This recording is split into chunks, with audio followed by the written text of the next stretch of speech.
Okay, are we live? Need to get going ASAP. This is gonna take a while.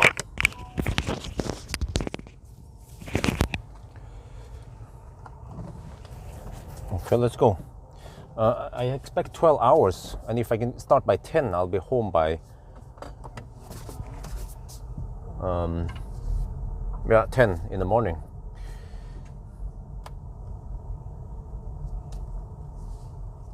Oh, that's interesting.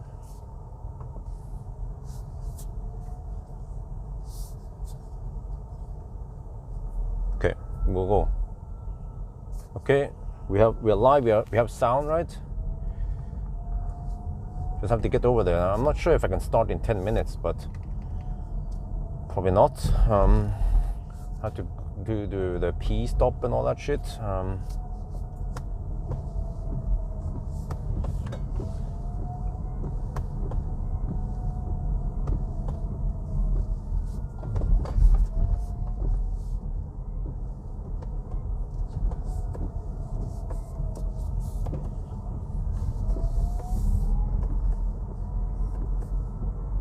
So yeah, wifey and Isabel, they already went to bed. Wifey must be exhausted. She's been taking care of Isabel all day. I need to treat her with something tomorrow. Some, I don't know, some Sunday dinner. She wants to go to Egon. She wants to go to Orchid Thai. Let's see. Oh, I also take care of. I don't plan any crazy. Or actually, I don't plan any stuff tomorrow. Maybe some banana box test and some interior review. That's it.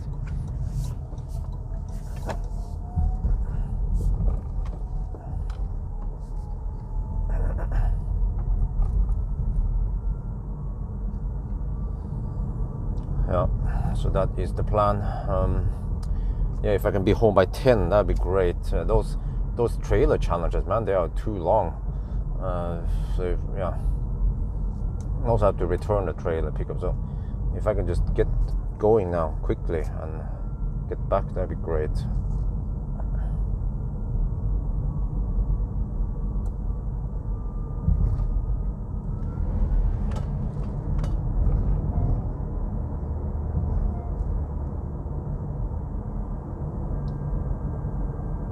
Not sure if this car will charge. It has 97%.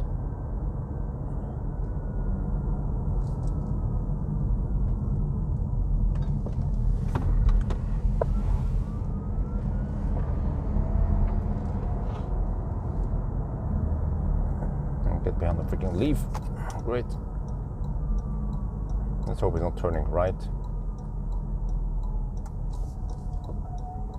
Okay, good.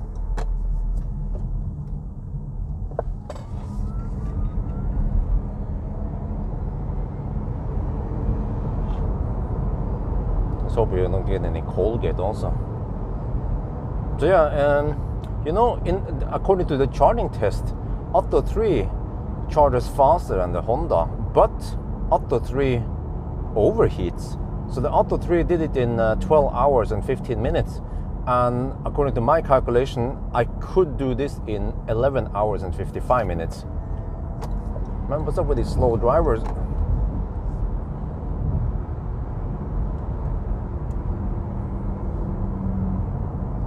Okay, so we'll see then if it charges or not. And then quick P brake, and we're good. I'm not sure if I need any snack for tonight. I might need some. Okay, no, we'll see.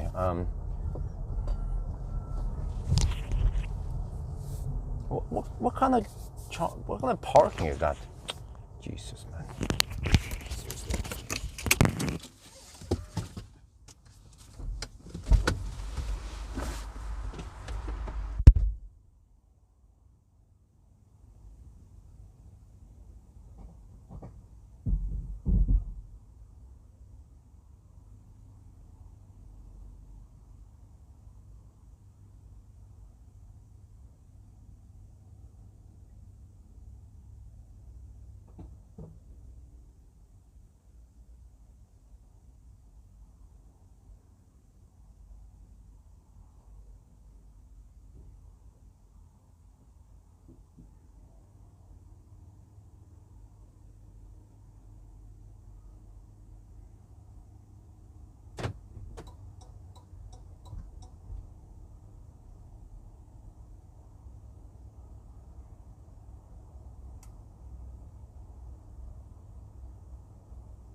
Okay. Oh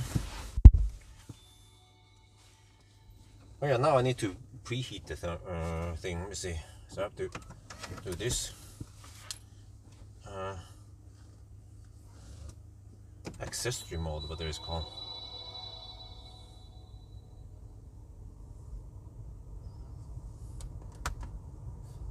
Okay, so I have heater on.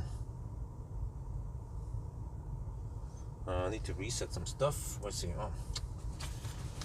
Alright. Can we reset the shit now or trip A? Trip A will reset when charged. Okay, trip B manual reset. Okay. So it's trip B. Dismiss. Okay, here we go. Let me see. Trip A when charged. Trip B, this is one. Okay. Okay, I have to wait until we're ready to start then. Okay. Yeah, so we'll start a little bit past 10 then. We should charge 100%. No, what session not found? The fuck? Didn't I just go there now? Wait, let me see. Oh shit.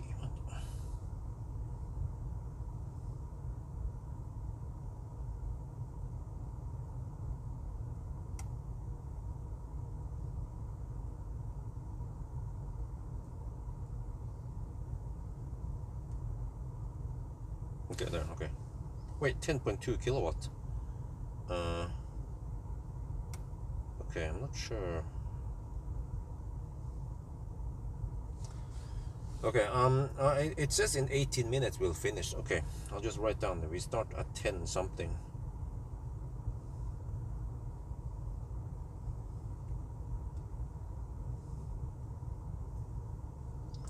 Okay, and then I navigate. Let's just go to Schweinsund. Oh, this is super annoying when it pops up like that. Every time I scroll. Oh, dude, stop that. I know roughly where I'm going anyway. No, Jesus, man. There. Okay, zoom in. No, zoom in. No. Schweinsund. No. Shit. Oh, Jesus. Sometimes I wonder, do they ever test software before they release them into production? Because it's super annoying the way it acts. Okay, there. Okay. USB. Let me check. I'm gonna test music. I just quickly copied music over here. Yeah, the trip meter's there. Okay.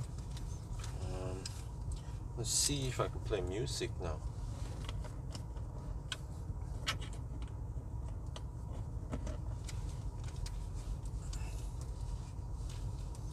So, wow, it is a Chinese car. Interesting. Okay, let me see if I go to Musak. Home.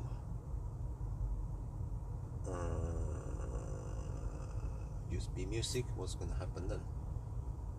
Oh, interesting. Seems to work. I just have to delete all the...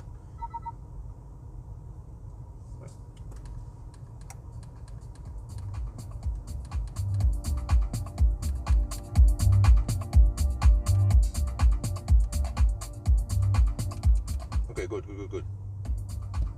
Alright, so music seems to be working. That's good. All is good. Okay, let me switch over to trip computer. Alright, so we have some music going on. We have some heat going on, hopefully. Wait, what the heck? I need to set the sensitivity to be better than this. General settings. Seems like touchscreen sensitivity. Let's see, where is this again?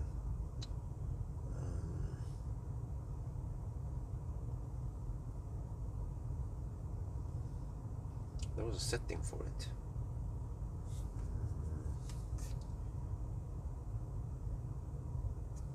Well, now I can't find it.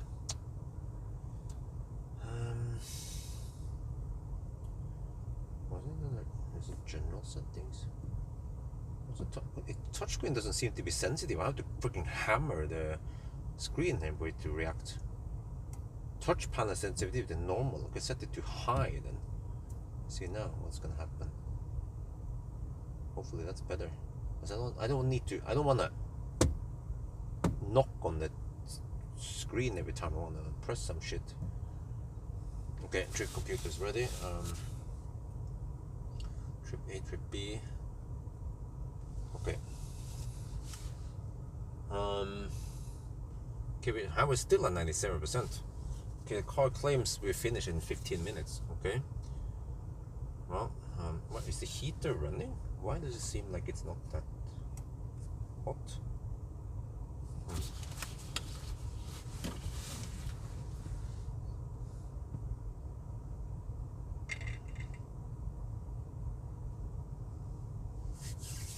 Let me check on Isabella. How's she doing? Oh, man, I want to spend some time with Isabella tomorrow. Need to play with her and you just hang out. Wait, what? Holy shit, that is annoying. And then I go back to home and then music. Oh, Jesus. Are you serious? Okay, let me do this then. Let me switch off Bluetooth. That should be better.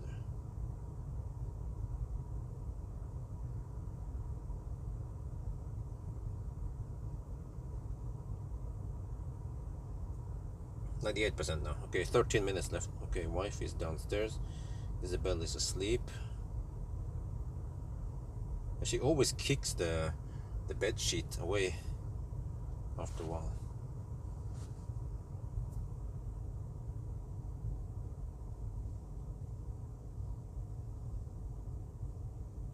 Okay, we check on the charging session.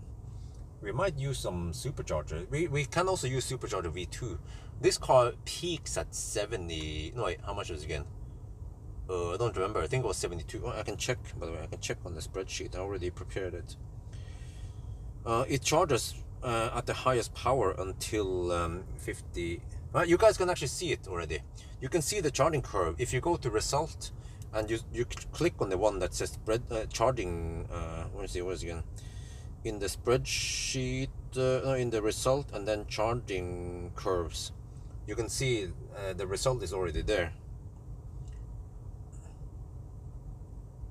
Sleeping bag, yeah, that's a good idea. But I mean, if she kicks it away, it might be because she's too hot. Okay, it starts at 69 kilowatts. It goes up to 70 kilowatts, 71, 72, 73, 74. Yeah, peaks at 74 kilowatt at 54%, and then it drops to 57 kilowatt. It's actually very similar to Kona. Yeah, charging curve. Kona also throttles at 50. I think it was 57%. Yeah. Okay, but if it finishes in 11 minutes, I can do a quick intro now to get ready. Intro shouldn't be too long anyway, maybe just a minute or two.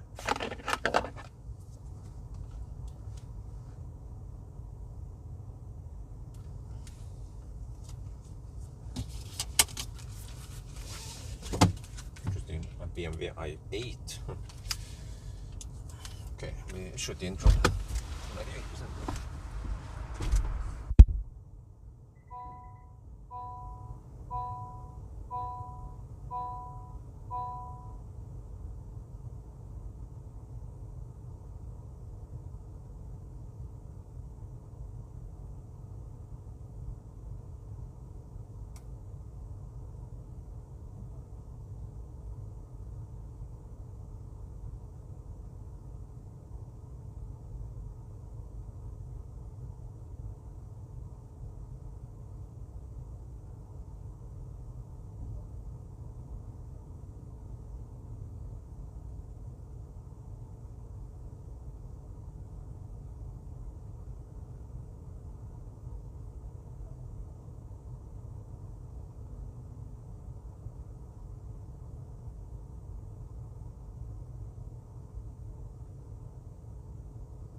shit. You know, I just remember. I noticed something.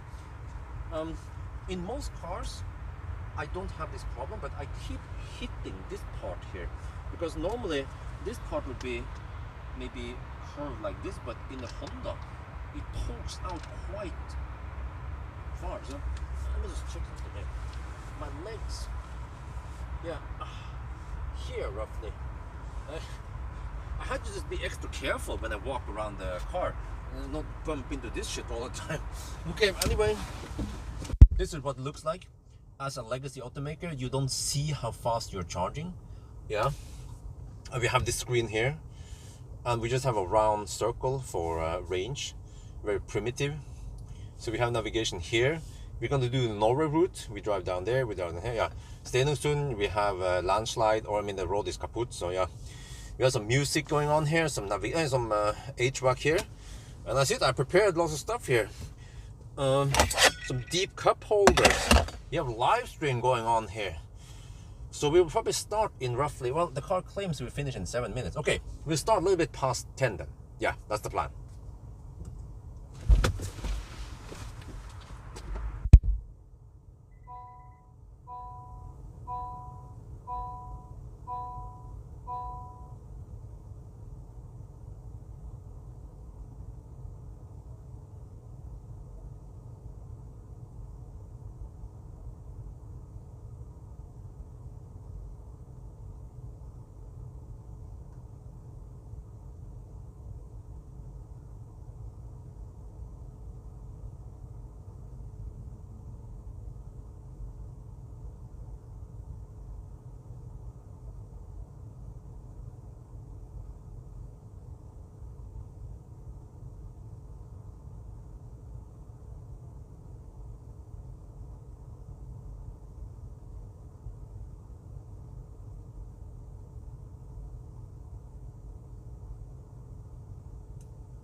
ไปโดนใส่ไม่รู้นะจะให้ดูนะว่าปกตินะประตูคันอื่นนะครับมันจะกลมๆอย่างนี้หน่อยนะอันนี้นี่มันโผล่ออกมาเยอะมากยาวใหญ่ยาวนะครับผมไปโดนใส่นี่หลายครั้งแล้วนะครับเนี่ย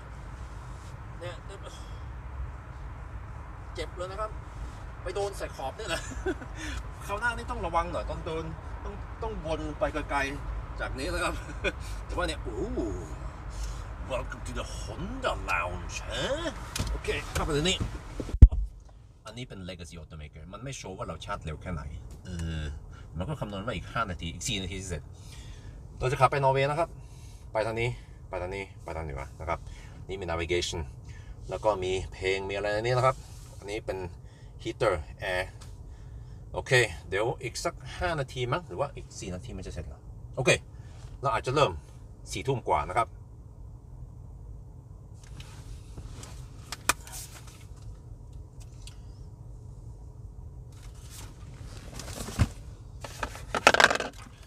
Alright, I'm getting ready. The car claims to finish in 4 minutes. That'd be great. We can start at 22:15 then. I think I will just unplug at 22:14 anyway. It should be close to 100% anyway. Why do I feel like I don't get much heat now? See, how is that battery charged? New Kona, yes, I requested borrowing it, but Hyundai didn't provide it to me yet.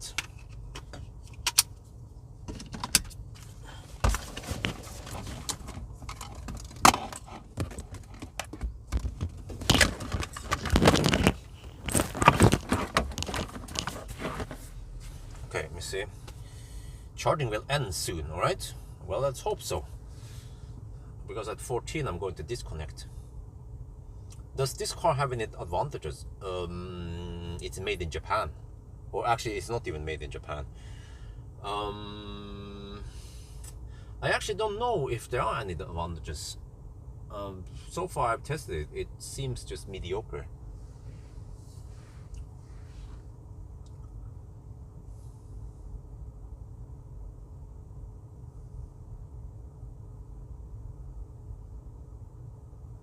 So let me see. I have banana box test and yeah. Well, maybe I should do a zero man test, man. Yeah, I should. But I'm not sure which day I can do it on. We'll see. Hopefully I don't run into any surprises.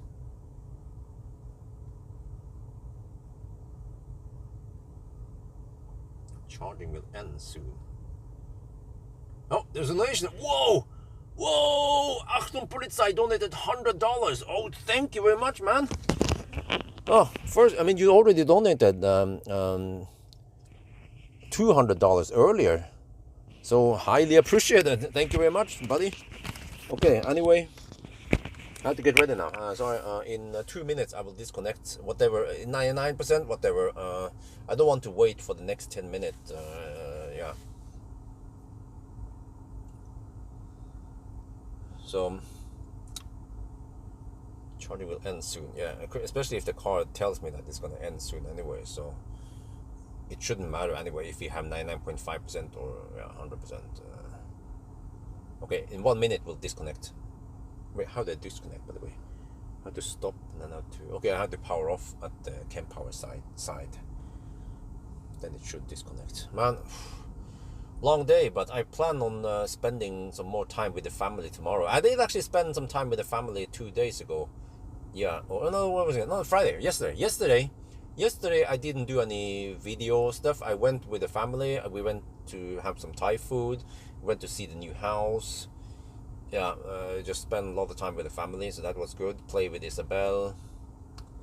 And also I want tomorrow to be family day. But I need around 1 to 2 hours of afternoon nap to just recover so I can. So it's 14 now. Okay, it hasn't stopped charging yet, but we just disconnect.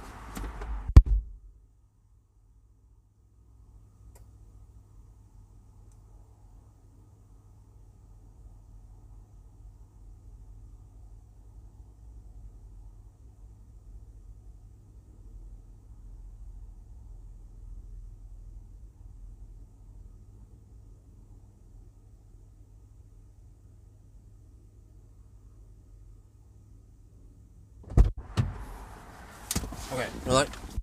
I changed my mind. I think I will just charge until it stops, right?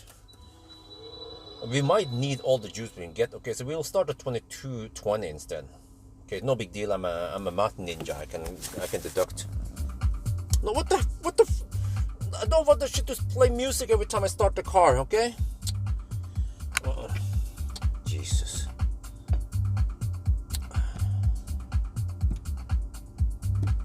Why did they do that? I don't understand why some cars start playing music when you enter the car, huh? It should remember that I paused the music. Well, how about I keep it paused until I play it again? Even Tesla start doing it. And Millennium Falcon also sometimes it will do it, sometimes it doesn't do it. Yeah, sometimes it will start playing some Spotify music without me asking for it. So, yeah. No, it's not only Chinese cars. Korean cars are also pretty bad at that shit. Yeah. Okay, 15 now. It hasn't finished charging yet. Okay. Wait a little bit. Why do I feel like it's not that hot here, even though I fire up the heater? This is not good, because I probably want to run some heater while I'm charging, right? Okay, I fire up the seat heater at least. I suspect that maybe heat pump is being used for cooling the back. No, wait, it's not. No, the battery's not cool. Okay, let me crank up the heat to 25 degrees. Maybe some Chinese thing. Yeah, I forgot. It might just be Chinese optimized.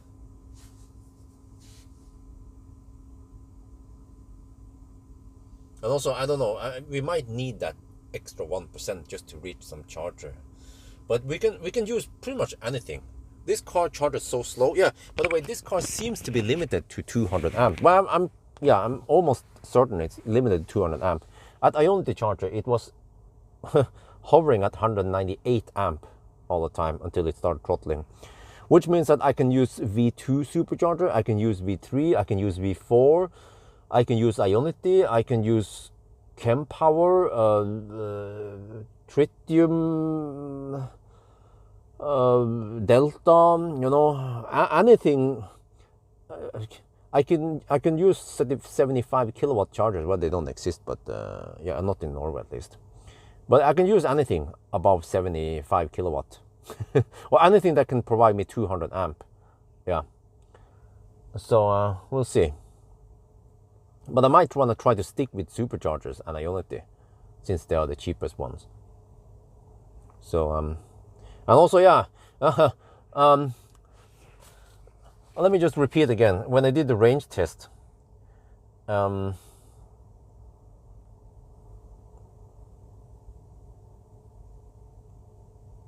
maybe I can show you guys this. Focus. Yeah, so here's the range test result. Corrected number. So at 120 kilometers per hour, it was even 14 degrees outside. It wasn't that cold. The car consumed 247 watt-hour per kilometer. And at 90 kilometers per hour, it consumed whooping 176 watt-hour per kilometer. Wow. I think even the ID4 GTX, which is all-wheel drive, you know, I think ID4 GTX is more efficient than this Honda. So it seems like they didn't care about efficiency, and also it's a bummer since this car doesn't have that big battery. I also measured only 59.5 kilowatt hour. So yeah, this is what we have to deal with. The car hasn't finished charging yet. What? Let me check my phone here. Check. Oh shit! It becomes really hot in the seat suddenly. How far? Huh? Is it still charging? Okay, it's still taking 9 kilowatts. Well, I thought we were supposed to start at 2220. It seems like we have to start at 2225 then.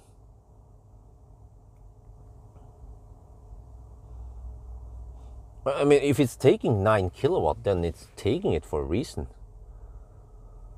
Yeah, so, okay, what can I expect today then? Coal, night run, hammer it. I have to expect close to 300 watt-hour per kilometer. Oh, yeah, you know, if I have time, but I doubt it, I could do a city range test. But I don't think this car is going to get massive views, so it's probably not worth it. Because I have some stuff I have to do on Monday and Tuesday. Let me see, tomorrow, okay, it's family day, kind of. Monday, I have Cupra Tavascan from 11 to 1 in the afternoon. Fornebu, okay. But that's not a test drive, just to see it static, okay. Tuesday, I have Neo EL6 at Nydalen, 11 to noon, okay. That one, they include some test drive, supposedly. Or wait, oh yeah, I think so. And then Wednesday, I have to return the car, so I'm actually running out of time. But I did do the most important test, which is range test and charging test so far. But I haven't even done the acceleration noise test yet. Wait, what? Charging completed! All is good! Let's go!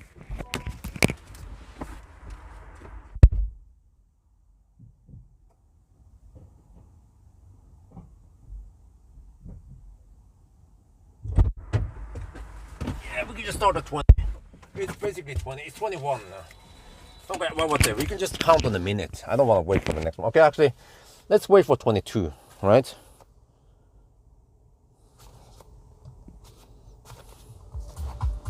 No. Oh, Jesus, man. Okay. Let's see. Dismiss. That we are buckle up. Okay. What the heck is this? Navigation? No, what? How do they get rid of the navigation? Oh, there. Okay, let me see. Okay, we will start at 2222. How about that? That's a nice round number. Yeah. 2222. Okay. Trip B. Okay, trip B will be reset. Just press this one. Trip B reset. Yes. Alles gut.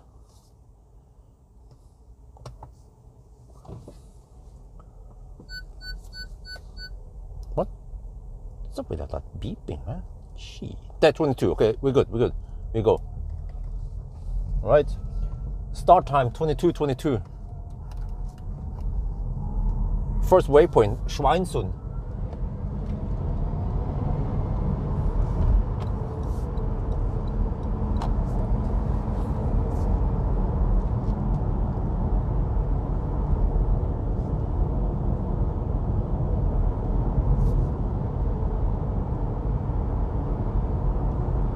Man, the freaking left lane huggers. I can't get past them. I mean, they're blocking both lanes doing the same speed. If one of them went a little bit slower, then I could get past them. What the fuck do you do with these kind of guys then? Man.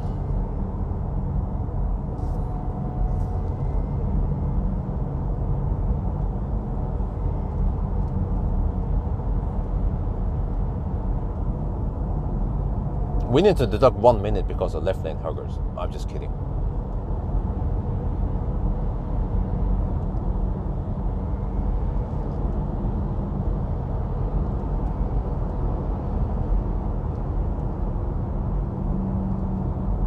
Oh yeah, I forgot to mention, this car is very noisy.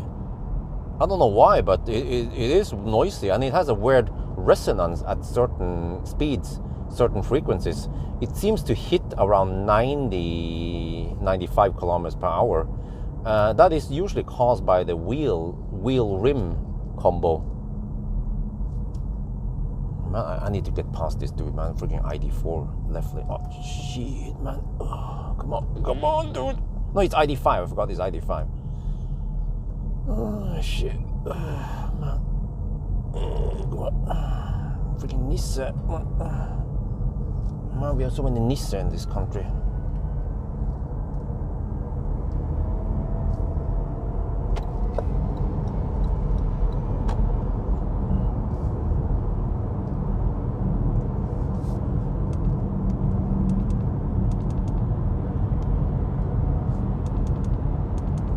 And also, this pedometer is way off.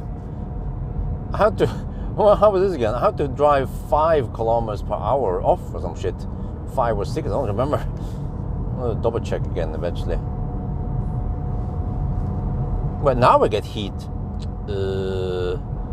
Okay, apparently I didn't get any heat when I was fast charging, even though you can fire up the infotainment, but you just didn't get heat there. So oh well, I need to bitch about that once we are during the challenge. So okay, infotainment works, but no heat for you.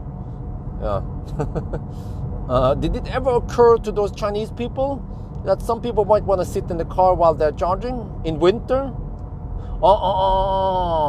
Maybe they don't have winter in China.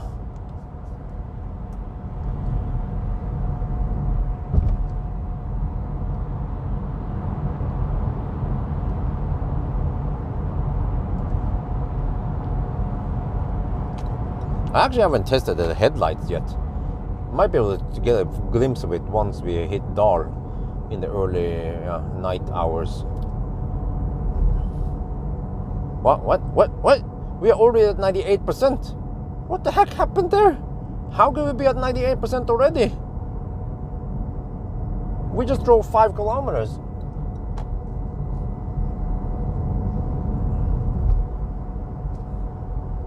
Well, okay. I might stop at Rygge. Well, we'll see. I'm gonna try to go deep. Yeah. Since we don't, we can stop. We don't have any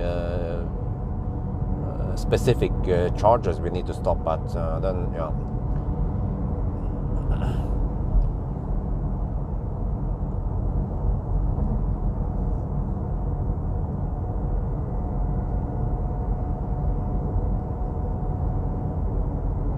But I noticed that the auto steer was doing a pretty good job. It wasn't being a typical Chinese auto steer. Maybe it was the Japanese who did it, because the Toyota BZ4X actually has okay auto steer, not too annoying.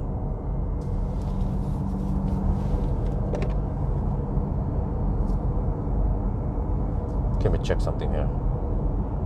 I'm going to check GPS speed versus speedo. Okay, how much off is it? It's 5 kilometers. Wait, it's roughly 5 kilometers per hour off. Damn.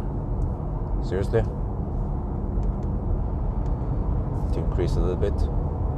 No wonder why I felt like I was driving a little bit slow. There. Okay, that's better. Okay. Right, need to do a little offset on my speedo speeds.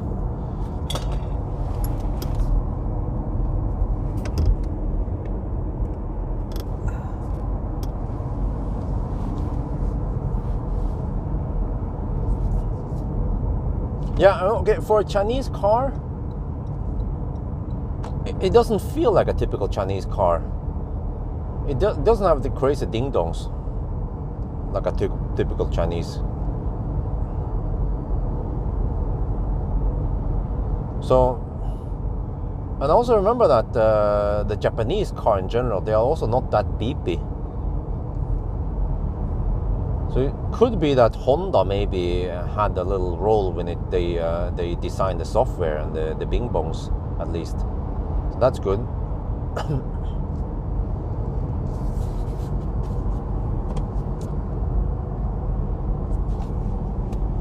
So let's see how this goes.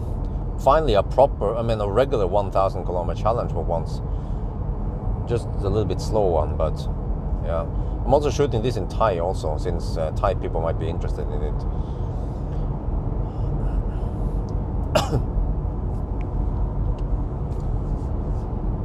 %96 already. Damn. What is the consumption?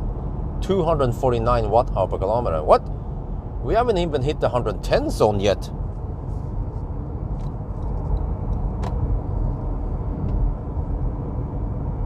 Honda is Japan. Volvo is Sweden.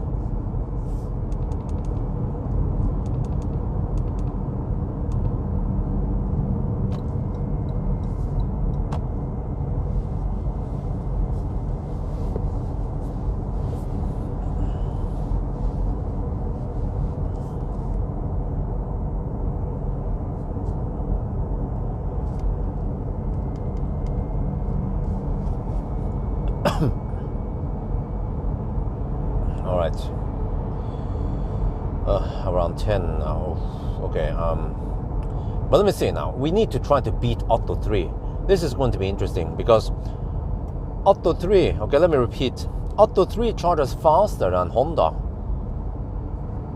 as long as the Otto 3 is not overheating, and you can only get that session in a very special case. For most times, the Otto 3 will not get that special, that optimized charging curve. For the most time, it will overheat.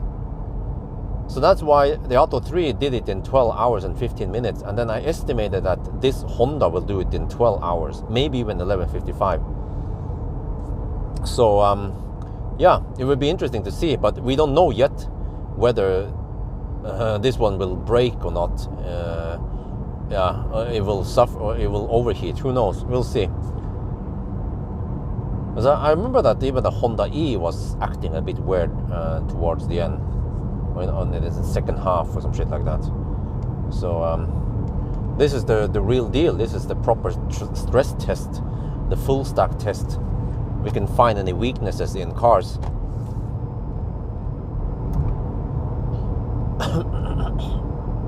And also, I mean, why 1,000 kilometer challenge? Well, because some cars, they might work great in the beginning, but then maybe halfway in there they start doing some weird shit, and then it might get worse towards the end. So that's why 1,000 kilometer challenge actually makes sense. I wonder if I wonder if Mercedes was inspired by my 1,000 kilometer challenges, because you know they drove 1,000 kilometer with a truck, and they had one charging stop. I mean, why?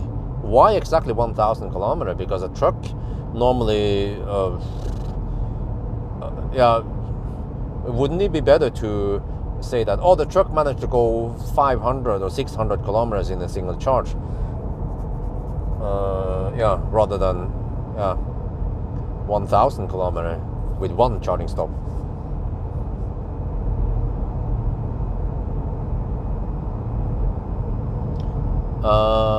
Grab, yes. Grab source, yes. Well, actually, not right after. I had around almost an hour of downtime. I had to prepare some stuff and walk Dolly and prepare some drinks, and have drink and ice cubes now ready. Should last me long enough to finish the challenge. Sleep, huh? What?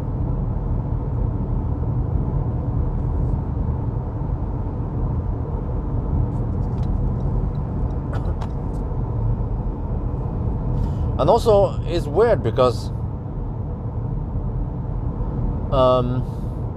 this car spins a lot. Whoa! ID3 Finland Unlimited. Wow, $105. Wow, thank you so much. Highly appreciated, man. That stuff goes right into the house fund. Or maybe it might go into the food fund tomorrow, but we will not spend that much on food tomorrow. Maybe some kind of Sunday family time would be great tomorrow. Well, I'll probably not use the Honda. It's too small, man. I prefer using the ID4 GTX. Okay, consumption is only 248 watt-hour per kilometer right now. We're in the 90 zone. I think we have headwind. Oh, Polizei! Polizei! Achtung! Oh, it might be ambulance.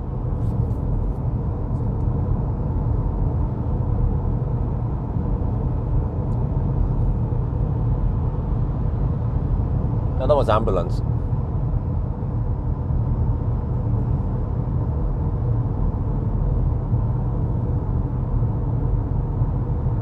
Well, wait, can you guys explain to me, is this car Chinese or is it Japanese? Where was it manufactured? And who did the software? And who did the interior styling? And how was it? You mentioned joint venture, but how was it again? I need to get the story right when I tell this in the video. And then supposedly this car wait, how is this again? According to the range test, this car, I have to check here.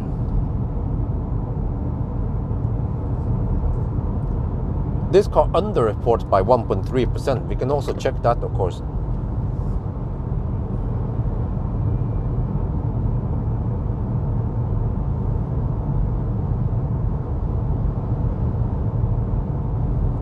Well, why am I asking? I'm asking you guys. Because I actually don't know. I thought it was made in Japan because it's a Honda, but yeah. But then some people said, oh, it's Chinese. I was like, then I got confused.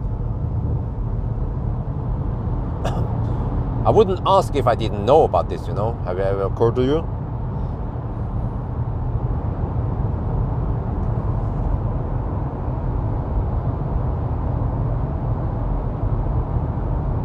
Wuhan, China. Okay. I know there was something else very well known, something worldwide known that came from Wuhan, but I don't remember what the heck it was. Dongfeng, oh, okay.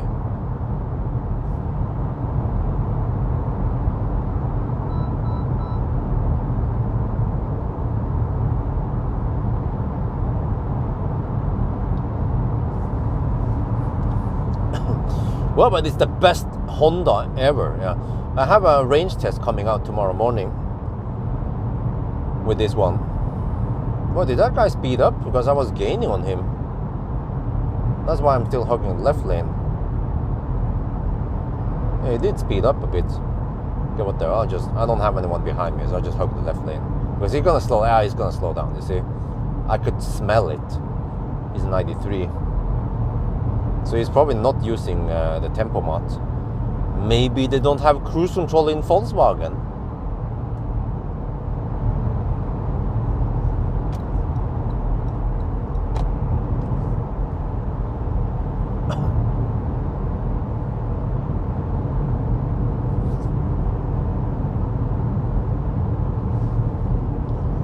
Okay, we can see, we're gonna test now how well this car can handle it.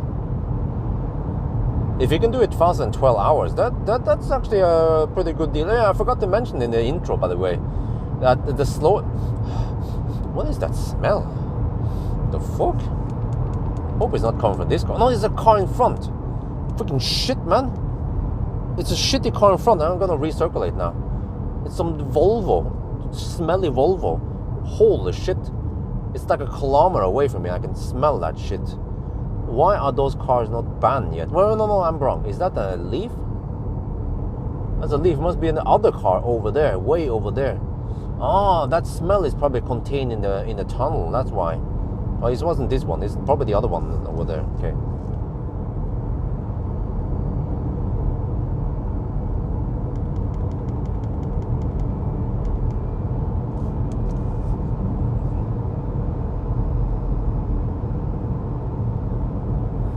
Okay, consumption 249.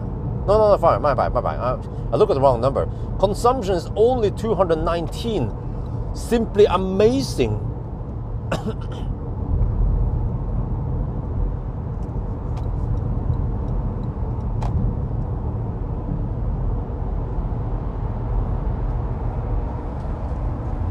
Okay, let's see.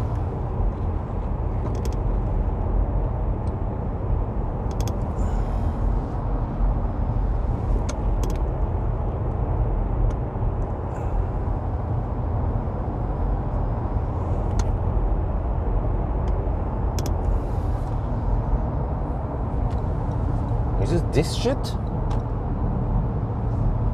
It is this shit, right? Right here. That's a smelly car.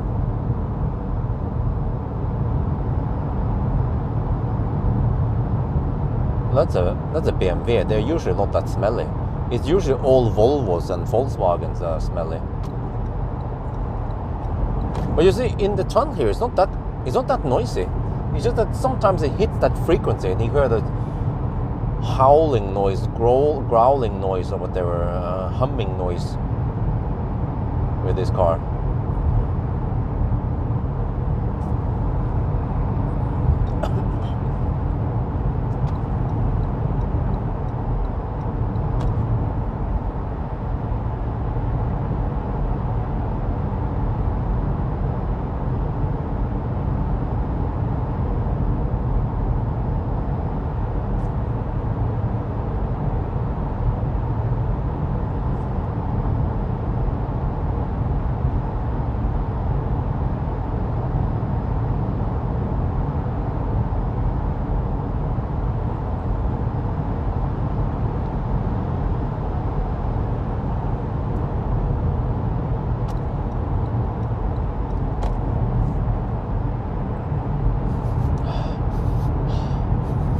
Why do I still smell that shit?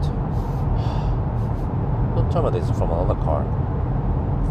I need to recirculate a little bit more until I find syndern.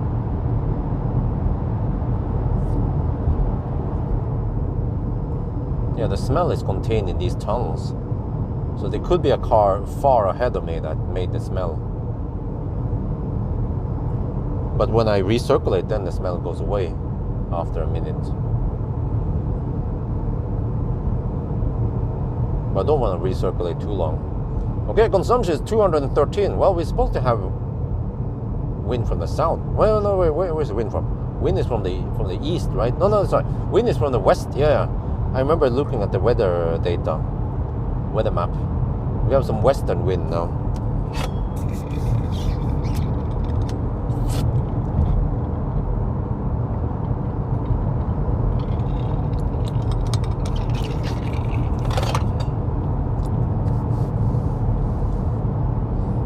Oh, we're down to 90%.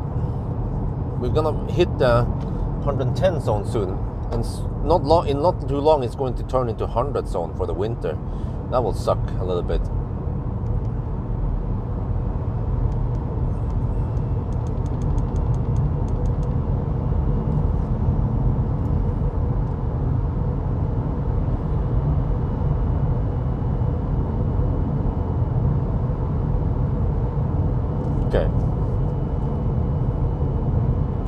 We'll see then. Well, the consumption is not that bad yet, so that's good. Check the wind here. Where is the wind blowing now? Okay, I have, okay, yeah, wind from the west. Okay, so I'll mostly get west wind during my challenge. Yeah, okay. Slightly northwest. I'm mostly going north-south route on the challenge.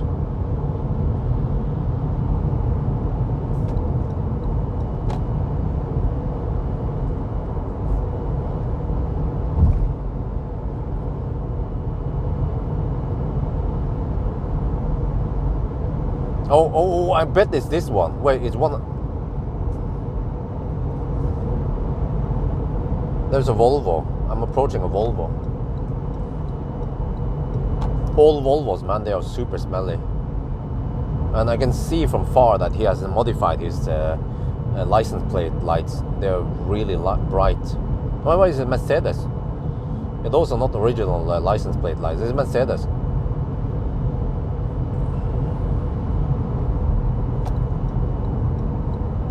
Oh, holy shit, man, he has a freaking juletre in the front. Fog lights and all kind of shit. Modified fog light also, with around 6,000 Kelvin. Because it's really foggy now, he needs the fog lights.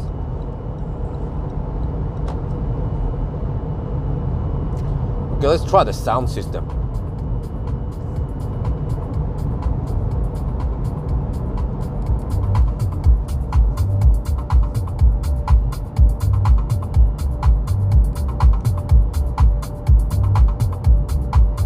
Wow, it's nice bass at least.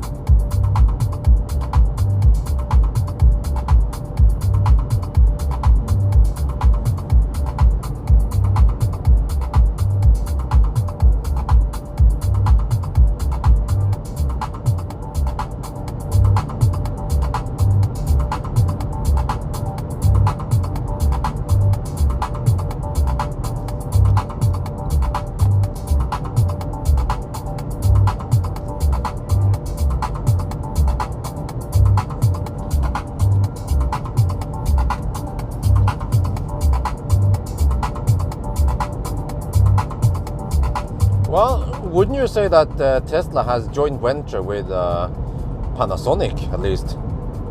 And they had something with Toyota and Mercedes back in the days. Well, I like the bass on this thing. Well, even though it's not that deep, at least it has an enjoyable bass.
Wow, this track is 7 minutes long.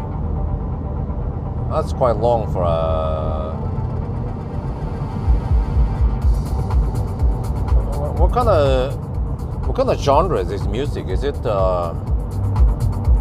deep? Techno, it's not techno, eh? Is it chill clubbing? It's not acid? No, it's not acid. It's nice chill evening music. Hammer by Tesla.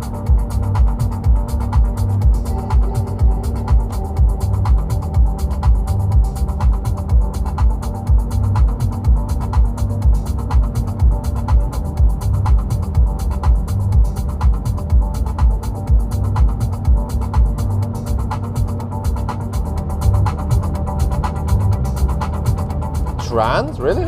Okay.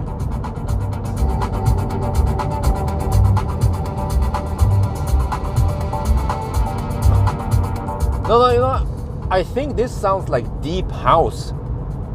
Or is it? House, right?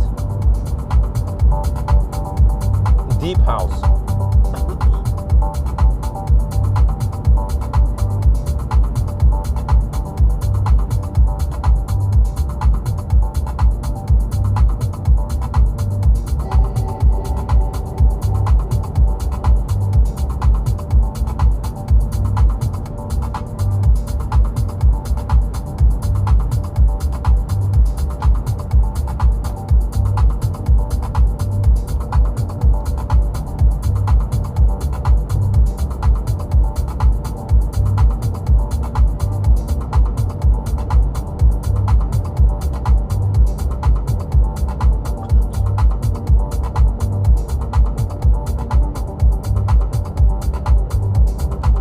Okay, consumption has gone up to 241 watt-hour per kilometer.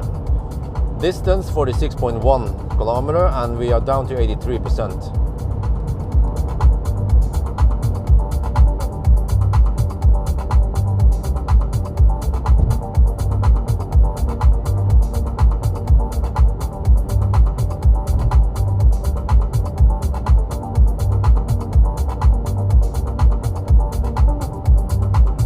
Acid house, okay. But I think this is a variant of a house, yeah.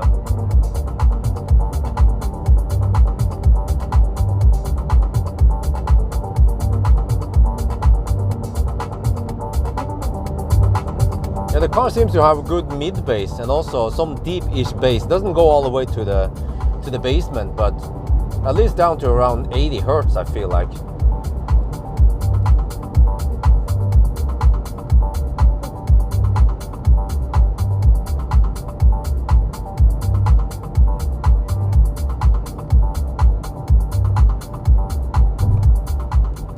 Thunder driving, probably not, but 0 mile, yeah, possibly. I could do it at IKEA. Oh, what the heck is that? Maybe I can do it at IKEA tomorrow. I'll see. I can park a little bit and maybe do some morning routine with wifey, and then I can go over to IKEA. Yeah, I want to know how this one reacts at 0. And I don't feel like going to cleavage for it. I just have to get ready to get dizzy.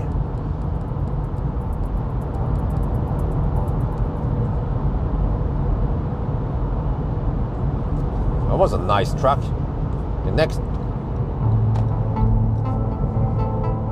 Oh, same artist. Agustin Raffo. Maddox.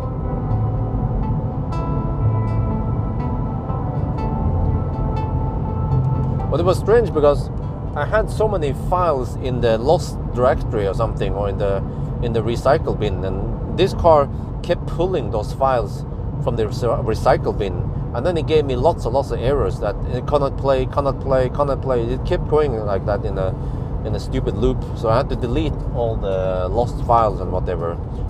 So we only have the normal music. Then yeah, and now it's working. Well, listen to this. Wow, look, listen to this. I like this music.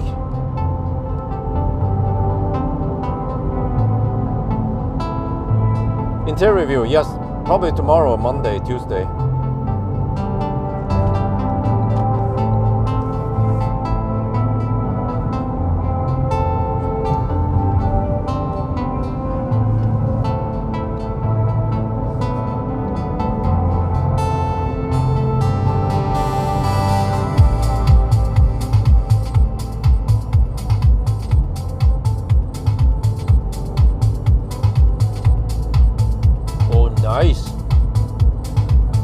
Man, I wish I could listen to this in the Burmester.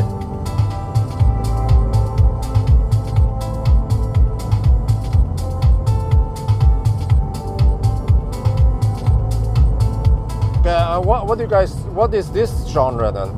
What kind of music is this? Is it still house?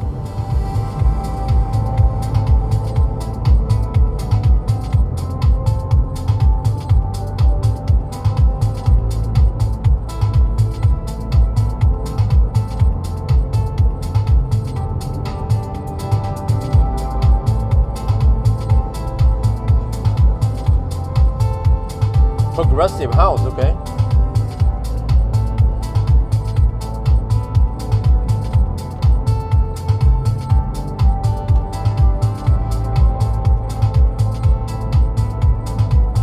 Wow, this is also 7 minutes long. That's a good length for a progressive house.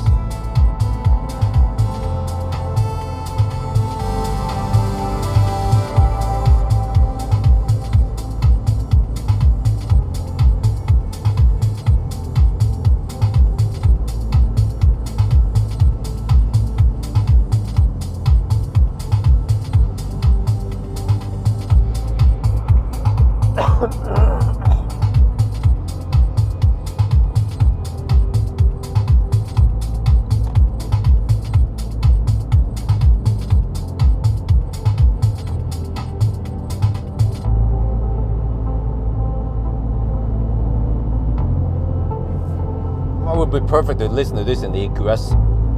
Dead silent interior and dead silent car and awesome stereo.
I might actually have to go past Rygge. Yeah, I might end up at Vestby. Or maybe Kjellås, yeah. We just go for anything. Yeah, I think I don't care too much about the charging prices since we're not pulling a trailer.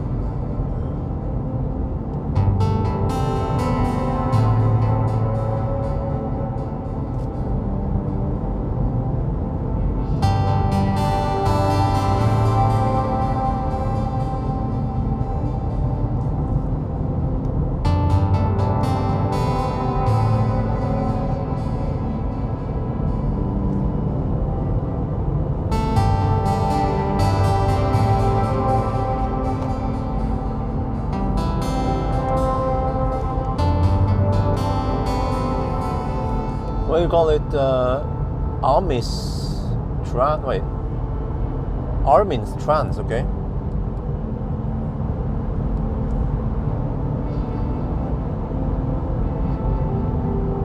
Because if you can stay below 300 watt hour per kilometer, and we seem to be hovering at around 250, so that means a little bit over 200 kilometer range then. Yeah, and that means, wait, if we go over 200 kilometers, it should mean that we can reach Oslo. No, wait, we can't reach Oslo. It's 114 kilometer. Okay. Yeah, maybe Kjellås. Kjellås is a nice place to stop. This stuff is open over there. Vestby is not my favorite place to stop at. So if I can reach Kjellås, I'll do it. Top up a little bit and then, yeah. But okay, if I'm close to a supercharger, then I will maybe try to grab a supercharger or Ionity if it's not too much of a hassle.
Armin van Buren.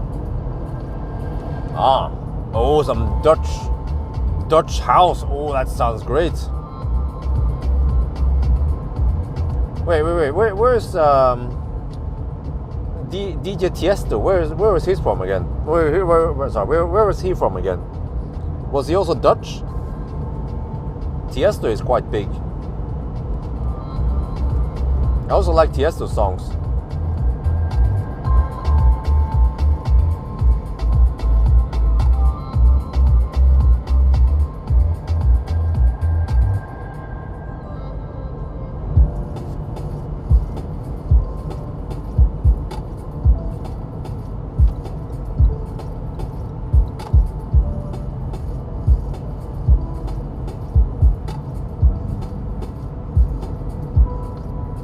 Oh, Tiesto is Dutch, okay.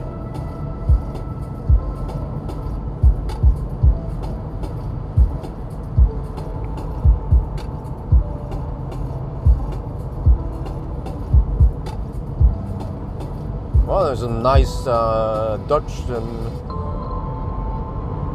music then. Same soup.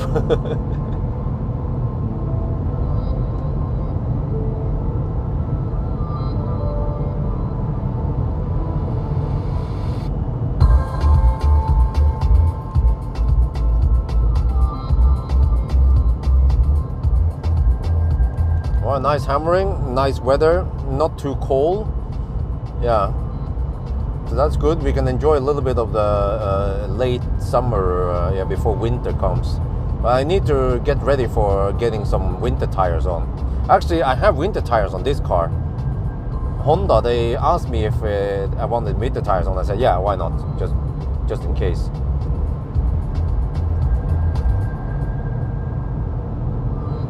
It's actually, what is it?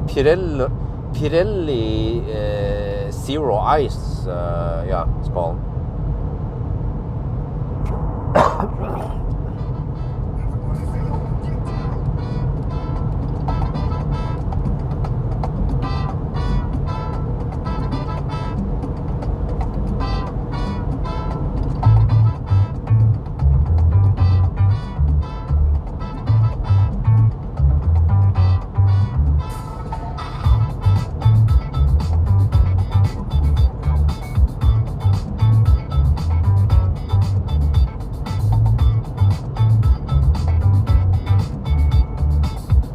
Oh, some nice new music here. Okay, Stats, we have 70% left. We have done 75 kilometers, and not too bad. Okay, consumption is 249 watt-hour per kilometer. Okay, so it seems like we won't get 300 consumption, well, yet. Maybe it will hover around 250 to 270.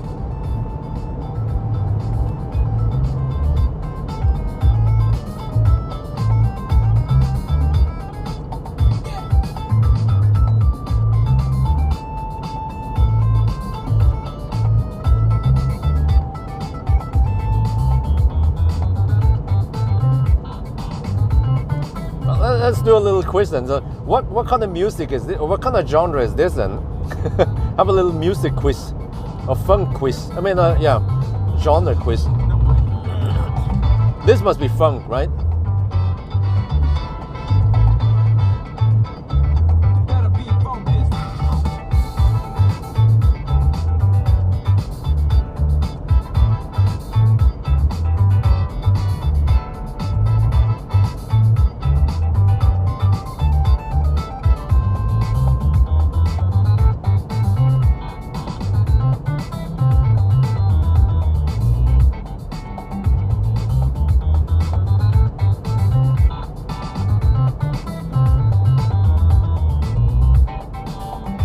Well, by the way, Felix, when it comes to the light bulbs, from what I've seen, I need something like 15 to 20 watts, or around 2,000 to 3,000 lumen, and 3,500 Kelvin, but I don't think they exist.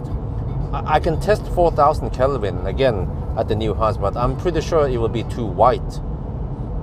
But I just have to buy a light bulb from Claes Olsson, and then test it, and then possibly just return it because they're too white. I already did that once. I tested it at a new house, the old house, but maybe it fits better in the new house. Who knows?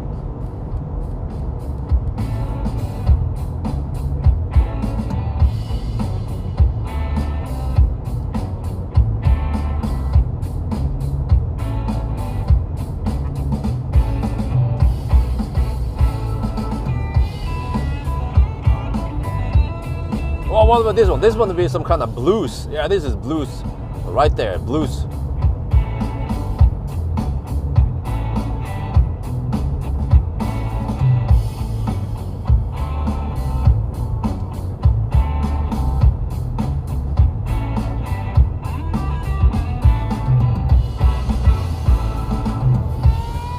Biltema has lots of bulbs.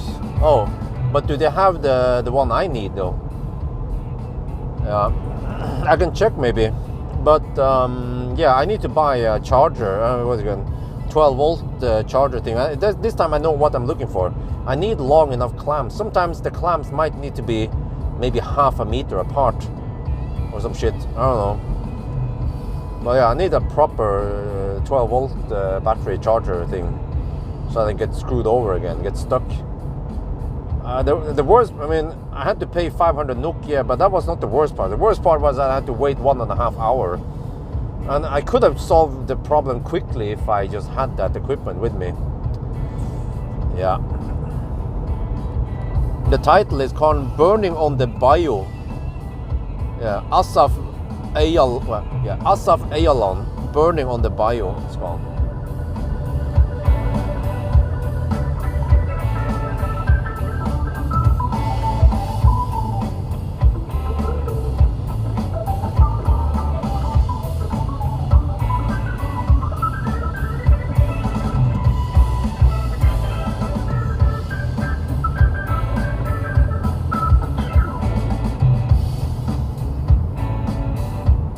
Actually, now after listening for a bit, I feel like the bass is a little bit boomy.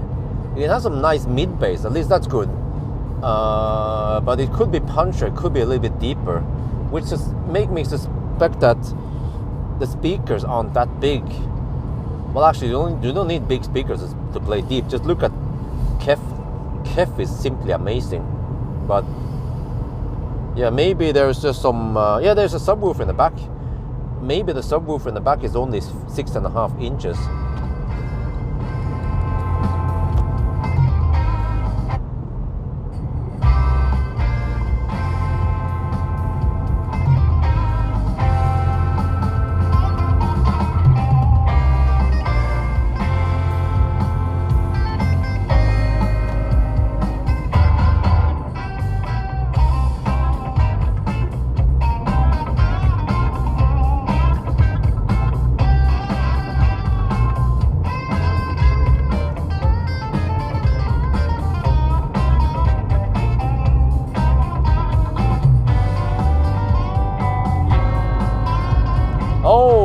I think we have slight tailwind now.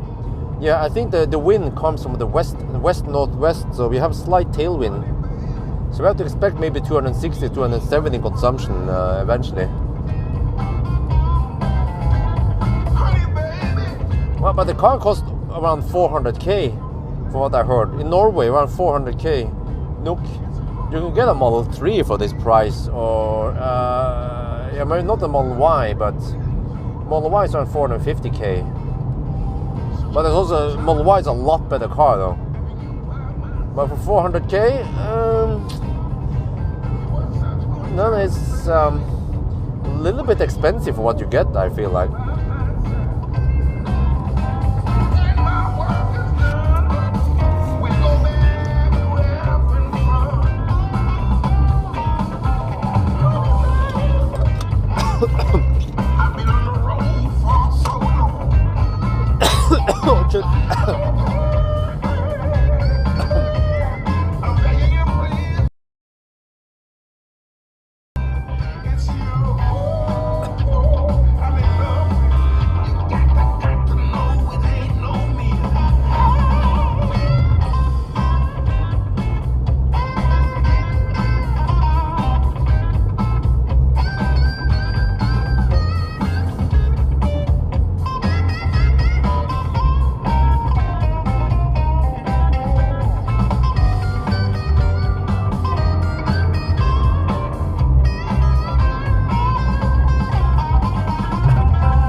Yeah, just think about this. Model Y rear-wheel drive is even more efficient. It charges way faster. It has way more space. It can tow shit. The tech also in general is better. It has preheating. It has fart sounds. It has I don't know. It's just loaded with tech compared to this car. So, man, if they're gonna sell these cars, they need to lower the price to 350k. 350k, then it will sell more. So just like Honda E, it was overpriced. They tried to sell Honda E for over 300k, which is madness.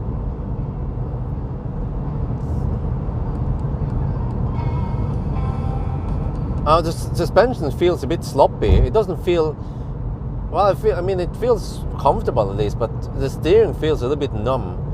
Also, the whole ride is a little, some like boat-ish feeling, and also because it's front-wheel drive, you get this weird feel over it when you drive it on motorways, and also, yeah, I don't know. I can't put my finger on it. It's just, it doesn't get that nice feeling like a rear-wheel drive would do it. And also, if for example, if I was driving a ID4, it just feels better in many ways.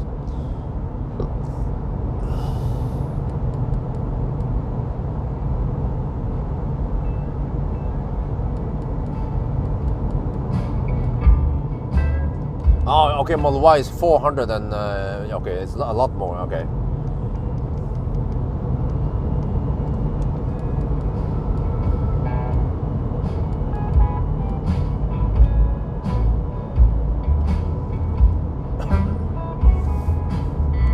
But the consumption is 251 watt-hour per kilometer now. Car YouTube channel, blah blah, range test video, Model 3, blah blah, MG, blah blah. Okay, I'm going to some MG4, MG4 X-Power event at Rudskogen. I don't remember, it was in the second half of October. Yeah. So I'm not sure what I can get out of it. I can get a ride in it. I mean, I can drive it around the track. Maybe I bring Draghi. Yeah, I should at least show Draghi stuff there in the video. Hopefully, I can drive one alone, not have to share a car with anyone. Oh, they upped the price. Okay, that sucks. Hey, what kind of genre is this then?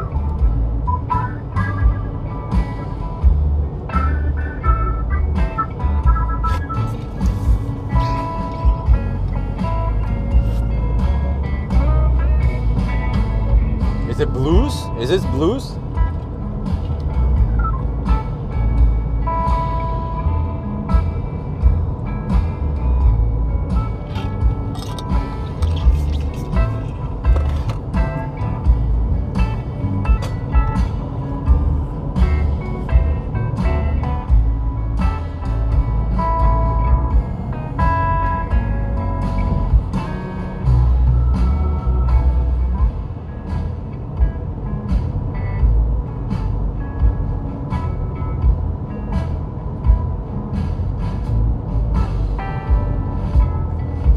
Yeah, Tesla did blues grass. Yeah, I heard about that grass. What the heck, man? But Tesla lowered the price in Thailand on Model 3 and Model Y, but they had the biggest price jump. So they slashed the prices on rear-wheel drive a lot. 260,000 baht. So Model Y rear-wheel drive is actually a pretty good bargain now in Thailand. 260k baht is around 80,000 NOK, around 8,000 euros. That's quite huge. So I actually never considered Model Y rear-wheel drive, but maybe if I want to buy a Model Y, if I want to buy a Tesla now in Thailand, it should be Model Y rear-wheel drive, since it's a lot more affordable, and since we are going to get 2 kids soon, then we actually need the space. So even though I'm usually not an SUV crossover guy, but the Model Y is actually very good, and you don't have the disadvantage of inefficient car, you know. And also Model Y is more practical than Model 3. But if I can get a Model S, I would seriously consider a Model S, but it's just too expensive. And there are not that many second-hand Model S. And also another problem for me is that since I'm a YouTuber, then I should drive the newest cars rather than an old one. Well, except for like, if it's really old, like the Falcon, then that has a value.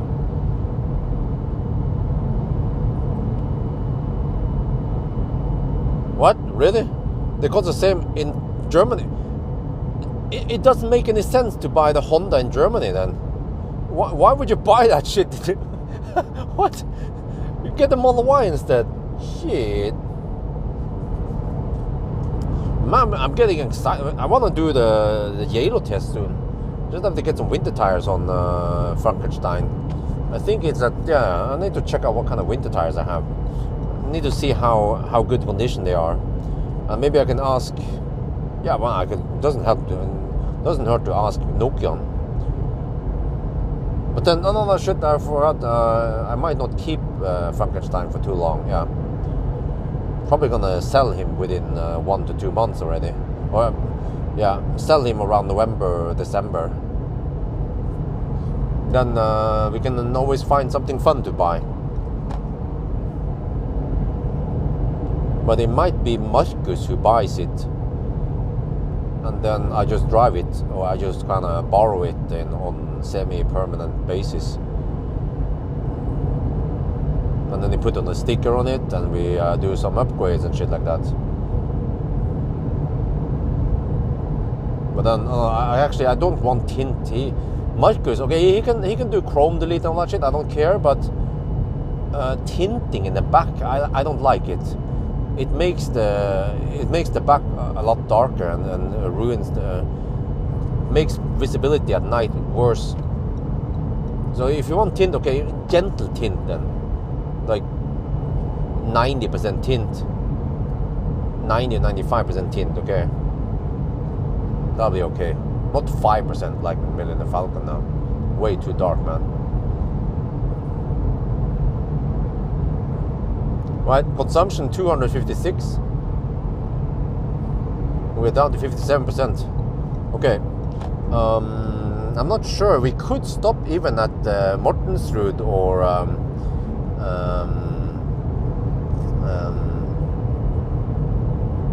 what's it called again? Abilstø, maybe, or Ås. Ås is a possibility. We'll see once we get closer. Oh, I need to also check for linearity, but I could already do it now. 256 times 107.2, okay, divided by 0.44. Is it? Oh, it's non-linear. Okay.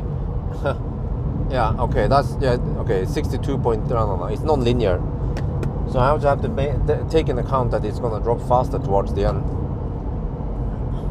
Yeah. Now it shows 62.4 kilowatt hour at 56%. Yeah.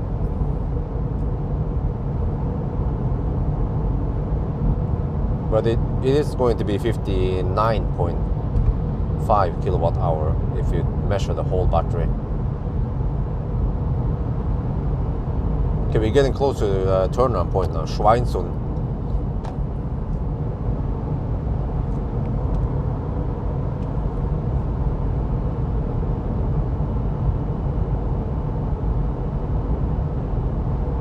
Winter warranty. Yeah, but that's usually not a problem.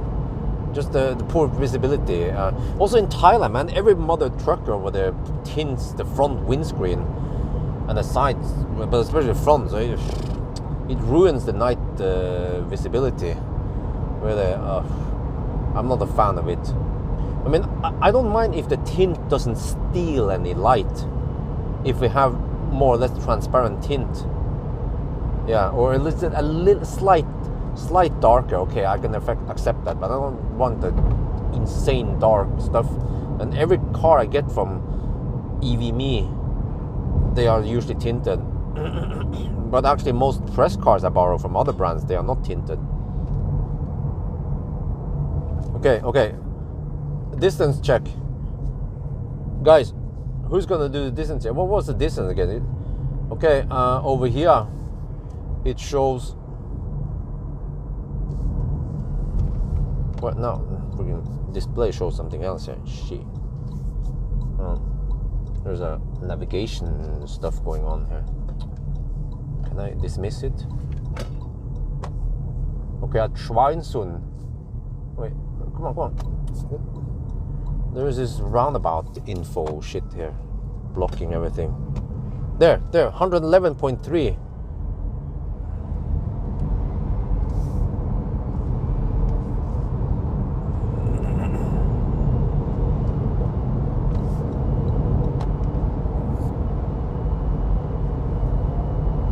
Yeah, 111 point, let's say 111.2 then at the roundabout.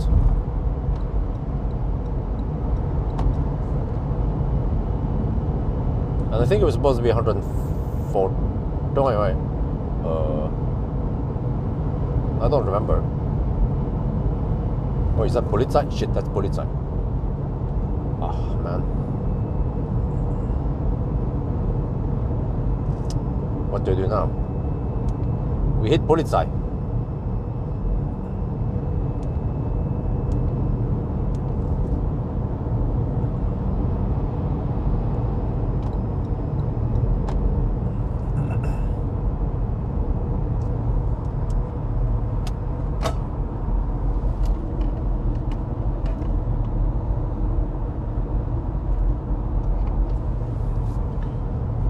We need to deduct for police.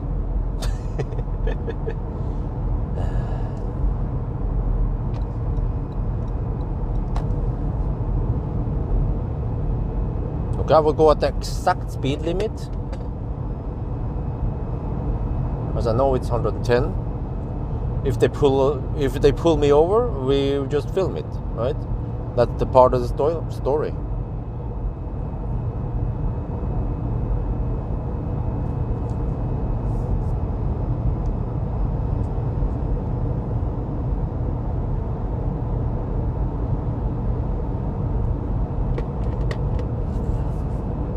Okay, let's see now. We'll just go exactly at the speed limit.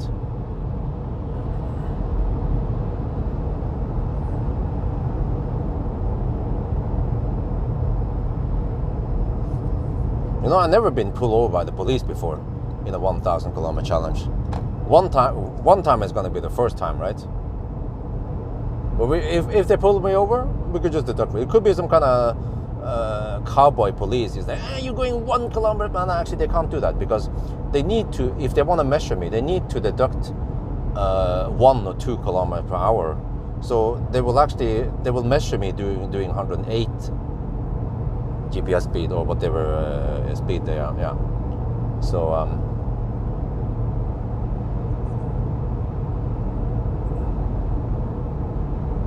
curious about the car. Yeah, they could. They could probably. They're probably running some kind of check now, license, because it has the ENY1 license plate.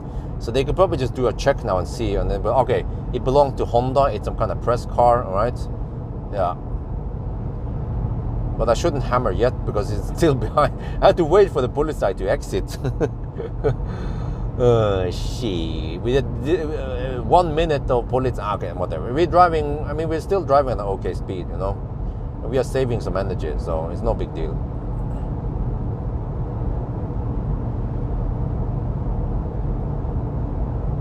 They usually don't have equipment, huh? What do you mean? Of course they have equipment. They have the police, what do they call police pilot or some shit they call. So they can do an average speed. They can do average measurement on me. It's every police car has it. Maybe just the military police and some other stuff. Yeah, they don't have it, but it's quite common to have it there.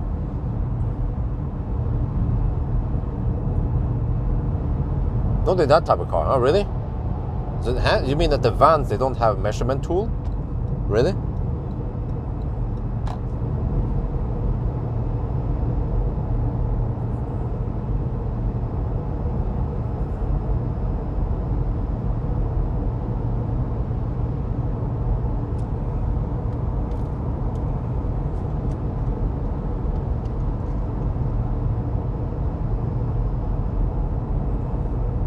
Okay, let me see. We are at 51% now. Do a little status check. Wait, it's not maybe 51%. Okay, let me check at 50% how many kilowatt are used. Since it's non-linear, then we are more like at 47% real state of charge, or energy-wise. Let me see. Well, the circle is shrinking. I haven't navigated to any charger yet. GOM claims 135 kilometers, really? Okay, let me see here. try to find something here, okay? Because the car doesn't give me any indication of whether I can make it there or not. So Kjellås may be one possible.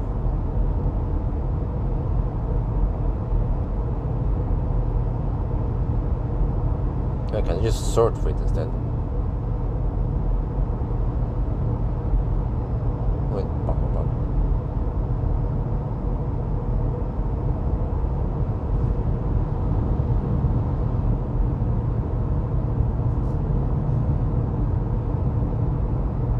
the Kjellås, I found it. Go.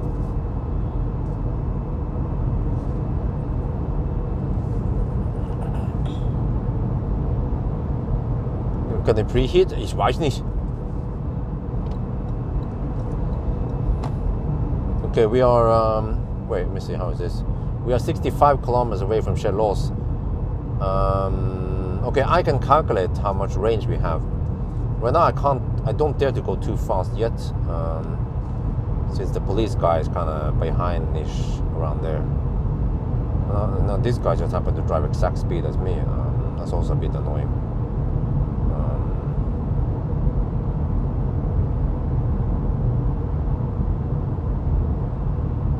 Great if you can drive a little bit slower, or if I can go a little bit faster.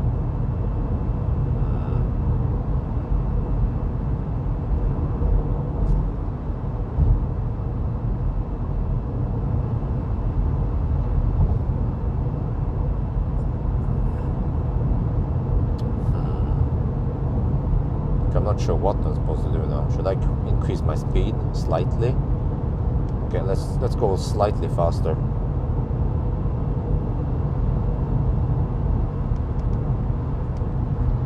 Just want to overtake this Model Y because it seems to be driving exact speed as me. Oh, it has a 12 o'clock hand position. Okay.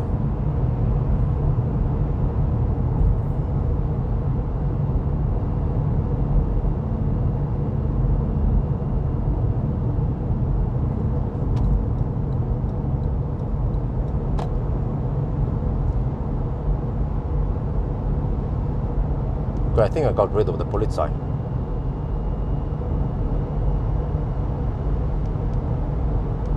Let's go a little bit faster.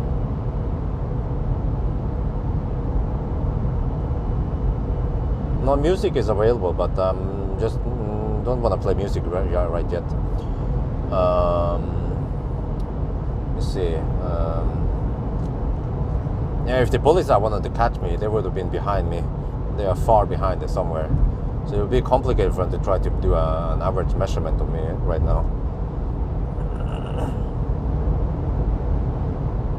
I mean, one way they could do it is that if they started an average measurement of me, they have to then catch up, drive really fast to catch up. But if I see something fast approaching from behind, I will just slow down a bit. And that will actually slow down the average speed also, but especially now we're entering a different speed zone, so it'll be quite hard to measure anything at this point. Well, okay, GOM claims 124 kilometers and we are 60 kilometers away from Kjellås, so it's likely that we have to go past Kjellås. So maybe, well, Mortensrud is on the wrong side of the road. Maybe Abilsø then.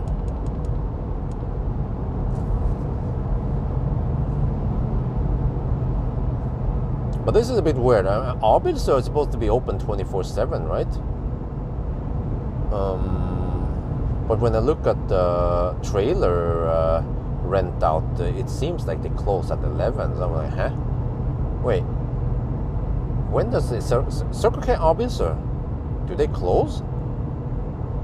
Wait, what is this smell? Is it the car in front there? It's an old car. What is this shit? With modified exhaust. License plate.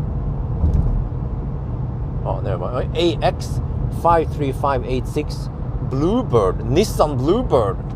Damn!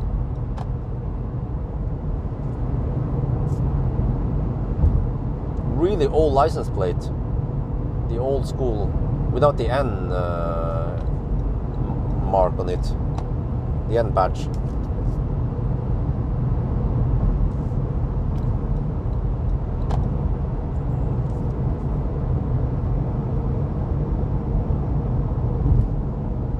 Loud music impact consumption. Well, that's a good question. Many people who don't know much about physics or stuff. I mean, first of all, how much energy or how much power does playing music consume? You know, even if a sound system can pull 1 kilowatt or 1,000 watts, I can bet you that if you listen to 1,000 watt continuous power, like a sine wave or some shit, or just, you're gonna destroy your ears quite quickly. So it's more likely that the sound system only pulls around 50 to 100 watts. Just think about this. If you have a portable speaker system, you know those USB speakers with batteries, they can play for a long time, and surprisingly you can play fairly loud. So they might be pulling only 10 watts when they are playing some decent music. So that's why I'm thinking, okay, let's say worst case, okay, let's say 60 watt, or let's say 120 watts. And if you're cruising at 120 kilometers per hour, that means 1 watt hour per kilometer, which is a drop in the ocean. Or in other words, the music might pull 100 watts, but the rest of the car, motor and whatever for heater, heater might pull 1,000 watts, right? Heat pump. Music 100 watts, and then propulsion 15 to 20 kilowatt or 15 to 20,000 watts. So playing music is just a drop in the ocean. Many people don't know this. Some people are, oh no, I can't charge the phone. You can play, you can blast on the music, you can charge your phone, you can charge a laptop, iPad, it doesn't matter. It's just a drop in the ocean. You can reduce your speed by 1 kilometer per hour, and it will offset for all that stuff I mentioned. But this is something people in general don't know, and also they then make up stories that, oh no, the car was low on juice and they couldn't play the radio. You have to turn off the lights and you couldn't charge your phone. It's bullshit, you know. They don't know a shit about how electronics work and how physics work. Oh, was that a Citroen C6?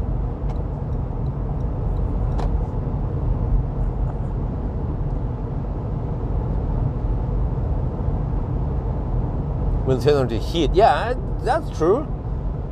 Yeah, actually the amplifier, depending on where the amplifier is located, the amplifier will then emit a little bit of heat. Speakers also, yeah, the speakers, that's just a coil with a magnet. It's actually, a speaker has similarities with a motor in a way. Instead of rotating, it just goes in and out. So there's also heat generated in the speaker. And slight heat loss in some of the cables running all over the car. But then it depends where the heat is being dumped at. If it's kept inside the car, good. Yeah. The speakers, they should be inside the car and in the insulated part inside the car. Otherwise you will have bad sound.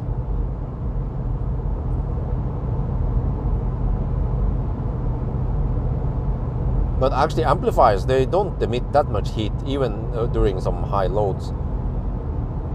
Well, it depends what kind of amplifier, of course.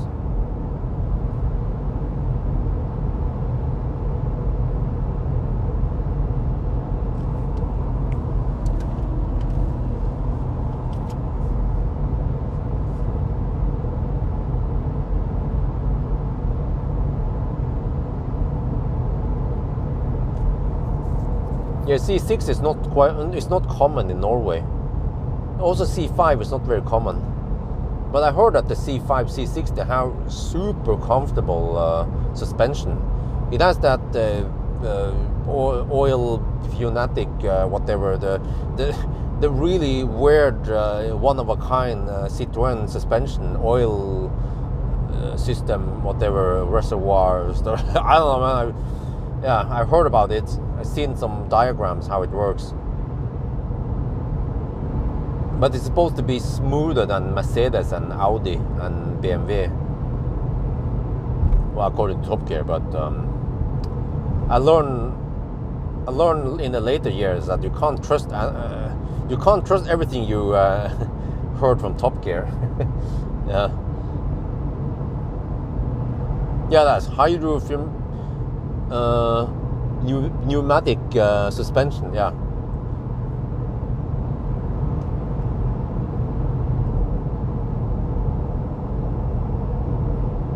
What is that smell again? What?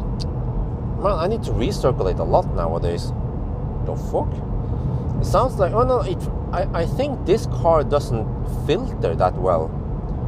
Yeah, I think that's it. Especially when I'm in the Model Y. The Model Y has insane filter. That's also another reason to buy Model Y. Because Model Y has a HEPA filter, but Model 3 didn't get it yet. Which is a bummer. Why not?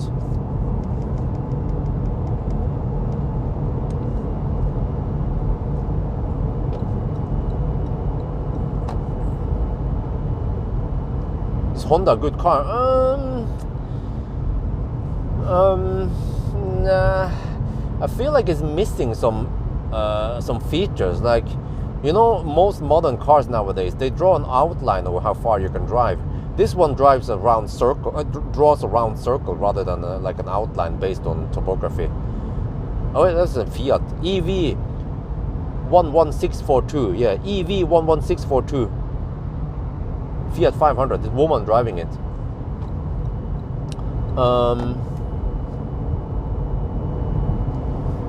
And when you are charging, it doesn't show you charging speed.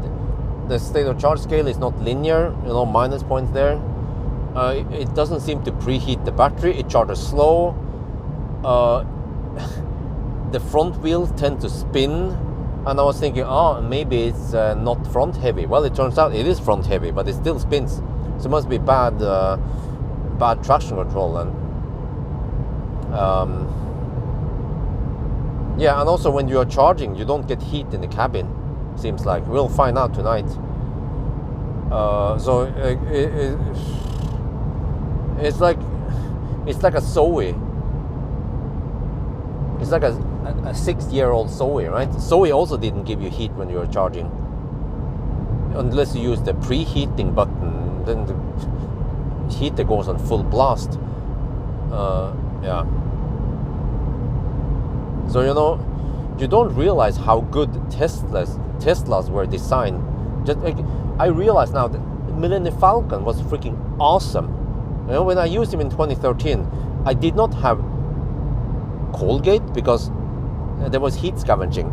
The leftover heat from the motor heated up the battery. It kept it at over 30 degrees, around 30 to 35 degrees Celsius in the battery. PTC heater made sure that the car didn't overheat the battery when we were supercharging. Even summer, winter, whatever, it doesn't matter.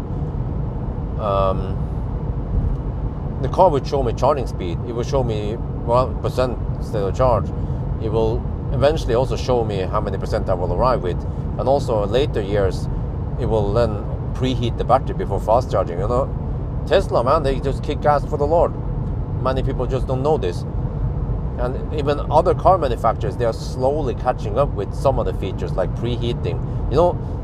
I think Tesla was the first EV brand company model that came with preheating of the battery. All the other cars, they were cold gating left and right.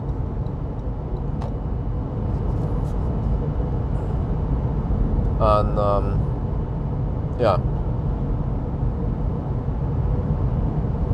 but I mean, even today, heat is a very valuable resource in a car, in an EV, especially in an EV.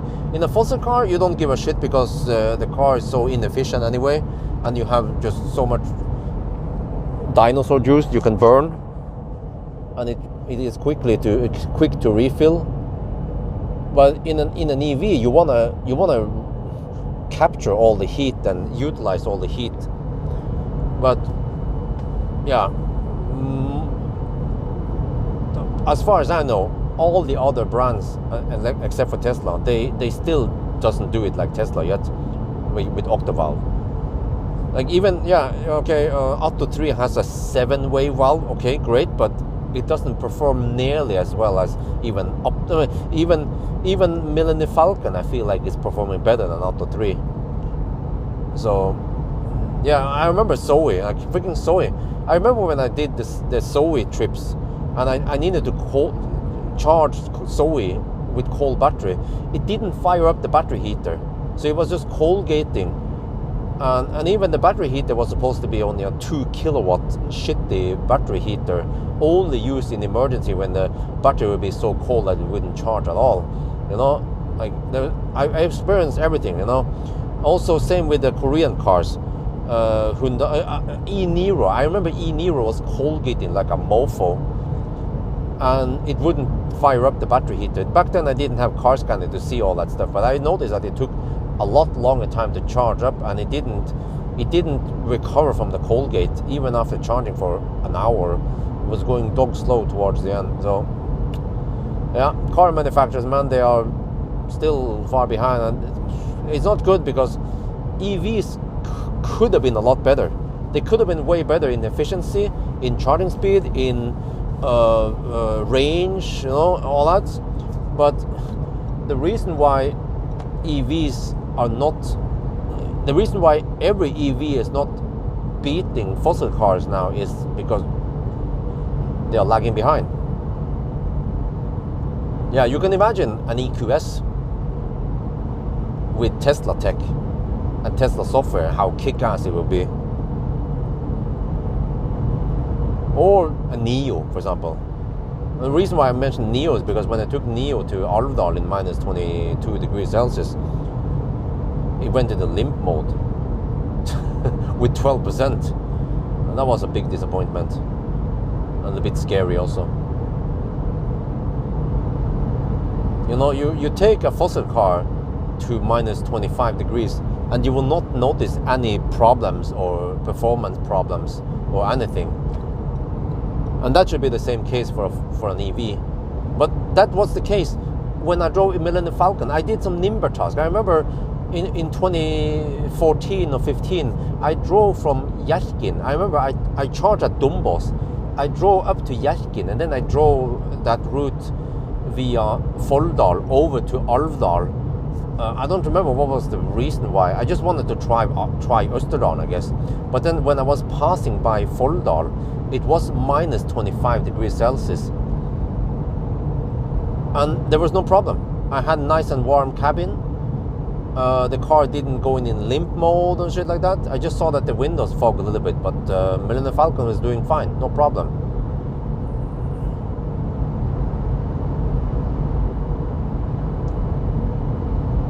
What the heck is this guy doing? I don't know what's up with him. I just hammered him and then he speeded up. He's acting weird, this guy, this Audi. Yeah, you see, he's being annoying. I'm not sure what the heck he's trying to do. Or maybe he's just being, I don't know.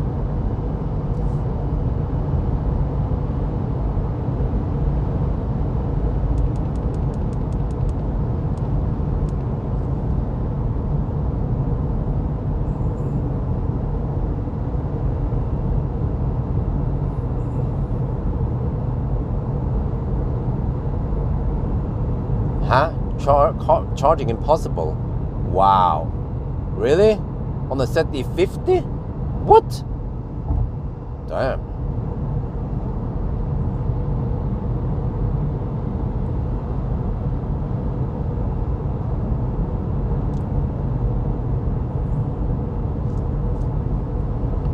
Okay, we're down to 31%. Let me see. I need to estimate. I need to calculate how much energy we use now.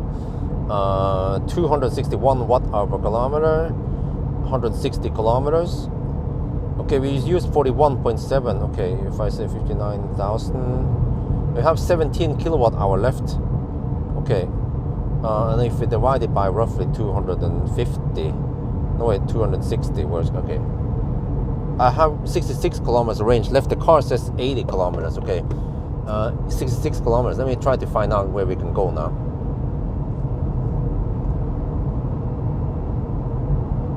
I'm thinking Abildsø. I'm not sure about Ny1, if it's safe to stop there.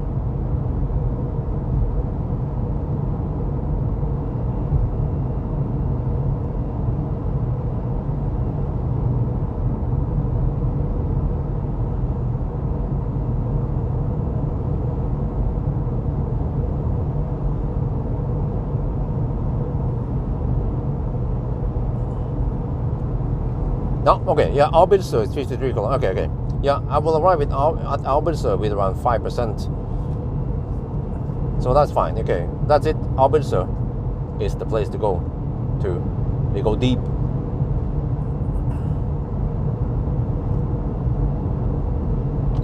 Well, I mean, it's a semi-boxy car and it's a legacy automaker, so the consumption is as expected. And also it's at night and it's a bit windy and it's 11 degrees outside.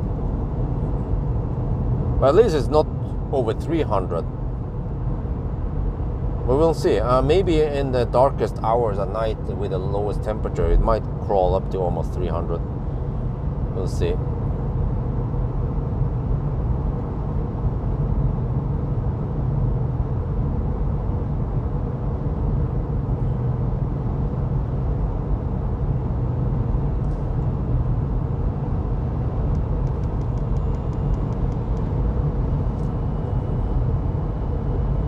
Okay, Shell Ås might be one bailout point before Abildsø, but if I can make it to,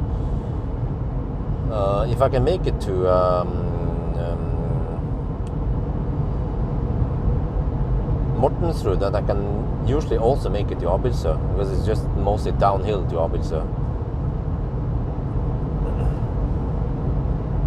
And the Nygårdskrysset is a slow detour, so I don't want to go there. Yeah, there's usually there's nothing between Shell Ås and Mortensrud if you don't want to take that detour to be yeah.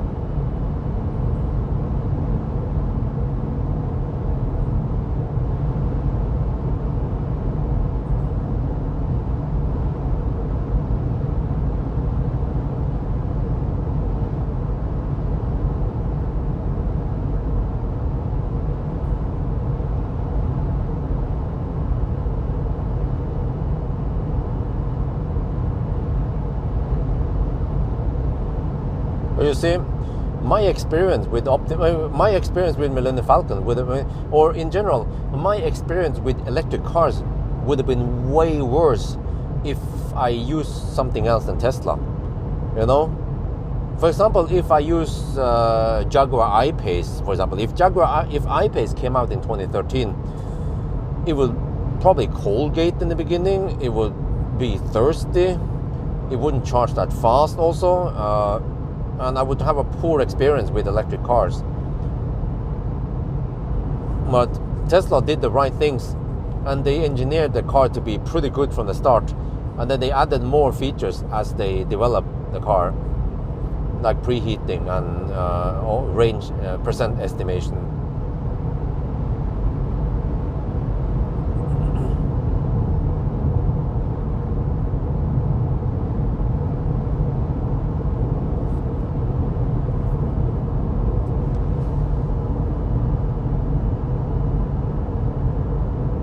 Yeah, I should ride on low instead of charge scale rate, since yeah,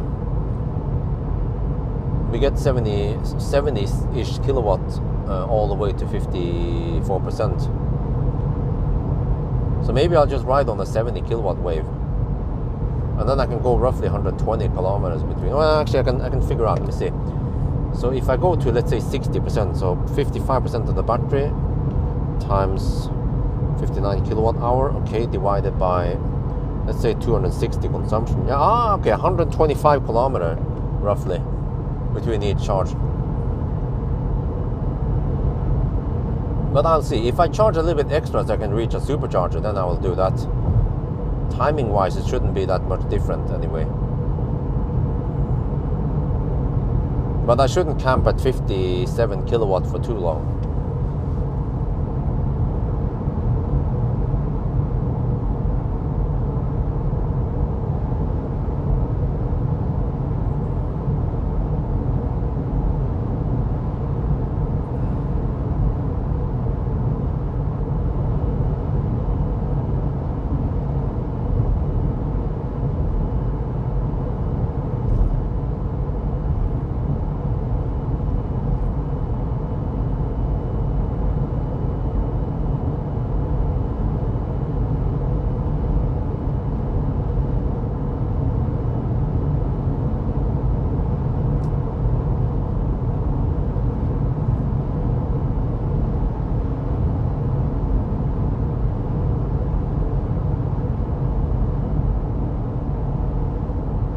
Nah, a classic Ionic, depending on how you charge, I would usually go around 100 kilometers between each charge. You can charge it to, yeah, it depends how far, but let's say 80%, right? It goes fairly quick to 80%. And then 80%, and then, but you don't want to go too deep with that thing. So you spend around 75% of the battery, 26 kilowatt hour. So you have 19.5 kilowatt hour to spend, divided by, let's say, 180 consumption then. That's 108 kilometers, yeah. So you can go roughly 100 kilometers between each charge. Well, unless you don't hammer it that hard, of course, then they can go 125. But based on the way, the speed I'm hammering at, then around 100 kilometers on the classic Ionic. But actually this car charges faster than the classic Ionic. But it is also thirstier. But at least the first leg here helps big time, that we can go over 200 kilometers before we have to charge first time. It will actually be around 230 kilometers before we stop charging, and for charging now. And I need to restock on drinks, and yeah, I might have to buy a battery, because I think I'm gonna be a bit tired if I don't drink battery tonight.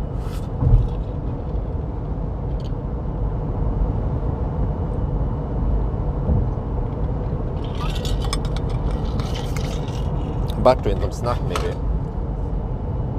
Company expense.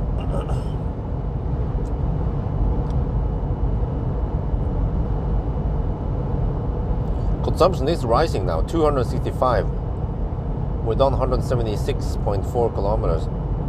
We're down to 22%. So GOM range drops like a rock now. We're down to 56 kilometers of GOM range, and we are 38 kilometers away from Abildsø. But towards the, yeah, soon we will hit the 90 zone and then the 80 zone. Yeah, batteries and energy drink, in case you don't know. Well, I think it tastes better than Red Bull.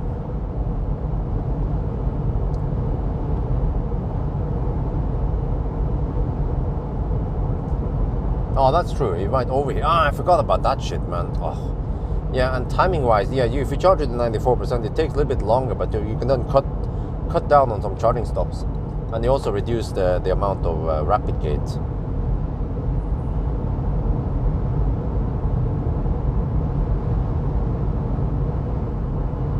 Yeah, we have some headwind now. The wind is from the west with a slight tint from the north. So there's a little bit northwest wind. I can even hear it, that we have more wind noise now. Oh shit! What? But what the heck? When did live stream is low on juice because it has not been charging. Oh, there. Jesus, man. A live stream is down to 15% because it was not properly pushed in. Wait, I have that one. Man, I should have brought the other one. Okay, it's in Millennium Falcon, the other one. Okay, whatever.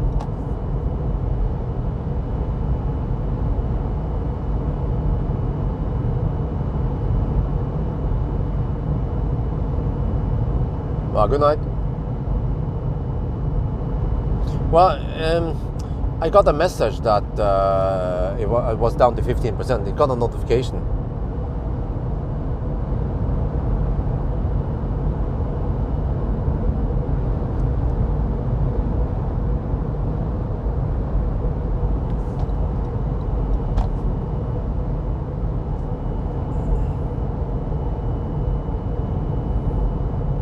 Okay, it's already down to, wait, okay, it's already 16%. Yeah, it goes pretty quick to charge it, even if you are live streaming.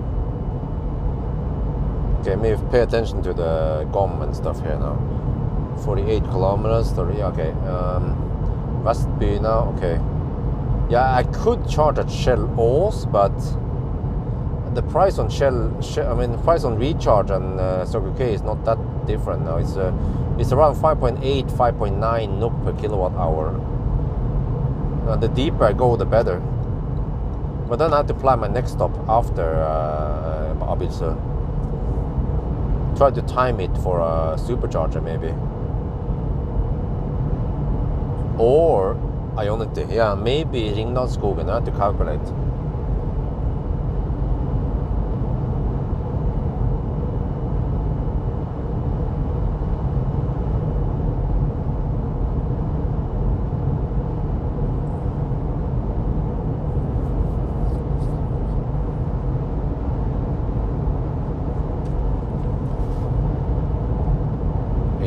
Wow, consumption goes up now.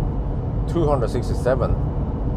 It's going to be colder tonight, so I can expect maybe almost 300 or 280 at the worst parts.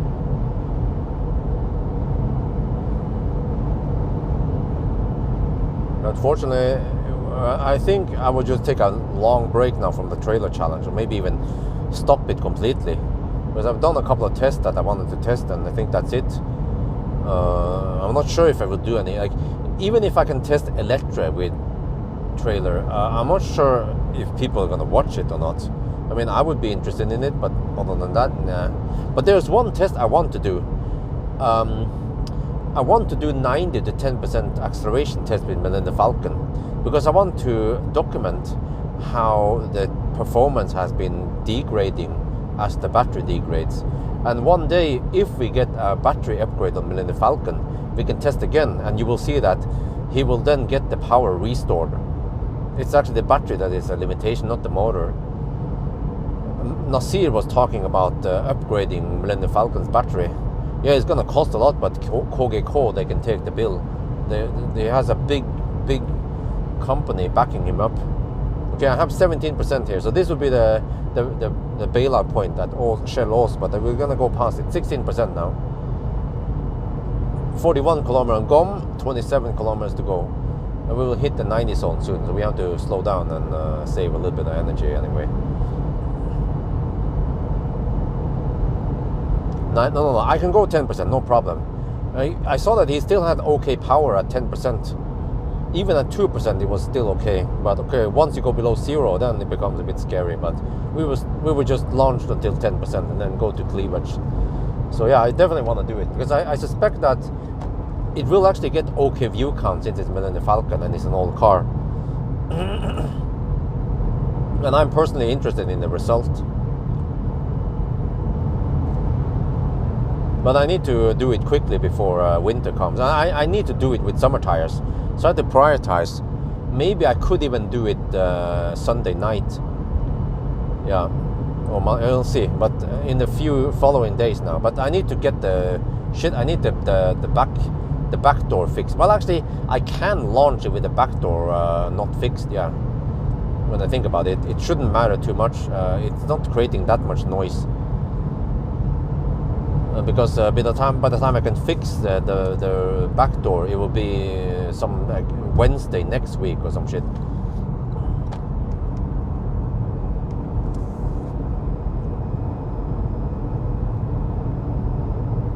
Okay, we hit the 90 zone. We have to go a little bit slower.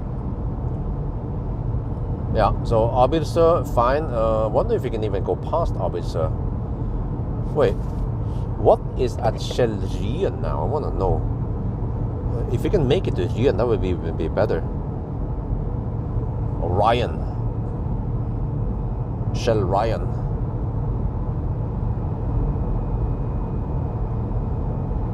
Did they put chem power there? Did we have more high power chargers or some shit?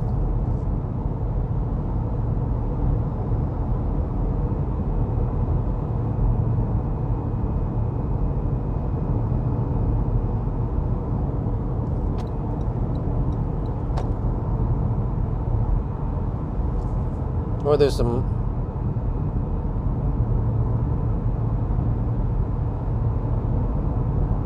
Oh, there's one hypercharger. Wait, huh? Like, can someone tell me what do they have there? I mean, I can share a hypercharger, no problem. Oh, I have battery charge low now. Okay. Oh, they dismissed this home button. There, dismiss. Okay. It seems like I can reach Oslo.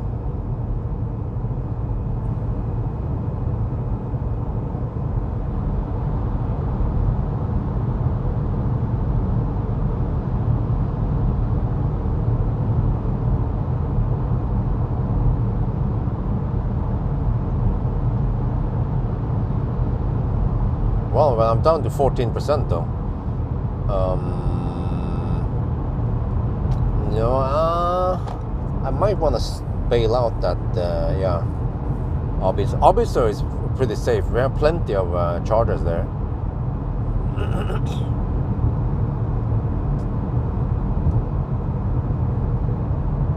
Car scanner, nope.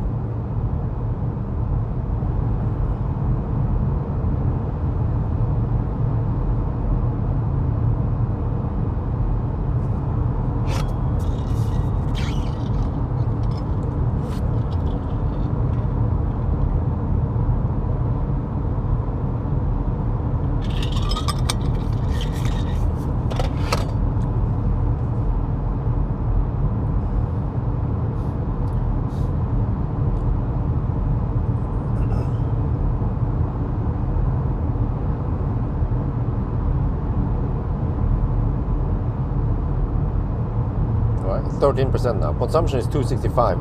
It should start dropping now that we go slower.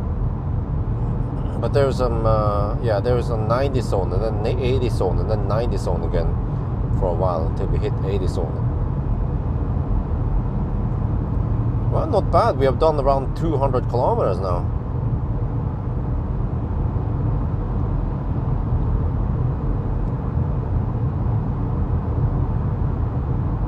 Huh? Circle K, Abilse, okay.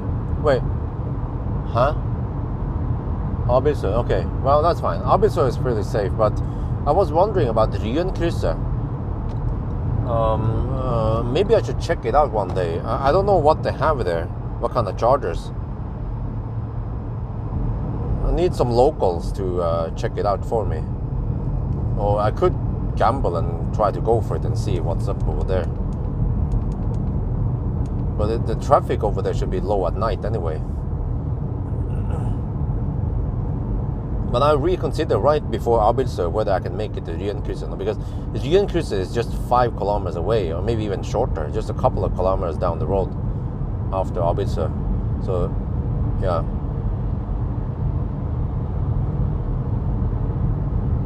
So the deeper I go, the better. Not much ping pong. Actually, barely any ping pong at all.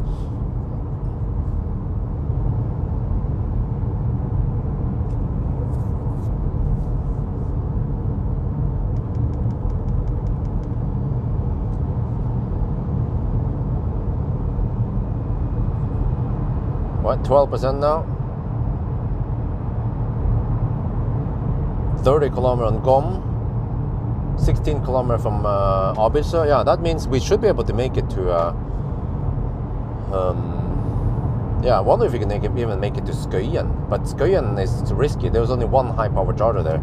They haven't upgraded them to chem power yet, but I bet they should do it eventually, because Skøyen is also a popular place to charge at. They should just remove all the ABB chargers and slap down some chem power. Recharge Gronlia, huh? What is that? Huh? What the heck is that? Where is that one?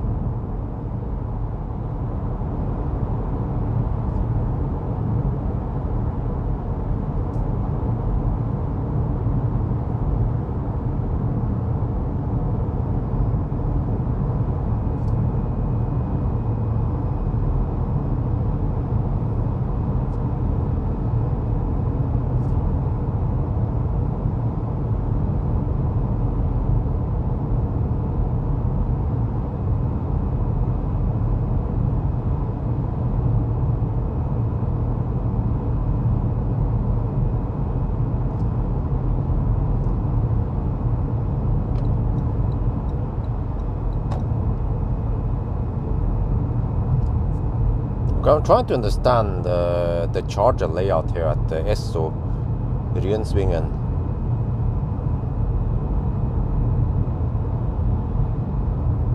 No, Rynkrysset. Not Rynsvingen. Rynkrysset. I'm trying to understand what kind of chargers they have there. But if it's 300 kilowatt, that's typically a hypercharger. There's some 50 kilowatt, that's not going to cut it. There's some type 2, and there's one hypercharger. I can get a shared hypercharger, and then there's some 150 kilowatt.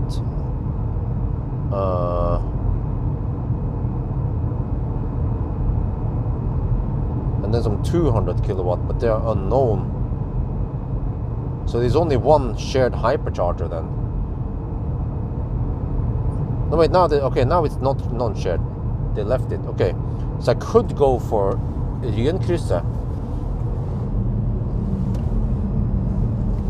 if I'm at Abildsø and both plugs are available. Then there is a high chance that they will be available because I'll just be a couple of minutes away anyway. And at night, at midnight, the probability of it being occupied is quite low. Maybe just a few taxis charging there.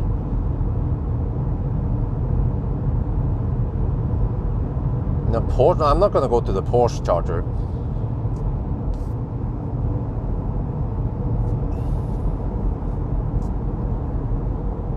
Shell Mortensrud is, okay, but no. Shell Mortensrud is too early. I'm 9%. It's either Abildsø or Rynkrysset. And actually, in a way, Rynkrysset is good because I need to exit there anyway. So which means I need to slow down for Rynkrysset anyway. So I wouldn't have to take a much detour at all to get there.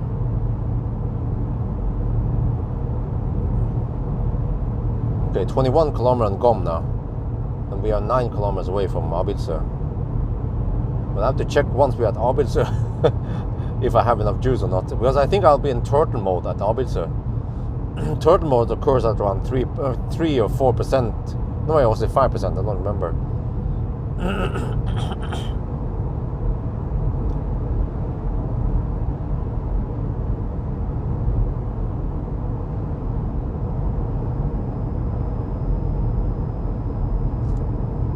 And who the heck is Jonas? What's up with him? Okay, we're gonna hit the 80 zone soon, so I have to slow down even more. Let's see now. 265 consumption. 207 kilometers now on the trip meter.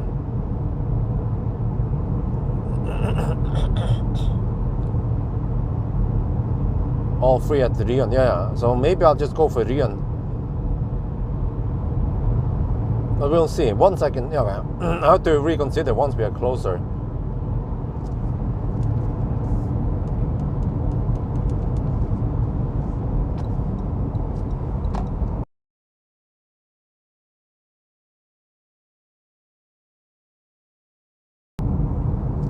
Okay, let me see.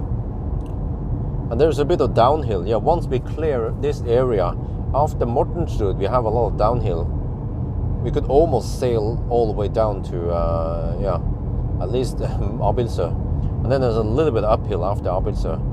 We'll see. I have 8% now. 18 kilometers of range. Yeah, we're gonna go deep. always go deep at night.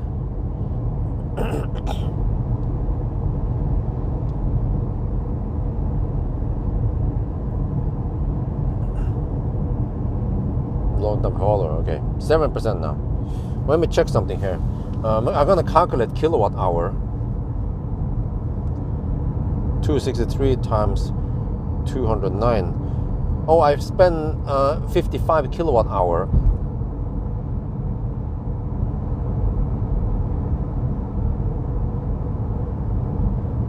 So I have 4.5 kilowatt hour left, and then over in the city I might consume only around, let's say, 190 consumption. Well, I should have actually around 24 kilometers of range. Yeah, GOM is a bit tricked now because I've been hammering it earlier. And also we are a little bit in the highlands over here. So, you know, I wonder if we can actually make it over to Skøyen, but I'm not sure if I want to go that deep, because eventually when we get turtle mode, car might be a little bit slow up the hills. Yeah, but okay, over here, yeah, 7% still.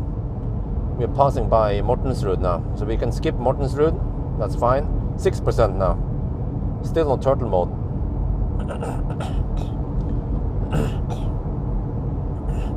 And then we will mostly just roll down all the way to Abidso. Let me check.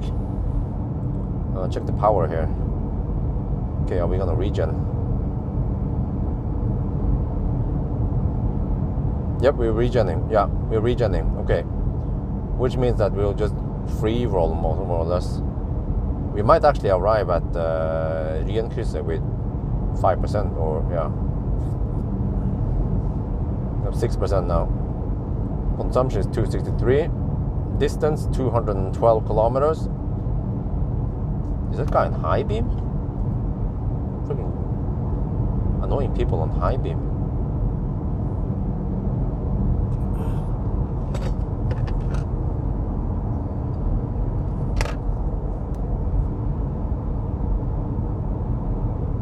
Okay, let me get ready. 6%.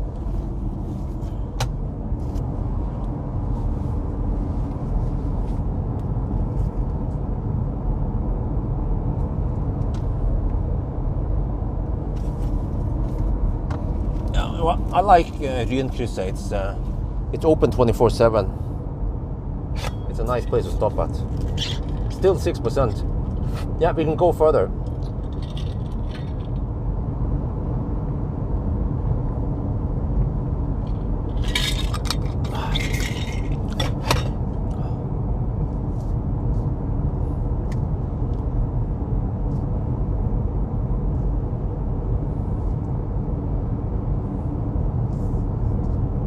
Okay, 5%. Yeah, turtle mode is about to kick in soon.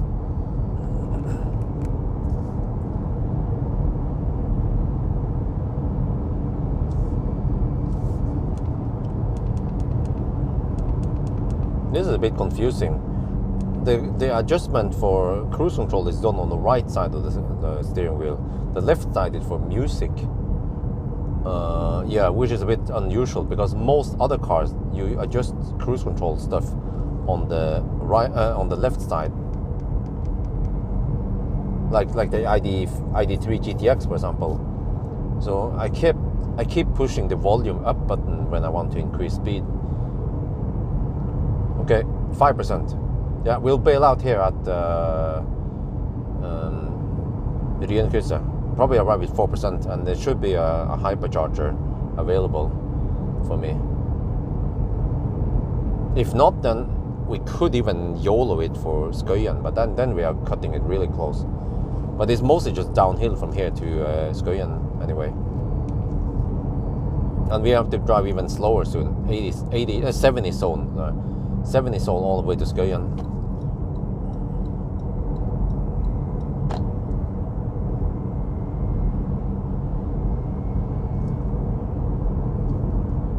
Okay, let's see.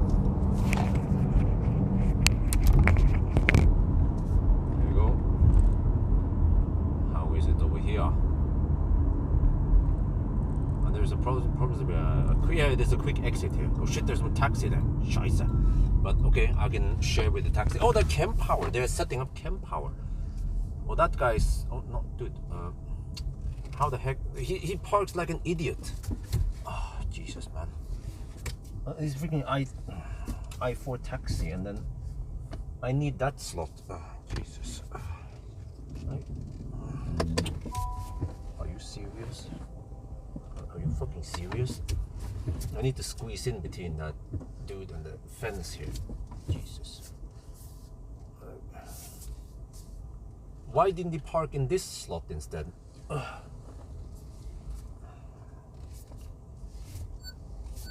Since his charge board is on the wrong side. Well, whatever. Okay. Let me record the data. Yeah, 261 consumption, 216.2 distance, and 5% left. Ryenkrysset.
Okay, we are charging.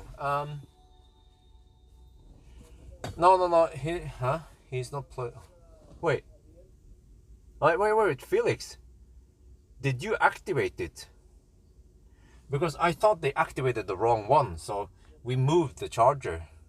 This is why it's confusing. Next time, Felix, you have to say that you're gonna, because the right side was activated, and they claim that they scanned that side or whatever. Okay, whatever. Okay.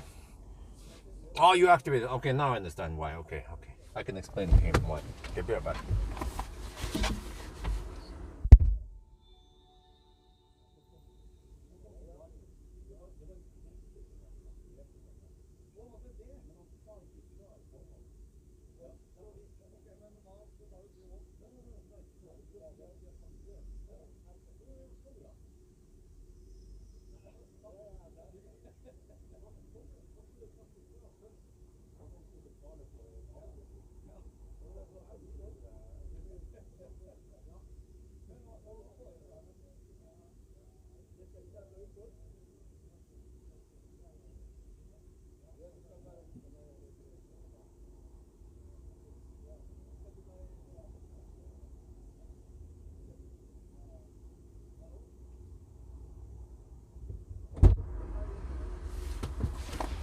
Okay, Felix, you are paying for the taxi next to us. There's an i4 and some guys. So there's an i4 taxi charging now on your session.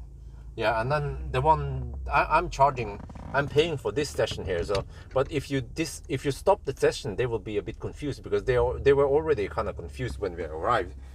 They scanned the other side, and then for some reason it was I don't know, but I didn't know beforehand that you were gonna enable it. So that's why I was also confused. But I have a little bit limited time now, so let me just get over. Yeah, I need to film a little bit, and we can't see the charging speed. Oh shit! I had to fire up the car. I forgot. Otherwise, yeah,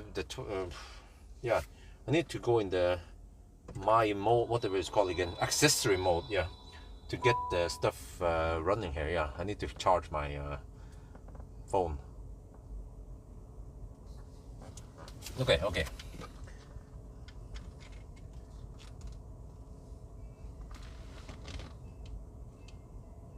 We are now charging at Ny1. Oh, I'm actually splitting now. I'm sharing a hypercharger. It says maximum 300 kilowatt, which should usually mean that they have 4 power modules here. But it doesn't matter because I only need 1 power module. I can take only 75 kilowatt. I arrived here with 4%. We are now charging. I don't see how fast we are charging. But all I know is that the next stop is going to be somewhere here, maybe. I'm not sure. We'll see.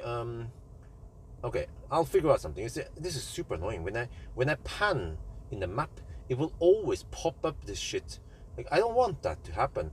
If I want it to pop up, I prefer to press and hold, and then I want it to pop up. Not when I'm just panning like this. It becomes super annoying. I think I want to go to. And then the music starts every time. What is that shit, man? I don't want. If I pause the music, I want it to stay paused until I play it again, regardless of if I start and stop the car. Okay, anyway, let me see. Ringdalsskogen. Let me show you how snappy this is.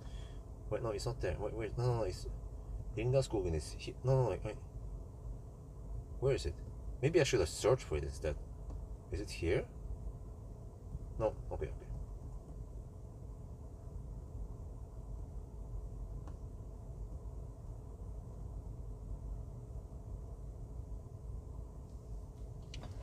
I need to search for it instead. Ny1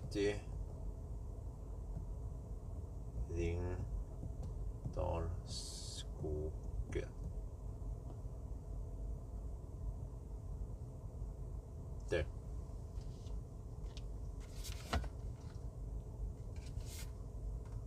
Okay, I have to search for it, and I'm going to show you guys.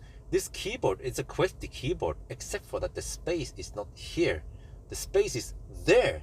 It fucks up my brain, man. What? How could they put a freaking tiny space? Whatever. Okay. You know, it's the little things that makes the whole user experience not so good. Okay. Wait, how far away are we? No, okay, that's fine. Okay, don't worry. We are charging now. Don't bug me about that shit yet. 128 kilometers. Okay, we can make it there. Yeah, we need to charge around 65% something. Then we can make it there.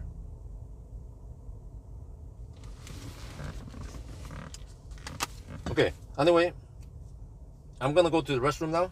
I need a little break. I'm not sure about the car now. I might need to stop it for a little bit. Well, actually, I can get some. Yeah, I can use like a backup. I can use this one as a power bank. Yeah. Do that. I don't need the music right now, so I can unplug this one for now. I think that's fine. Oh, there, you put the USB here. There. Oh no. I put the use this one. Okay, then we'll slide in this one again. Let me configure some stuff. Unfortunately, I have a little bit of time because the car is a bit slow charging.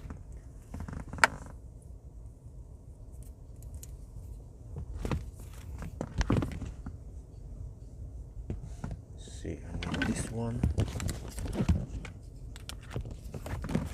Okay. Use this one as a power bank. Yeah, use the Stormbag lamp as a power bank while I'm gone. And I just have to hook up an extra cable to it.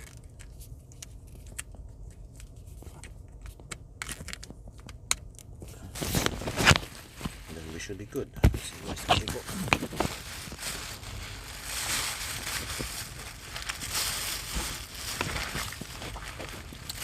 There's a cable.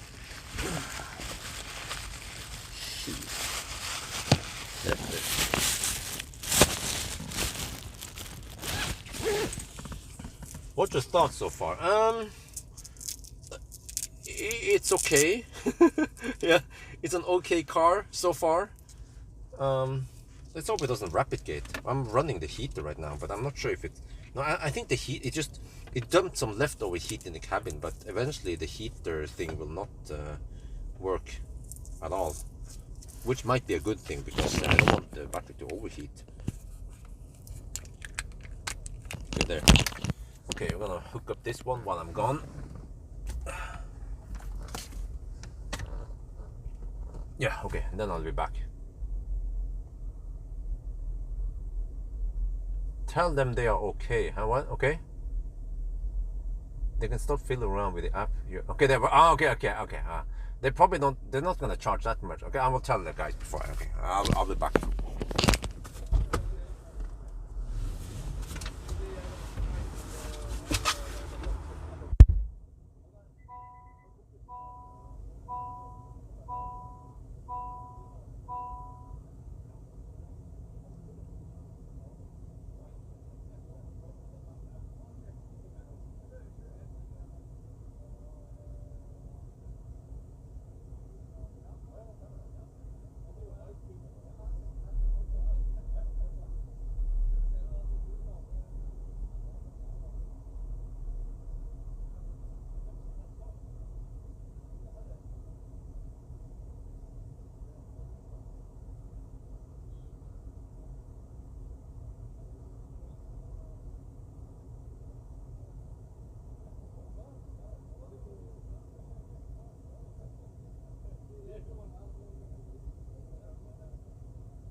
Okay, the guys, they are followers, and yeah, so they request to stop the session.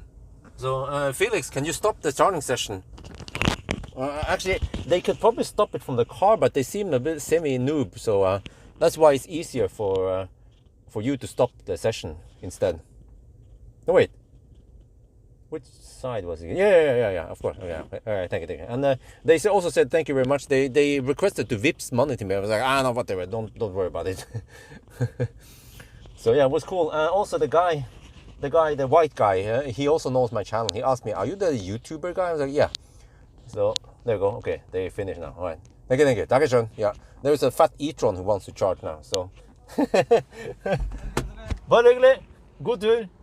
Huh? Yeah, so they're gonna leave now, and then the fat e-tron will come, and I will go to the gas station now, guys. So I'll be back. Okay, I need to do a quick one. We are already at 31%, so I need around 65% to go to Ringdalsskogen. Yeah.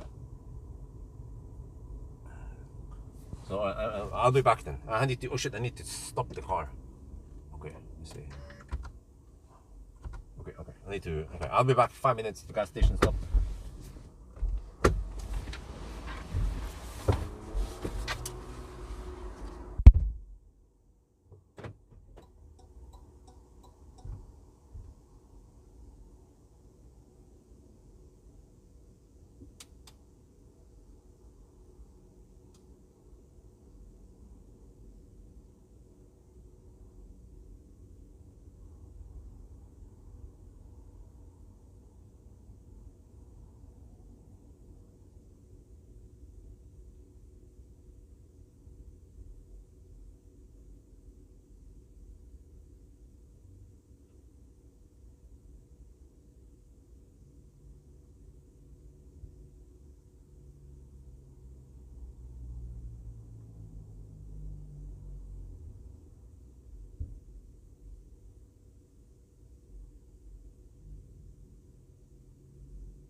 Okay, I'm back.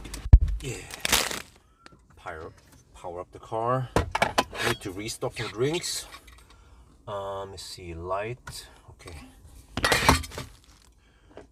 Okay, accessory mode on. Wait. Now I need to.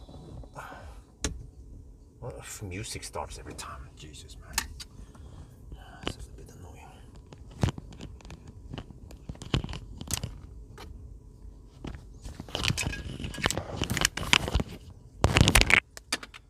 Okay.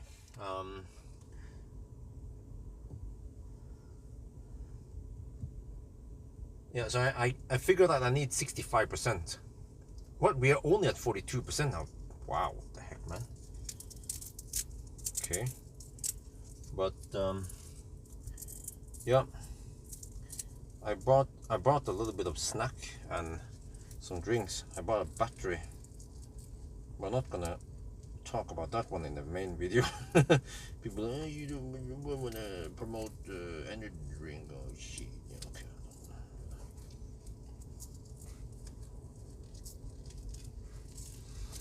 Okay, let me see. All right, let's restock.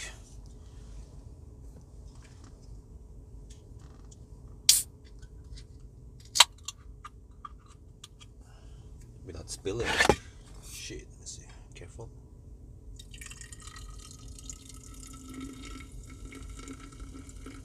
Oh yeah. Oh, the relief. Oh, the pee relief. Oh shit. Oh.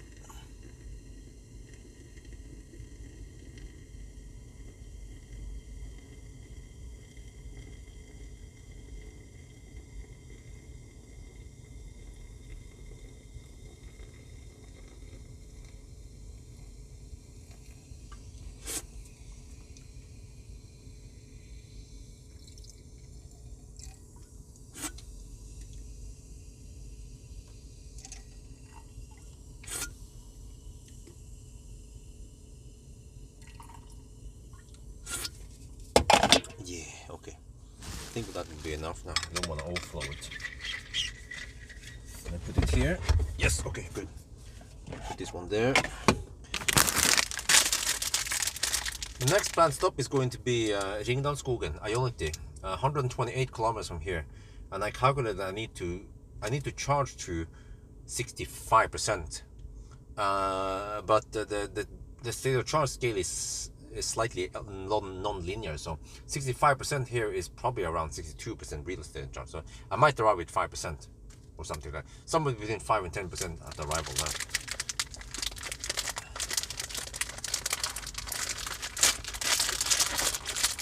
Yeah, also since we have to drive through Oslo now, so the consumption is going to be lower. So maybe 60% would have been enough, but I'm not sure. But thumbs up for Turkish pepper. Yeah, I haven't had Turkish pepper for a while now, so I just felt like having some snack to keep me awake, mostly. Okay, this one is charging. I'll shoot a little video now.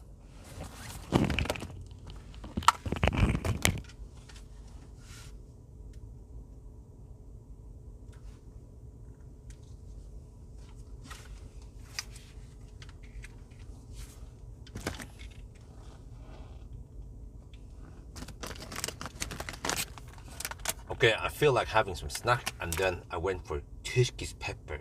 Oh yeah, thumbs up if you like Turkish pepper also. Man, let's see. Okay, anyway, the car is now in, they call it accessory mode. So you can actually fire up the car while you're charging, that's great. You see some stuff here, you see remaining time, you see this one at least. The car bugs me that I can't make it to the destination, doesn't tell me how many percent I will arrive at the destination. But yeah, and then, but then I feel like, yeah, there's no heat coming out here. Also, especially when before I started charging, before I did the challenge, I also noticed that in the beginning, yeah, it dumped just the leftover heat from the HVAC system, but now there is no heat, but at least 12 volt is running. Yeah, okay, so I shouldn't complain too much about it, right? Okay, and then let me show you outside. You see, let me check now. Okay,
Yeah, battery and Turkish pepper. Oh, here you go.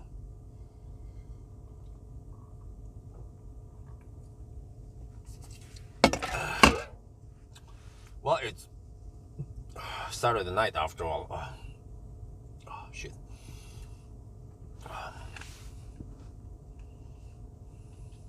Yo, what's up? 57% now. Yeah, I don't have any status to show you guys, in case you guys are wondering. Eventually, yeah. Oh, you know what? On hindsight, I should have brought the phone holder, so I can show you guys the charging session on supercharger. Or I could do some Ionity session. Yeah, maybe at Ionity I can show you guys the charging screen. What is? Huh? Why is drop? Oh shit! I forgot to plug in. I forgot to plug in the plug. It's down to 13% now. Should plug it in. There. So yeah. Supposedly, if I go for around 65%, then I should be safe. Yeah.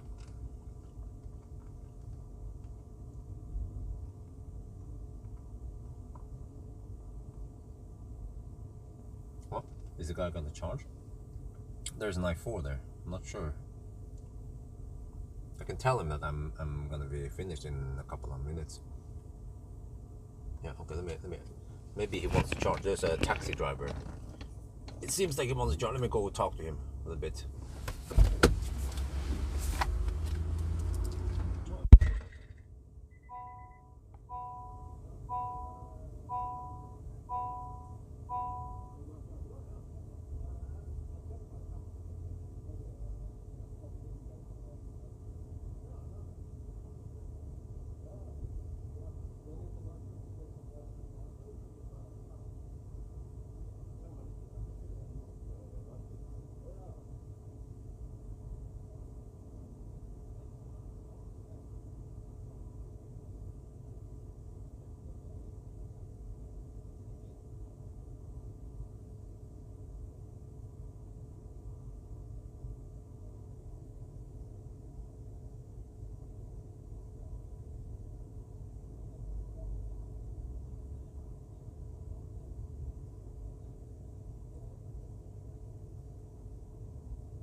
den och så Du kan bara visa till mig hvor jag kommer.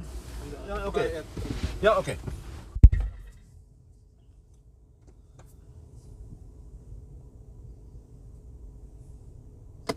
Okay, he wants me to show him how to plug it in.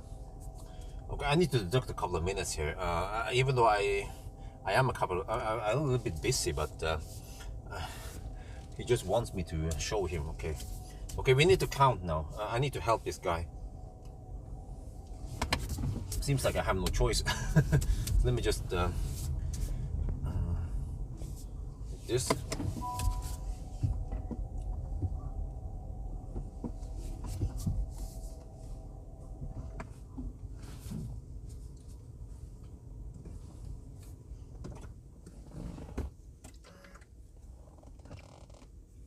We'll see. We'll see.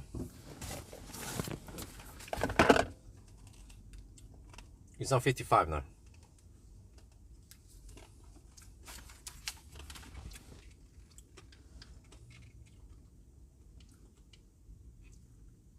Okay, we're done charging. I power off the car.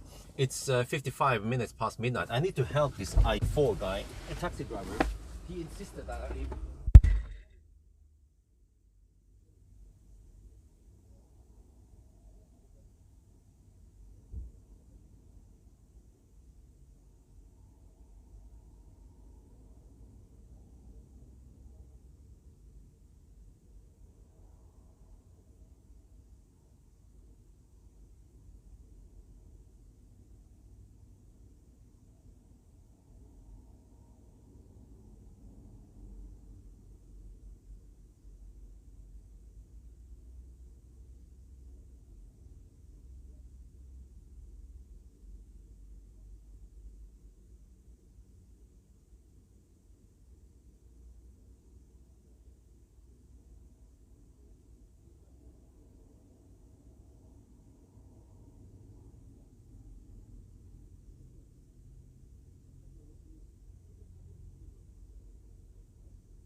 Just 13% now.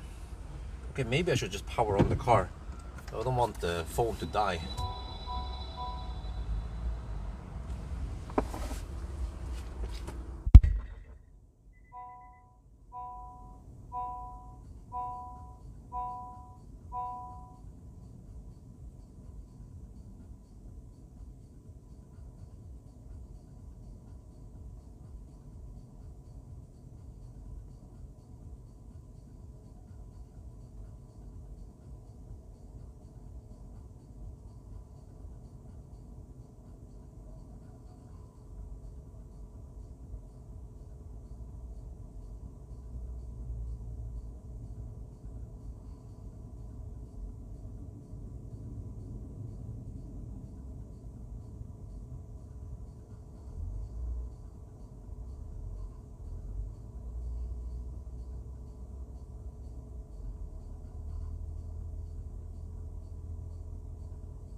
Okay, let me see. So that was, yeah, we count 5 minutes there helping that dude. Okay, let's get the heck out of here. Okay, I need to then check this correct leg. It has reset, that's good. Automatically reset. How good is the Honda? What do you want to know about the Honda? Off we go. Yeah. Well, it was 4 minutes, but you just rounded up to 5 minutes. Okay, so now we go back here. Yeah, this is a nice pit stop. It's a nice pit stop. But preferably I want to wait until we have chem power chargers there, because it's a bit vulnerable now. We only have one charger, and if it's taken, then you're stuck, right? And it tends to be a bit busy.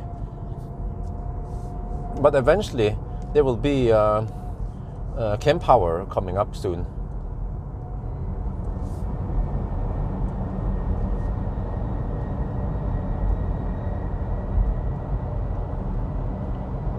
Capacity? What kind of capacity? Battery capacity?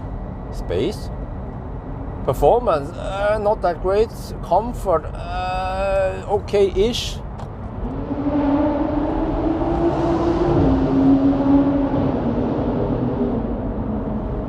Tesla, that's just a long range. If I had Plaid, I will own that fossil. Yeah, they're probably buddies just racing for fun.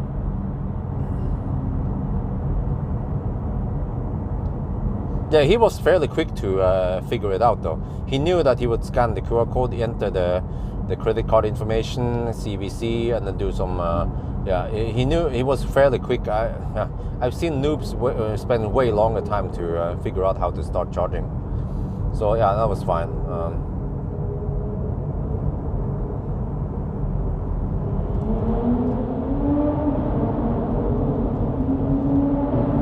Those are the kind of guys who will be pulled over by the bullet sign, you know, if they hammer too hard and some unmarked police sees them. Oh, now the smell, of course. Freaking smell, man.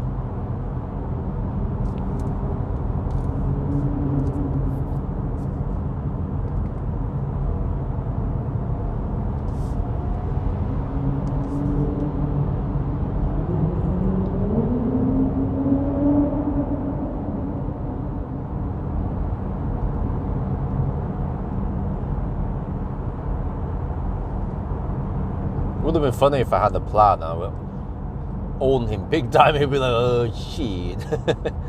Whatever. It's I don't want to hammer too hard over here. I prefer hammering it in the 110 zone with less traffic and higher speed limits.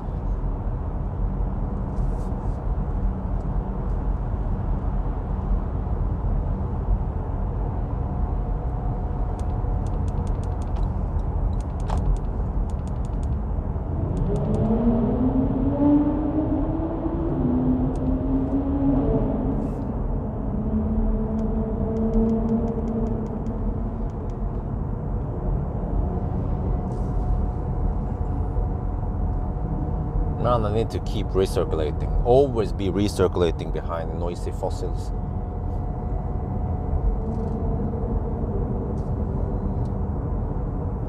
But that was a whooping 32-minute charging stops. So the charging stops we will have will be roughly half an hour each. Damn. Can we even beat Otto 3?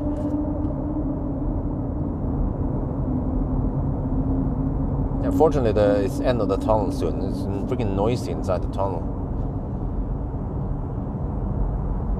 Yeah, Ringdalsskogen next. The car now claims 167 kilometers of range. Yeah, we have to stop there, Ringdalsskogen. There's no other stop nearby.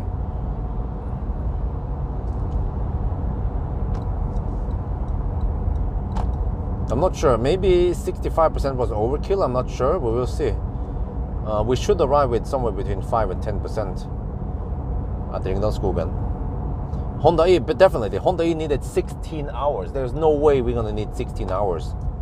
Because if you know Honda E had only 36 kilowatt hour battery, and it charged quite slow. I don't remember how slow.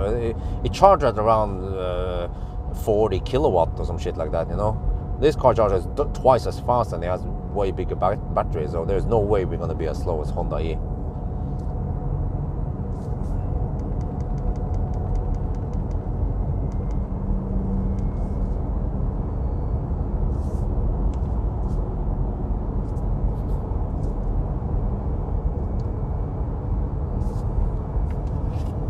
Now I just have to stay alive for the next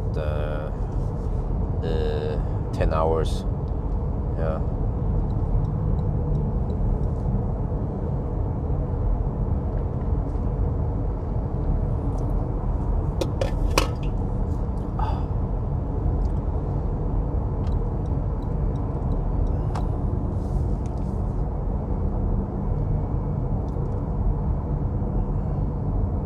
Yeah, but it seems like you don't get any heat while you're fast charging in the accessory mode.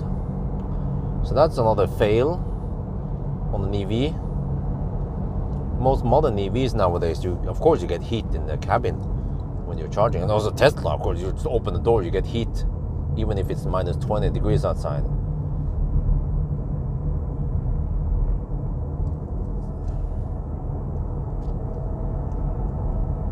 So fortunately, it's not too cold tonight. 12 degrees supposedly over here.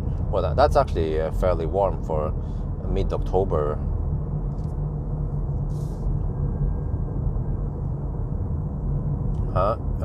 Different air quality Oslo.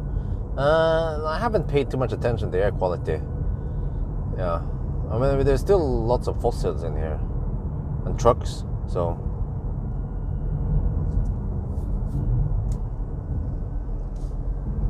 Yeah, here, Skøyen. Yeah. I needed 2% to get here, so I could have reached Skøyen with 2% maybe. Yeah.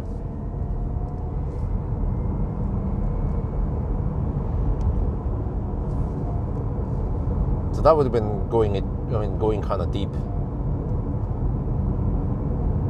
Oh, I forgot. I could have used Uno X. Yeah, if I could reach Skøyen, I could also go a little bit further. But here I would be at probably 1% over here at Uno X.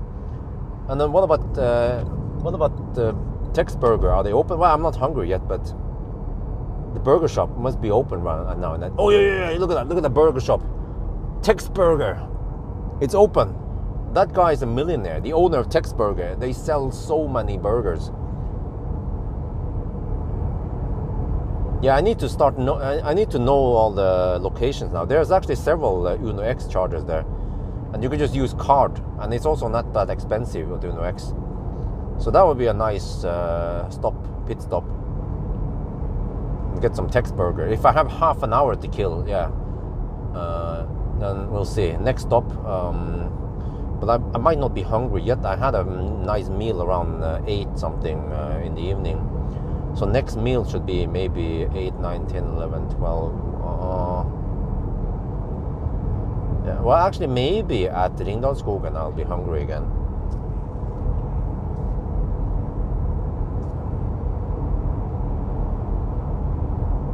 $5.5 NOK per kilowatt. Okay, that's not too bad price. I mean, not as good as Tesla, but okay. But okay, from now on, since now I can choose my charging stops. I charged enough, so then now I will try to time it at Tesla and Ionity.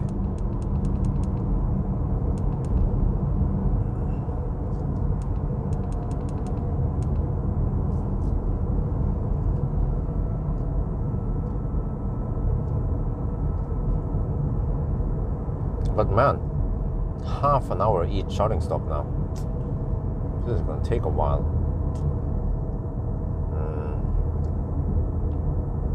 Okay, what was the music again? Let me see.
like we need to play some techno here. Where's that techno music?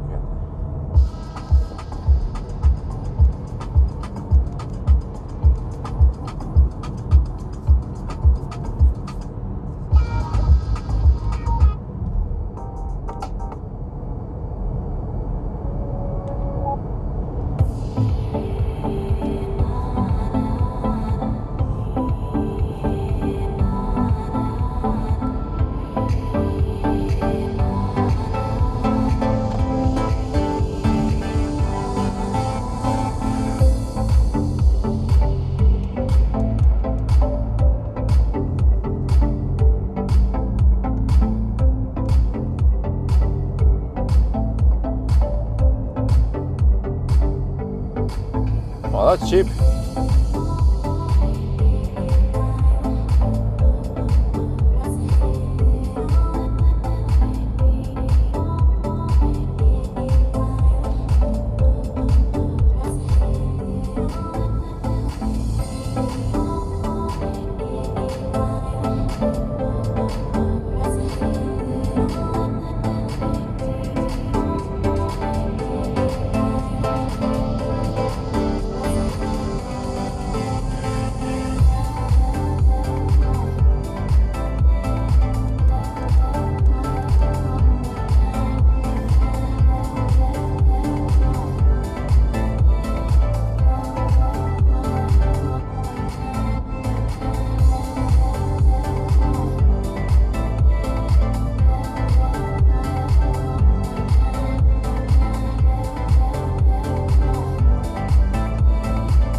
Somebody's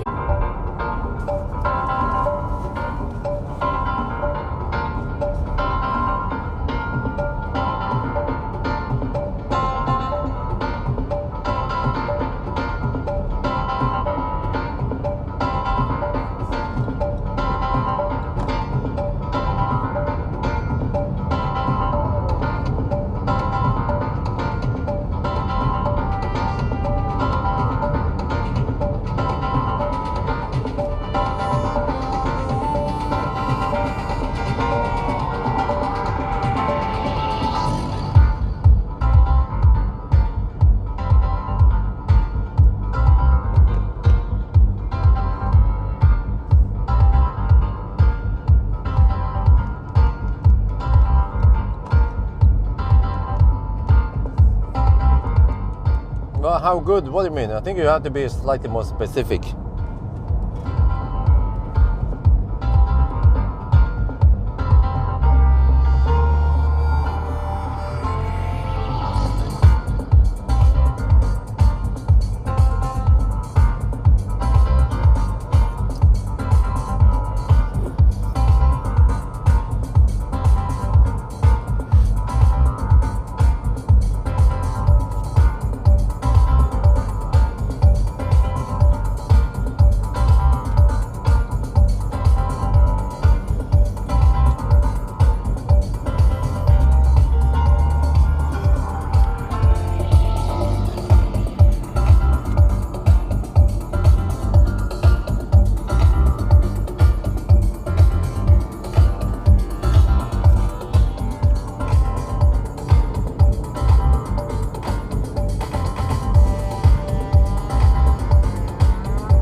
What? Only 6 speakers? Yeah, I mean, I feel like there's not good spread of the sound. But I mean, it sounds okay, but yeah. And also, I'm not too concerned about watts. You know, I almost never talk about or brag about how many watts a system has. I'm more into how well it can play it, how good it sounds, how deep it is, how linear it is. You know, stuff I care about. Mentioned in the test, but never talk about watts really. That's just a PR gimmick, in my opinion.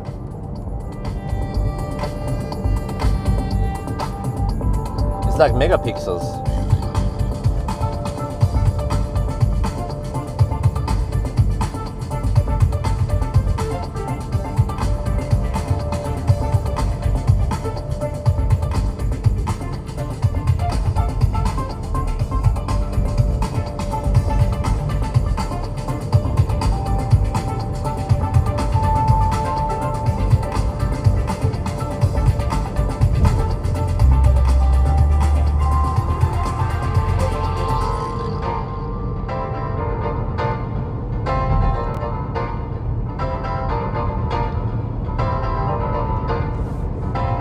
I think I know where they are. Man, they keep reducing the volume. Yeah, I think I know where the speakers are. We have 2 tweeters, 2 in the doors, and then 1 center speaker behind the main screen, and then 1 subwoofer. That's it, 6 speakers. Not much at all.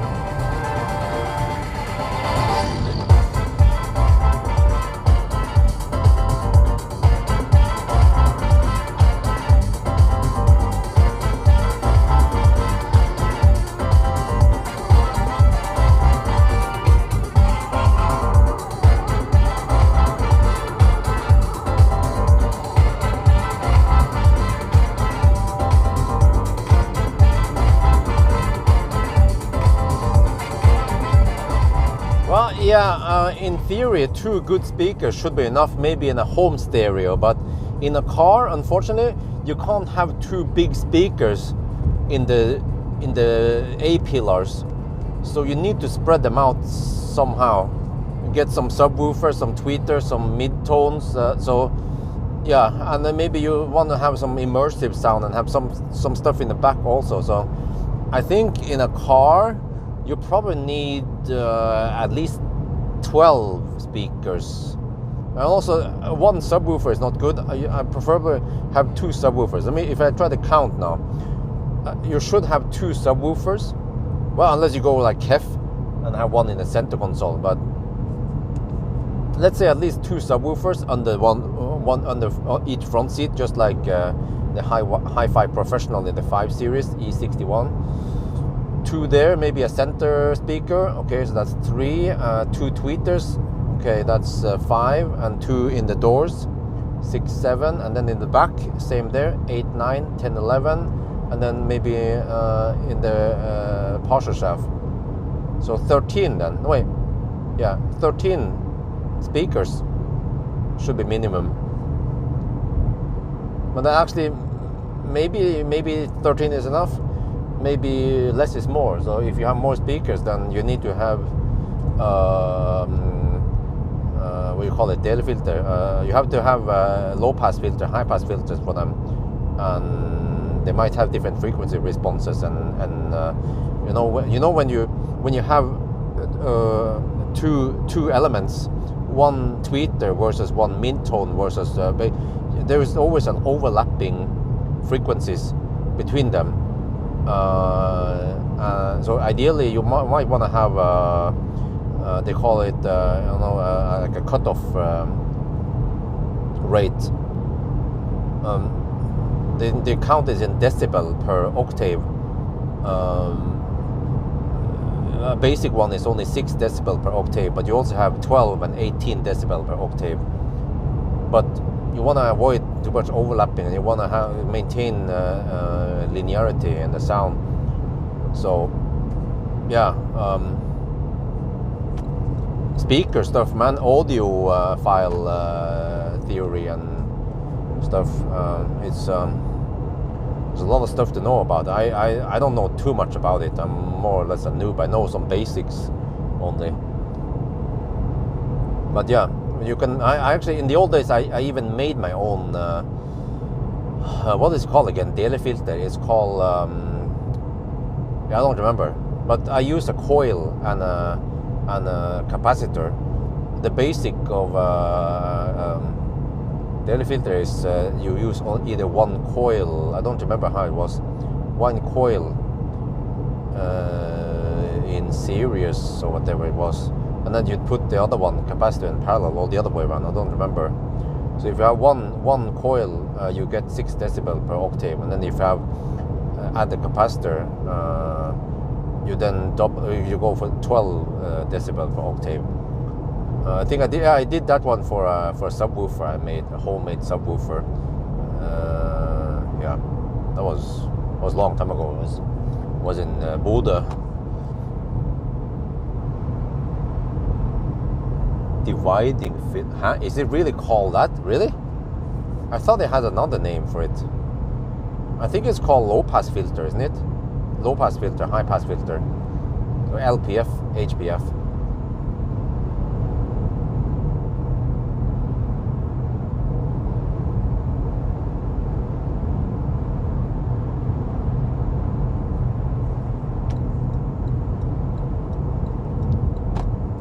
there's always the dilemma. You know, how many elements do you want in a speaker? Normally you want to have a tweeter. Like some systems are three-way systems with let's say a tweeter and a high tone or some shit, or mid tone, and then some kind of mid bass, and then a subwoofer. So that's even a four-way. And then that means that each element needs to cut off the frequencies above and beneath, and each element needs to work on its, like, the sweet spot of what that element can do, right? Well, except for the tweeter. Tweeter only needs to cut on one side, and the subwoofer also needs to cut on the top side. But then all the other elements in between, they need to cut on both sides. So, yeah, it's I think it's pretty hard to design a good speaker that has the right properties. Punchy bass, linear sound, sounds good, natural, warm sound, no distortion, and there's a lot of stuff behind it. Theories that you don't want the front plate of the speaker to be too big. So in general, speakers are quite slim, and they make them deeper instead. And then many companies, they also experiment with making the back of the speaker different shape, so it's not rectangular shape, and then you have freaking Bowers and Wilkins Nautilus freaking expensive speakers. Looks like a horn, like what do you call it?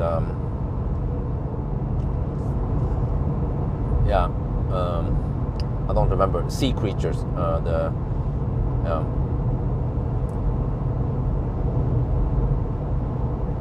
Trying to remember what that is called again.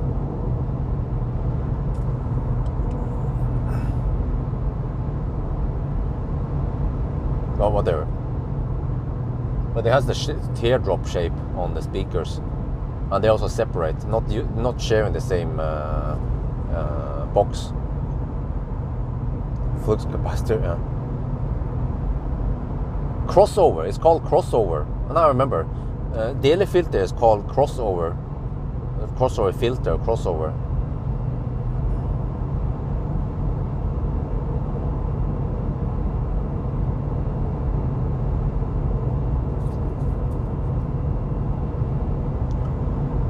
Okay.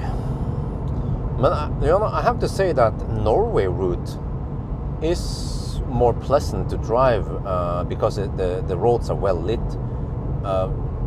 To be honest, the dark roads around Tanum at night, especially if the weather is not that great, if it's raining or some shit, it becomes a bit tiring to drive it versus Norway route.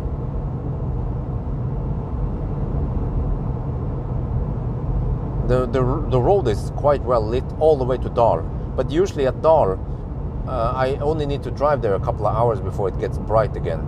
And also only a section from Dal to Tangen is dark, and then we have well lit road again. So yeah.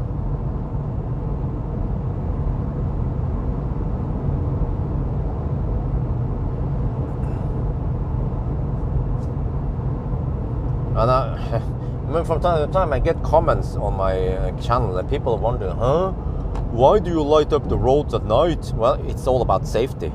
It's actually less tiring for the driver to drive in lit roads, and also better safety. If there will be obstacles or animals or whatever on the road, you will see them, you will spot it, and you don't have to worry about high beam, low beam, because, well, like we've seen in Sweden, many times you can't use the high beams because of oncoming traffic.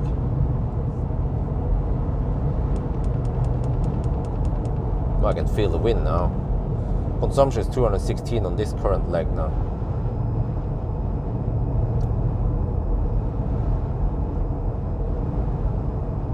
Oh yeah, poking the finger on the speaker. Yeah, they popped the tweeter. Like, how many people got the tweeters popped in by kids, huh? And the problem is that the speaker grills, they are soft.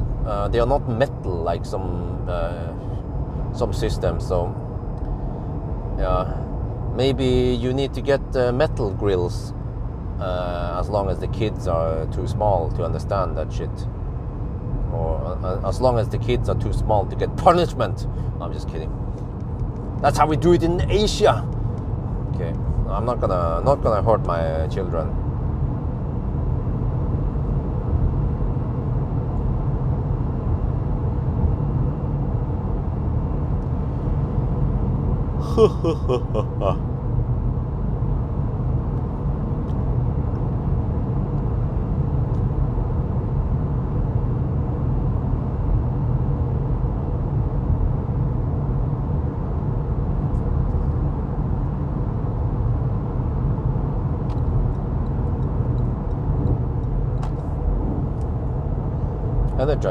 What is the whole colon then? Why do they have colon? E colon NY1.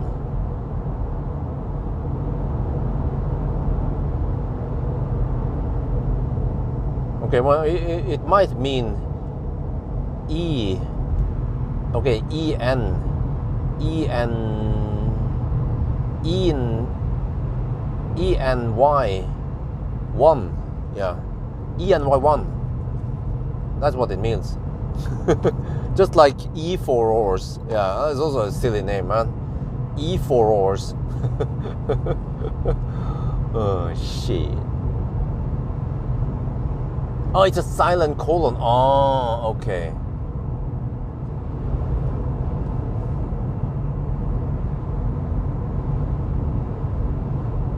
Or maybe it's it means something else. It's not colon. It's the divider sign, or yeah, I don't know. Wait, I have slight tailwind over here. Okay, it's a bit windy nowadays, so I have to take into account the wind, especially on a car like this. If it was a Model 3, and Model 3 is very little affected by wind. Anyone? No, but that's no. But, no, it's in. No, it's E. It's not A. It's E. Anyone. No, it's in. No, it's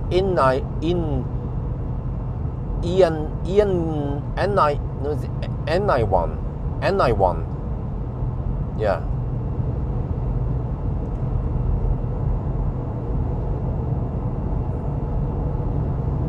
It's like E4 ors.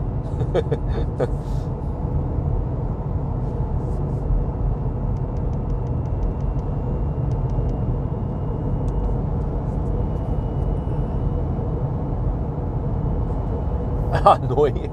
Yeah. Well, there's something German in front of me here.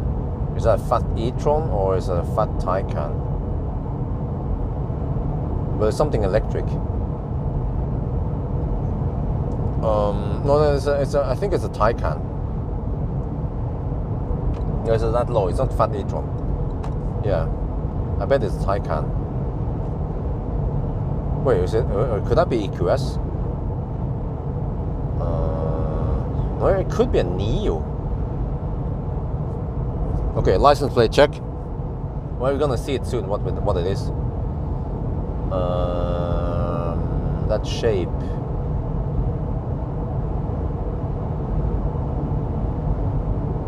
ED. Echo Delta 25841. It's a Taycan. Yeah, Echo Delta 25841.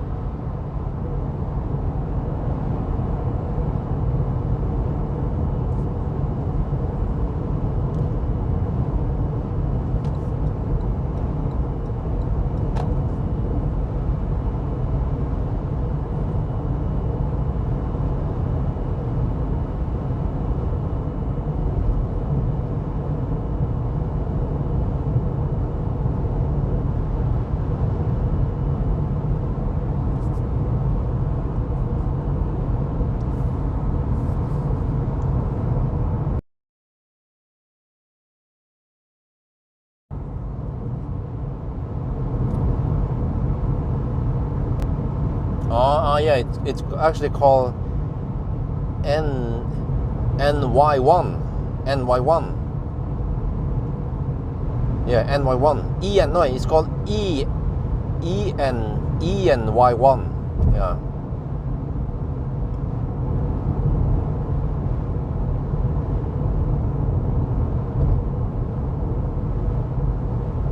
Import from Germany, huh? Interesting. Why did they import it from Germany? Didn't anyone want it over there? Other than Tesla, who is doing a good job on EVs? Why, is that a question?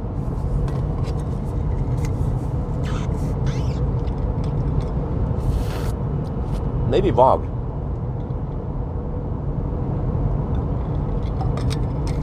They have a pretty good platform. But I can't decide whether it's Vogue or the Koreans.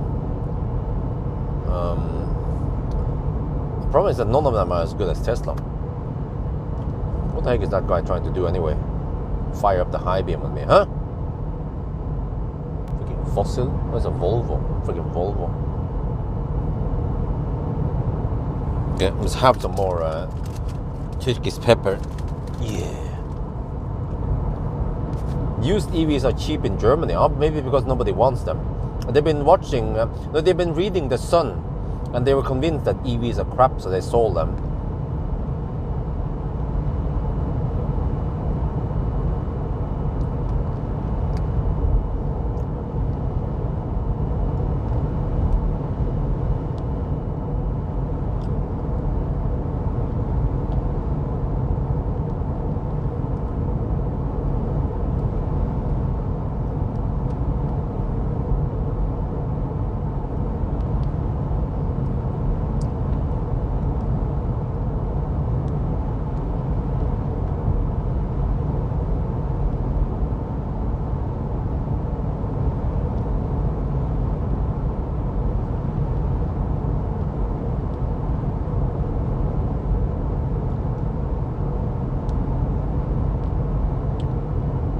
You know, when I saw the picture of this car, I thought it would be bigger. It looks big on the picture, but it wasn't that big. So, yeah, space-wise, it is... I'm not sure how to say this. I mean, it has less space than ID5, for example. I need to do a banana box test to figure out the space. And it has less space than Model Y, that's for sure. So, yeah, I wonder if it even has less space than e-Niro. Maybe similar to the newest Kona. Kona has finally grown in size because the Kona was always a little bit too small. So yeah, I need to pick up on the Kona thing. I was supposed to try to borrow Kona this week, but then he just didn't reply, and I thought, okay, he was probably on the autumn vacation, so I didn't want to bother him. But I mean, autumn vacation is gone. That was, you know, he must have been at work for 1 week by now. But so, whatever. I'll just fill up my next following weeks with some house stuff and some Frankenstein and Millennium Falcon action. Yeah, suddenly some more Millennium Falcon stuff showed up. Plus, I still need to do some trailer action with Valdemar. Actually, I need to go to Valdemar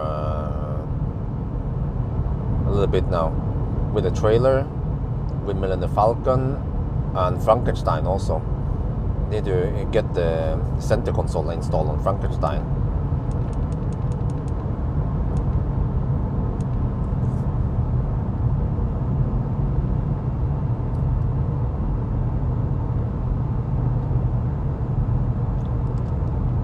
Yeah, I saw that I think Chris is driving some yellow some yellow Porsche right now.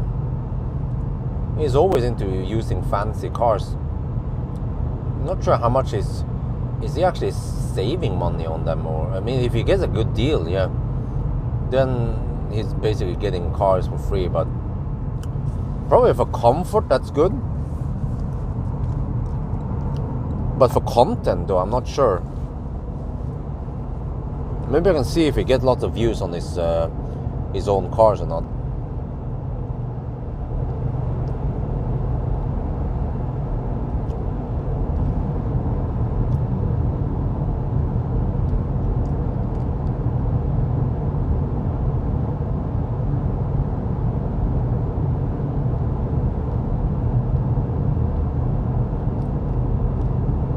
Me though, I think I figured out that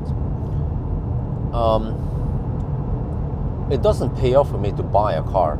Or if I buy one, it should be like a shitty car, like a Frankenstein or some shit. If I sell Frankenstein, maybe if I can buy something for around 40,000 NOK or something, just invest a little bit more. And also I wonder how much I can get for Frankenstein. If I can get 20k for him, the same price I paid for, that would be great. But he should be worth a little bit more than that. I should be able to sell him for around 30k.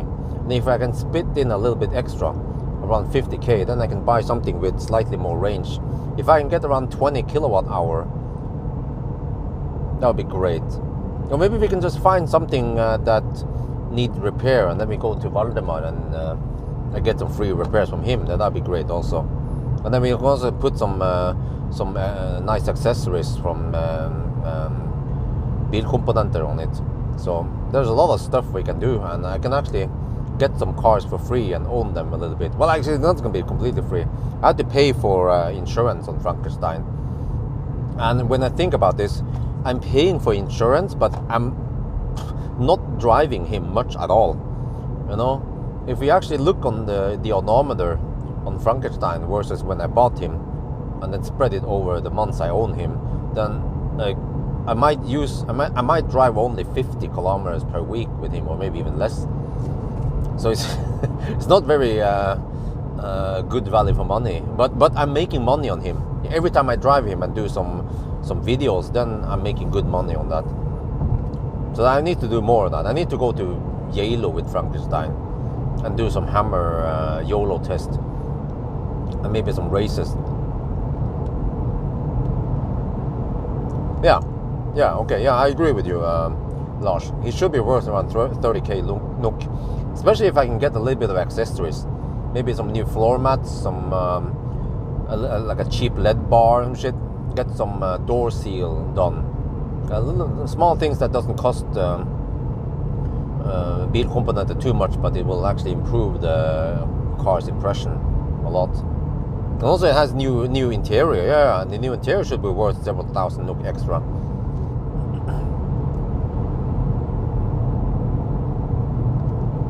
Uber, yeah, but true. But it's just that if I only use Frankenstein for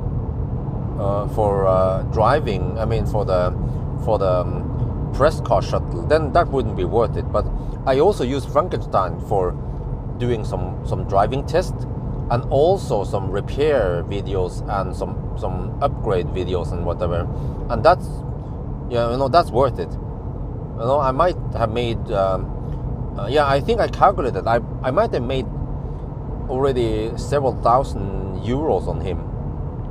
If I search for all the Frankenstein videos, maybe it could be, yeah, probably worth more than the car, more than I paid for him, plus insurance.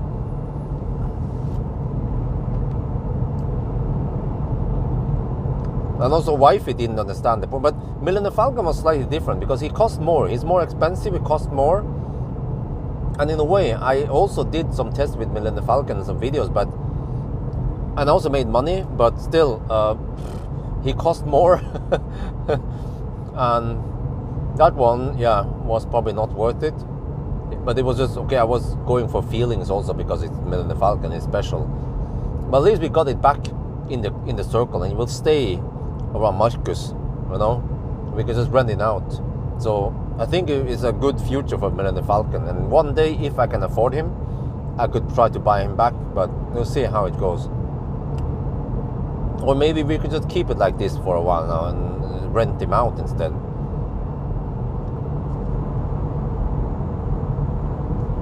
Get a wrap? Yeah, if there's someone who wants to wrap him. Because the paint on Frankenstein is kind of shitty. But I wonder if you wrap something that has some dents and shit, maybe it will be quite visible in the vinyl, right? But yeah, maybe I could ask Mantas Wrap if he wants to try to get rid of some of the paint damage and shit like that. If he can fix it or not, I'm not sure. But there should be plenty of businesses who wants to get promotion by doing some work at cars.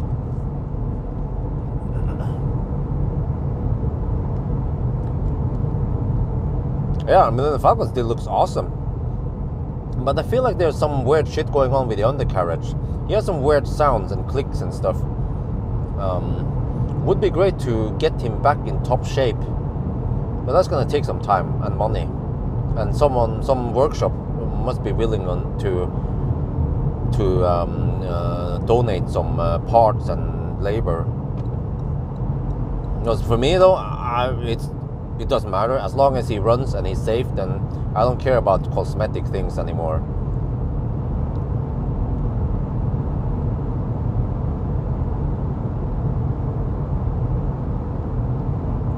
Graphic RAM, I'm not sure how much I would sink into Frankenstein. Plus, I don't want any weird design on him. I just want to blend in, you know. I don't want to stand out too much with a leaf. And by the end of the day, the problem is that, okay, he might be okay for some of the challenges, some of the tests I did, but he just doesn't have enough range. I will make a couple of episodes where I pick up and deliver press cars and use Frankenstein, and you will see what a struggle it becomes, because I have to then fast charge at least once or twice probably. I have to top up a little bit from Oslo to somewhere. I mean from Jessheim to Oslo, top up quickly somewhere, maybe Alnabru or I don't know where. Just top up for 5 minutes. And then on the way back also top up a little bit. That's probably the best deal. Ride on 40-ish kilowatt wave. And also have to heat up the battery in the garage. I have to heat up the whole car actually around 24 hours before I do the trip.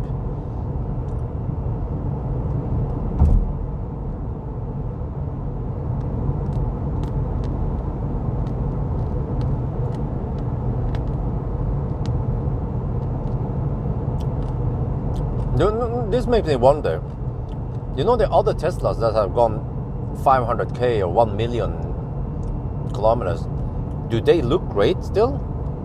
Or do they have beaten down paint and so on, and the interior? I mean, Millennium Falcon, okay, it's kind of beaten down now, but I feel like he should stay in better shape when people just rent him. But, you know, these guys, people who rent Millennium Falcon, they should try to take good care of him, right? Not treat them like the Maxus, you know?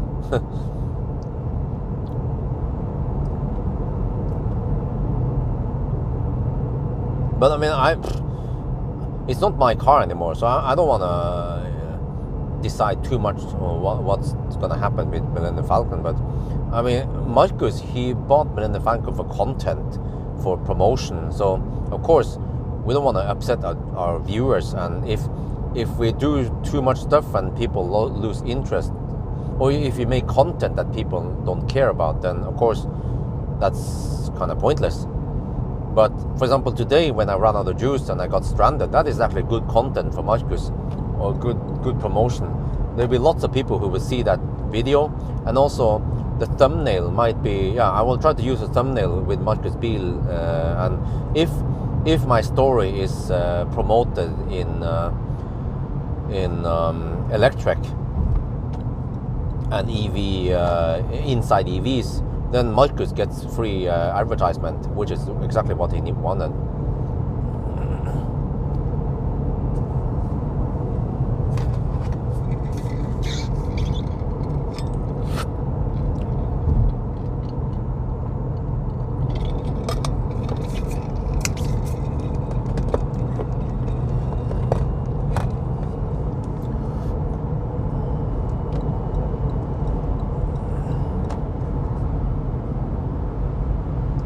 Legal powertrain Frankenstein.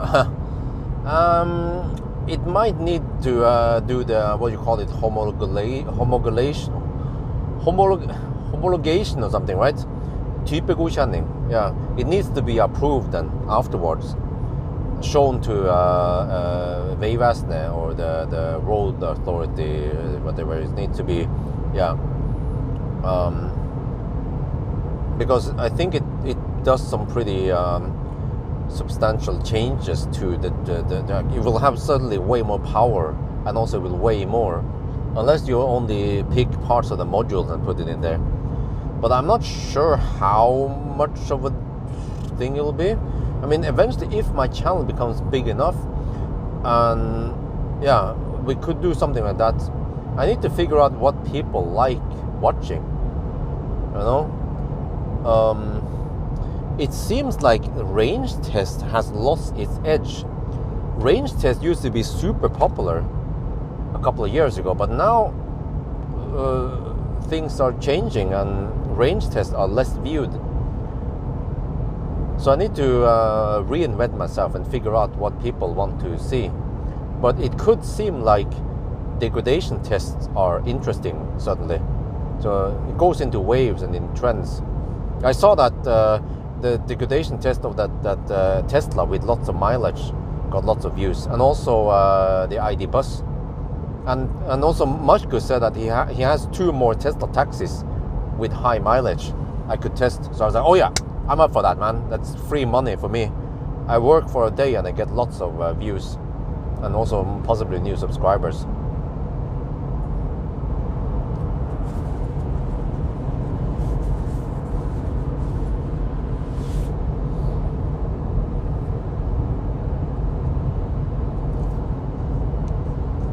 Okay, we have the slowdown here still. I might have to count 1 minute here, and then 1 minute of return. So, where is this? Holmestrand?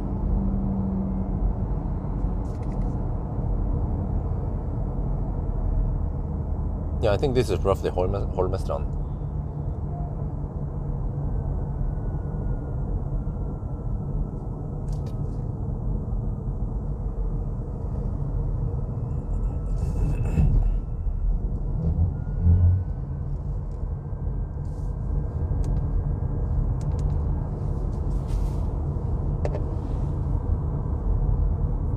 Oh shit, I just realized I'm still recirculating.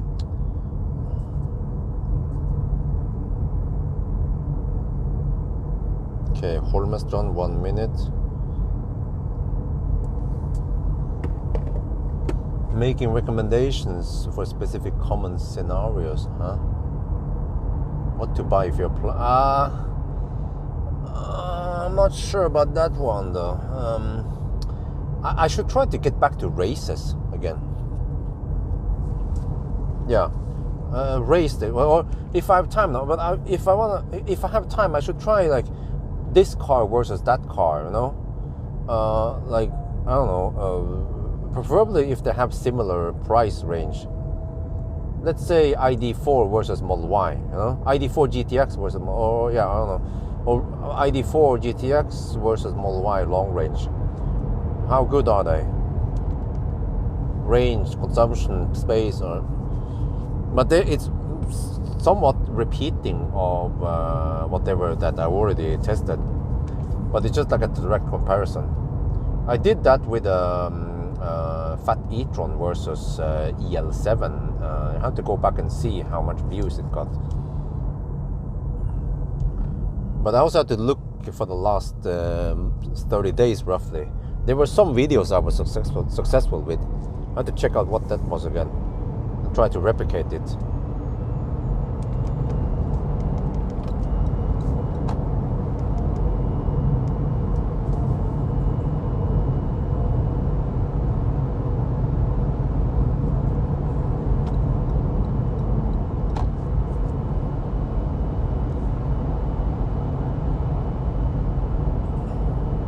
Oh well, Highland video got lots of views. But you see,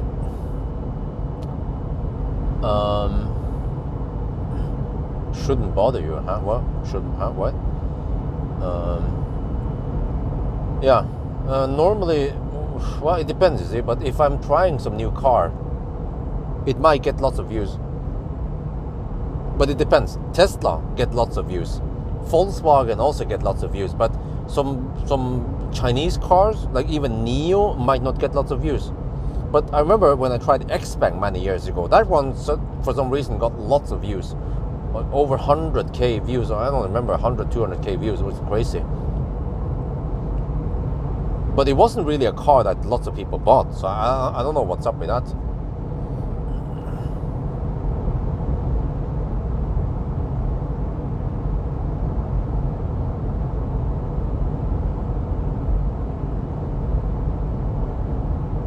Okay, how are we going now? Consumption is 235, okay. On this leg, I'm keeping track of that one. We are 32 kilometers away from Ringdalsskogen and we have 28% left. Okay, let me estimate roughly. I think we have roughly 25%.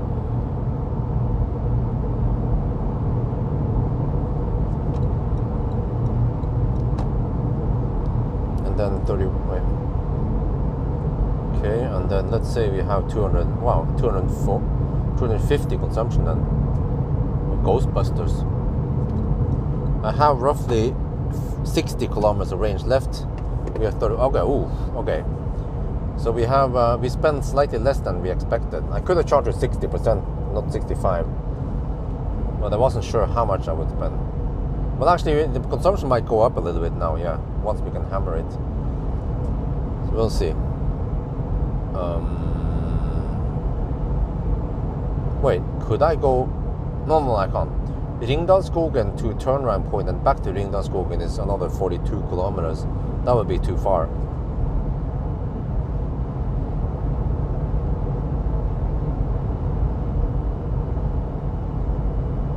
Huh? ID4 versus Bydhan. Well, okay, no, I'm not gonna compare 4 cars. It was just 2 cars. Yeah, just put up 2 cars up against each other. But I have to see if that video got any views, if it's interesting for people or not. But also, I should try to grab some classic Ioniq and do a degradation test. I bet that one will get some views. Well, what I should actually do, ideally when I do degradation test, I need to also drive it all the way down to 0. Because I want to find out, are car manufacturers hiding degradation in the 0 buffer? And also in the top buffer. If we can figure out the top buffer somehow. Yeah, we can actually kind of figure it out based on if we can see the real state of charge.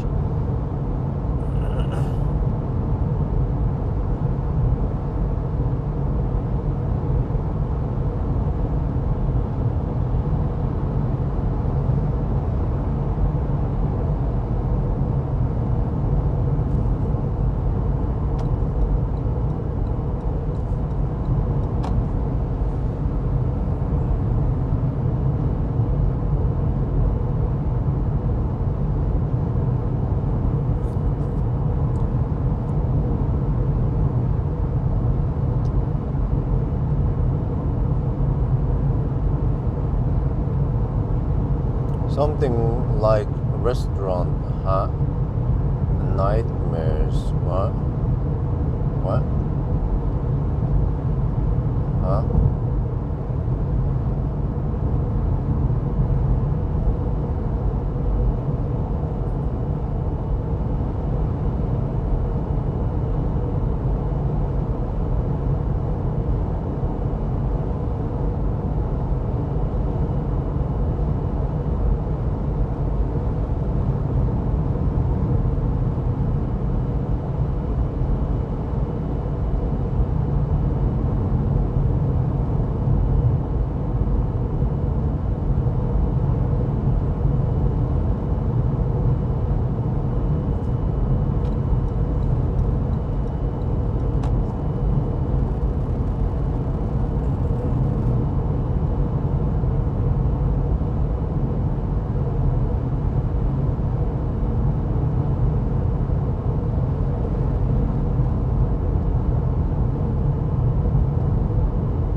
No, that's not the top buffer I'm talking about. I don't think you know what the top buffer means. The top buffer means that the car's display, I mean, it doesn't have anything to do with how fast it drops. The car's display might show 100%, but then the BMS is actually at 96%. Yeah. This one has a top buffer, I'm pretty sure, because even at 100% you still have regen. So how to figure out if they have top buffer or not? You know, I should make a video about this. Many people probably don't understand what it means. They're not even aware that many cars have top buffer. And also there's a myth here, is that many owners believe that, that's fine, you know, you can charge 100%, no problem. Well, are you sure about that? Because when you're charging a German car to 100%, it's really just 96%, which is still not ideal. And recently you see that Volkswagen, they recommend charging to 80% for daily use, which is roughly 76%. I should test that in the GTX. Yeah, I should definitely make a video about top buffer and how to preserve battery and whatever. You know, that would be the topic. And then also I should also teach people how to figure out if you have a top buffer or not. There are quite clear signs. If the car charges quickly to 100%, that's a sign. If you have regen at 100%, that's also a sign that it's top buffer. If you can connect into a OBD and you can see the BMS versus display, that's also, of course, a very good sign. What else is it?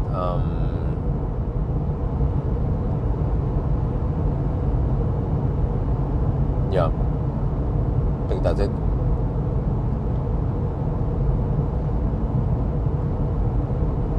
And also, cars without top buffer, they will take forever to charge 100%. And once you start driving, you will have almost no regen. And also, if you can see some power limits, you will see that there is very little power limit. I mean, it's not power. If you see any regen limits, there will be quite significant limit. Like you can only regen, let's say, 10, 20 kilowatt. Whereas cars with top buffer, you can regen maybe 50 kilowatt.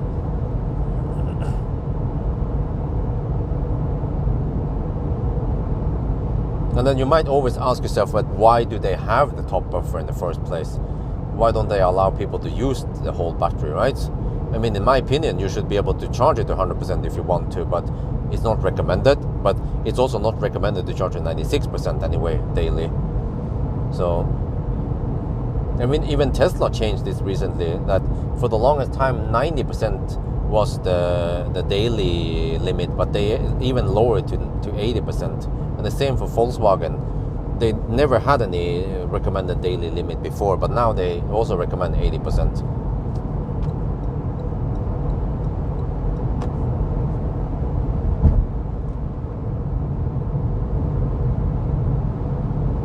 Now, one big unknown with Millennium Falcon is that I never tested below zero. So even ever since I bought him back, I never experienced, or I never explored the zero buffer, if it was actually 4 kilowatt hour or not. But I knew it for the longest time that, okay, Tesla tries to maintain 4 kilowatt hour buffer, but don't count on it. Like I experienced today, it was only 1.4 kilowatt hour, not 4. So that basically means don't trust what you see. Even if you see something in car scanner or whatever the car reports from BMS, you can't trust that.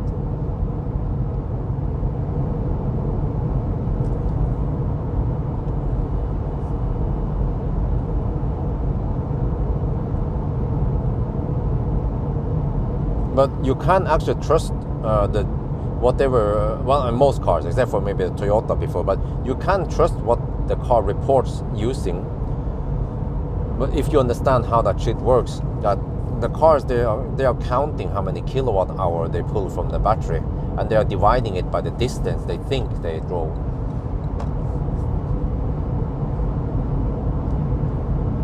So even though most cars don't show you how many kilowatt hour they used, Tesla shows it and NIO shows it.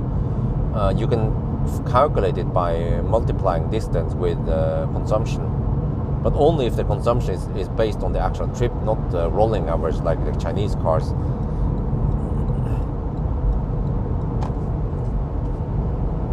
So yeah, maybe I should do some educational video where I'm not testing a specific car, but I could use a car. I could use a Tesla as an example, and also ID4 GTX as an example, to show the differences and educate people about how stuff works. That could actually give me lots of views. But it's a little bit nerdy stuff. Yeah, it's not like a brainless tug of war or some shit like that, or a drag race. But it's actually very useful, very educational to know that stuff.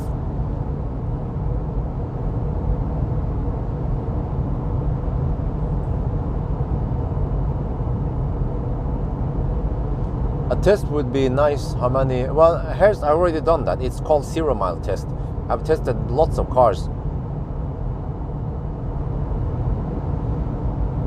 So yeah, the 0 mile test have uncovered that many cars they have a buffer, usually around 2-3 kilowatt hour. Some cars even 5 kilowatt hour, 5.1. But now comes the interesting part. I've done the initial test on new cars, and I even wrote down how many kilometers they have driven. But then eventually we can figure out how it is. And you know what I should do? When I think about this, I should buy that booster or whatever, and I should actually drive Millennium Falcon down to 0 again, but now with the right equipment, so I can rescue myself. But maybe we should try to also replace the 12 volts, so I don't get any surprises. That would also be interesting to see. That under normal condition, the 12 volts shouldn't die that quickly on a Tesla.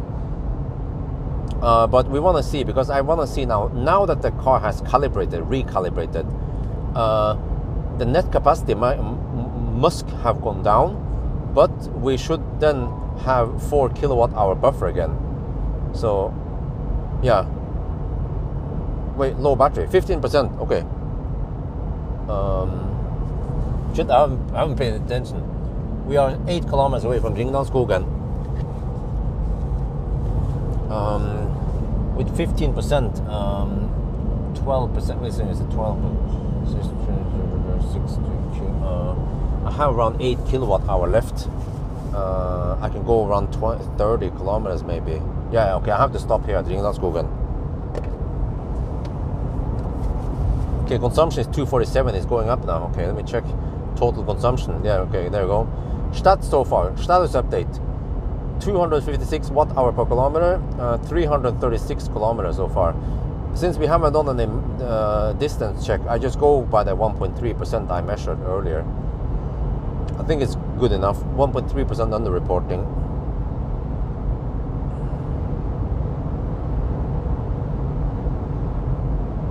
Mark, is that a question or a statement?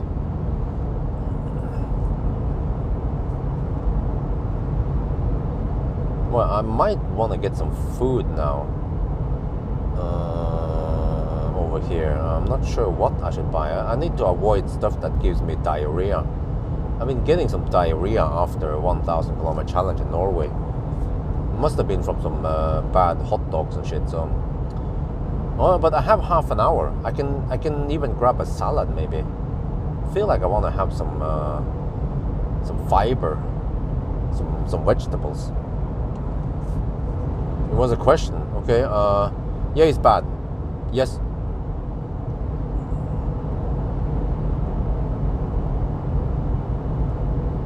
It would be easier if you guys use question mark. It would be easier for me to spot questions.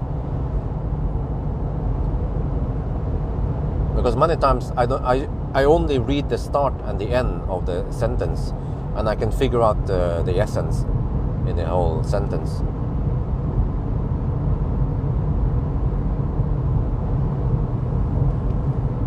Okay, let me see. Yeah, I should stop here. So I will end up with around 10%, maybe 11% even. Well, maybe yeah. I got 12% now. Okay, well that's close enough. Okay, better safe than sorry to charge a little bit extra. So I don't want to slow down at least. So yeah, we did charge at 57 kilowatt when we unplugged. So it was not the worst deal. Also considering that 75 is the maximum speed, so yeah, we didn't lose too much time by charging a little bit extra.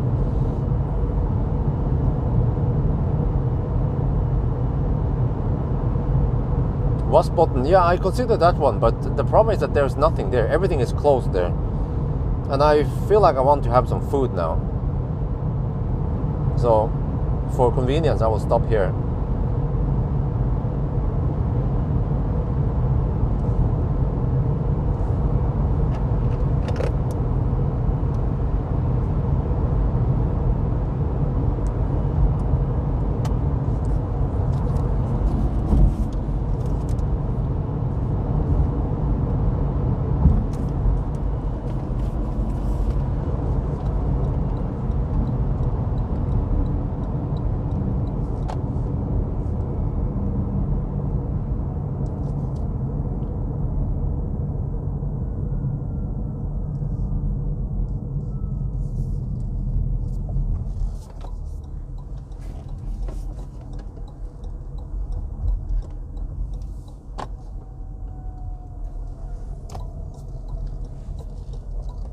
Well, I can hear the motor. It's like a cheap Chinese car. Sounds like a freaking e-tron. You can hear the motor whining at low speed. Okay, let me park closer to that side since I'm gonna go over there. Okay. Maybe we can look at the Ionity. Well, if I point like this, oh, the Ionity screen is a little bit small. Yeah, that's the problem. I could try to ninja it. Okay. Sotp. Okay, let me see. Navigation. You want a current? Yeah, okay. There, okay. 256 watt hour per kilometer, 342.6 kilometers. Ja, Ringelandsskogen.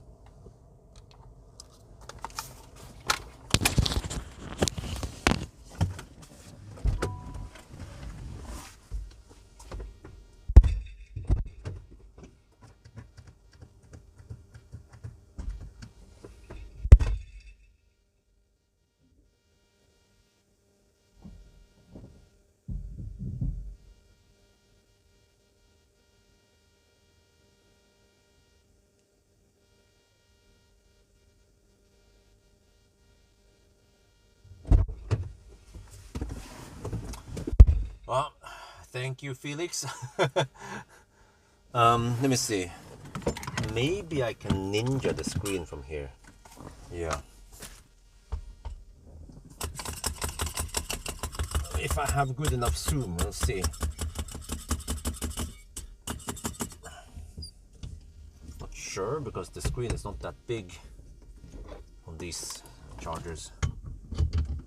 I'll do my best now. Let's see. Oh shit, we need to fire up the car. Very important to fire up the car. I need to charge my phone. What about this one there?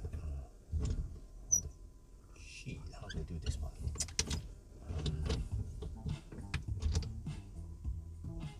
Well, the music starts. Oh, Jesus, man. These Asian cars, they tend to... Yeah, Asian cars tend to do this. Start the music every time you start the car. And, oh, you're back. Yes, let's play some music again.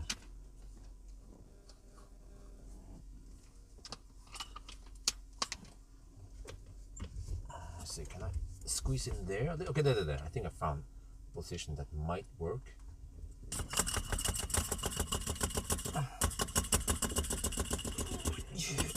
Yeah.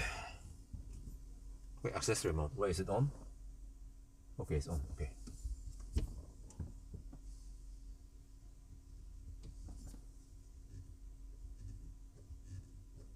Yeah, we can see it. Okay, why is that maximum zoom? Yeah, okay.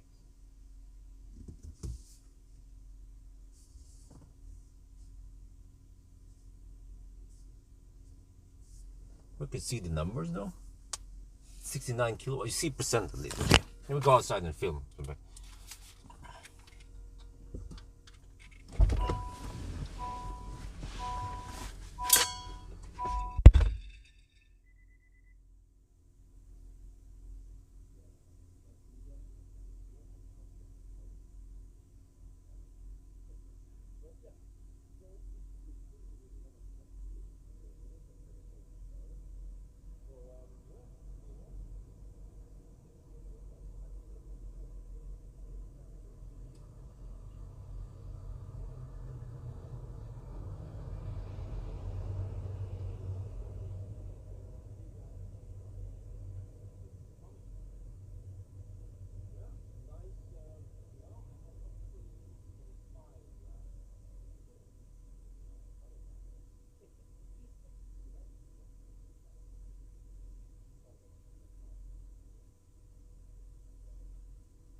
see that if I go here, if I go to home and then go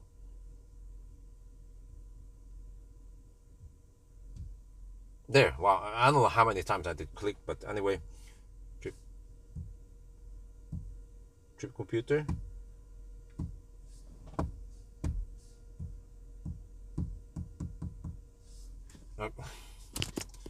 And then trip A. Let me try another finger. There. Okay, yes. Wait. There's no stuff showing there. Okay, whatever. But I was gonna tell you that we have okay consumption, but there's wind blowing on this direction now. Okay, anyway, food time.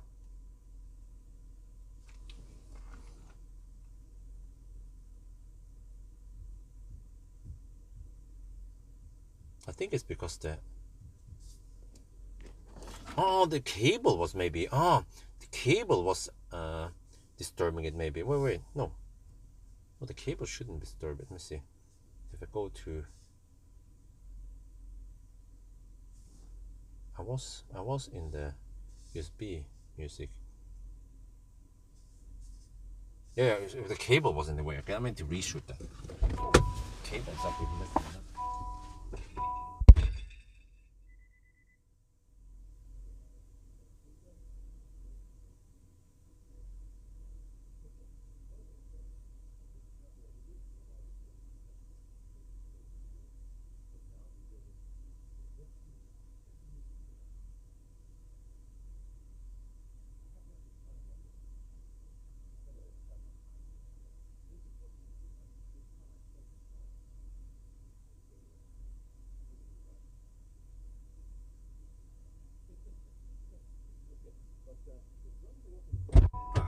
But I show you that we have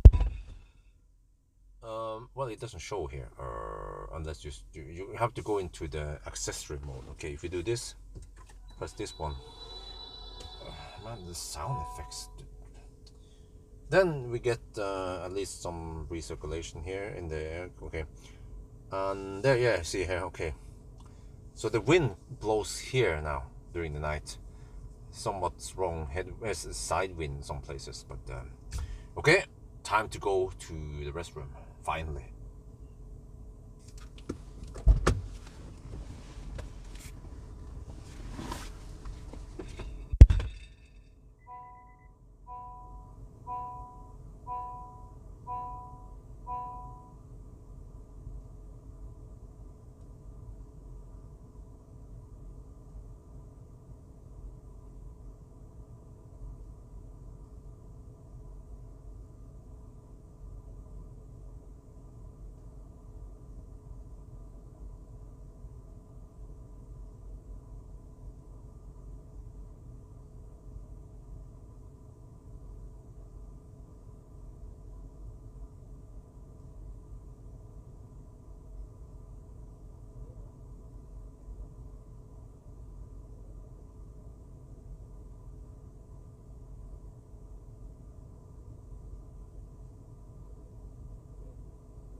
เราต้องขับไปทางเราต้องขับไปทางใต้ก่อนแล้วก็ขับไปทางเหนือนะครับแล้วก็ตอนนี้นะคืนนี้ลมมันจะพัดมาจากทางนี้นะครับมันก็ทำให้มันใช้ไฟฟ้าเยอะขึ้นนิดหน่อยนะครับ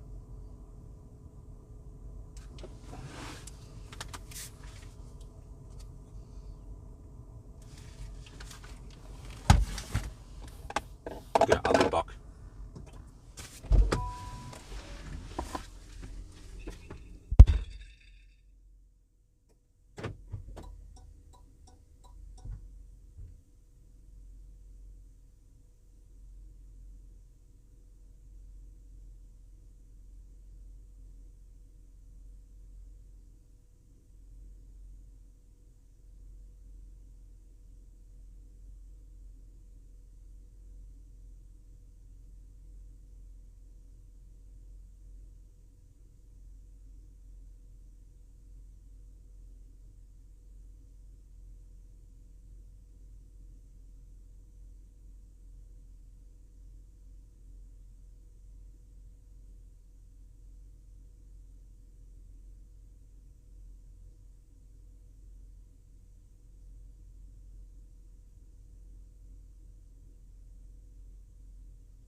back.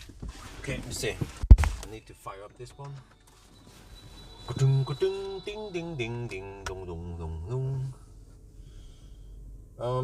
I have to drive 129 kilometers now. I'm gonna go for oh, Jesus, man.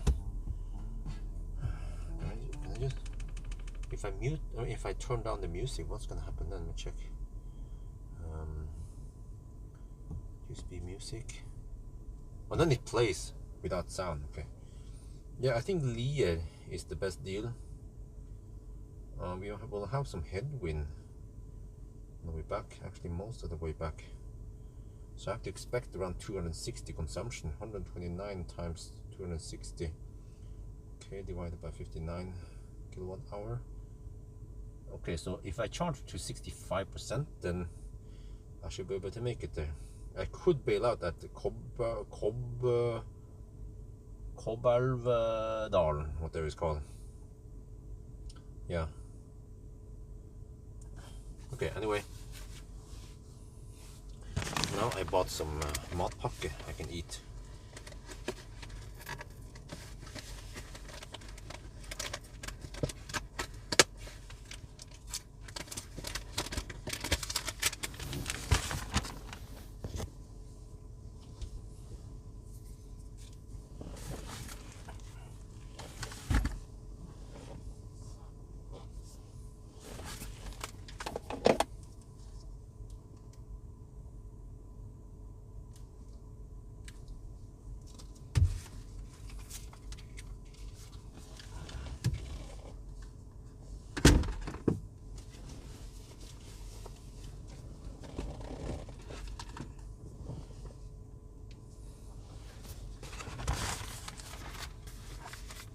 Alright, I went from this cotton.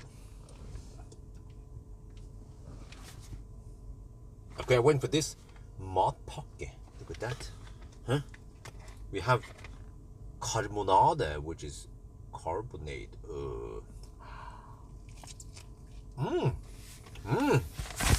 Nice.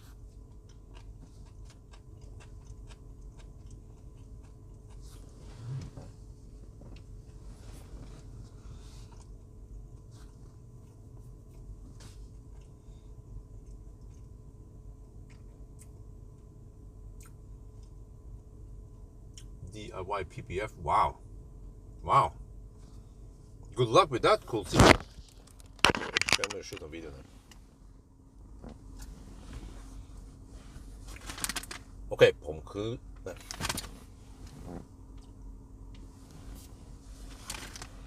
โอเคผมซื้อขนมปังนะครับจากซูเปอร์เคมันมีสลัดเนื้อเนี่ย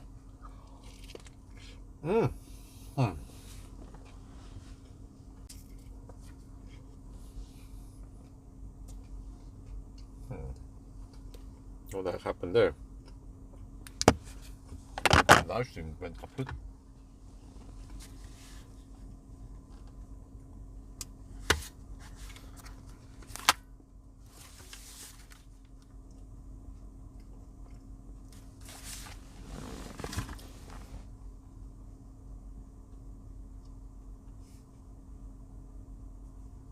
Okay, so I calculated we need 65% again.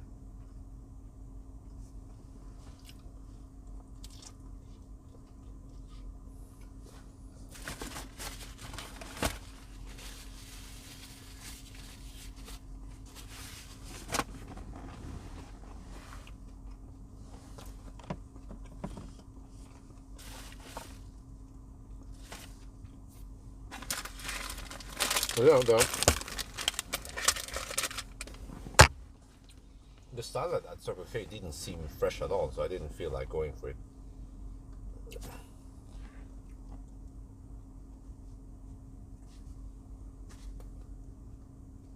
Okay, we're charging at 73 kilowatt.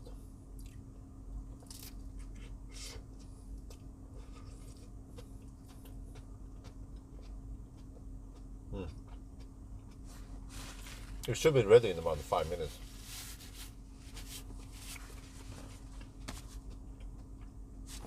I've been charging with 20 minutes now. I use Samsung Galaxy S8.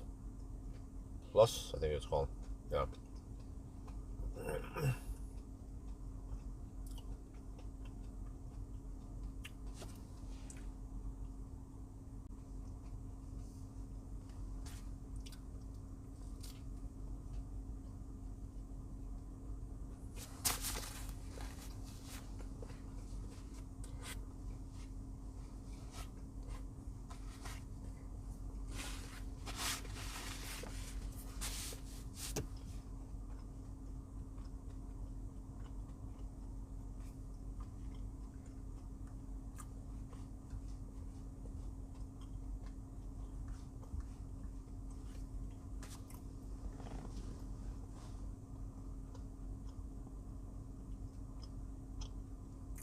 Well, what car are you talking about in the 0 mile test? Tesla or what?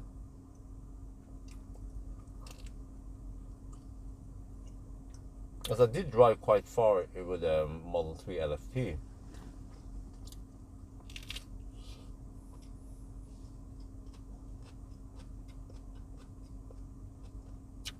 Fat e-tron stops at 0 more or less.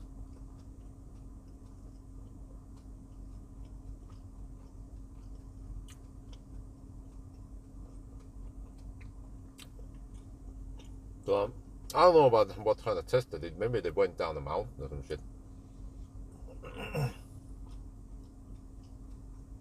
I didn't even use OBD on Fat e-tron when I tested it. But the display said 1%. Sorry, display said 1 kilometer left, and then the Fat e-tron died. So that's not good.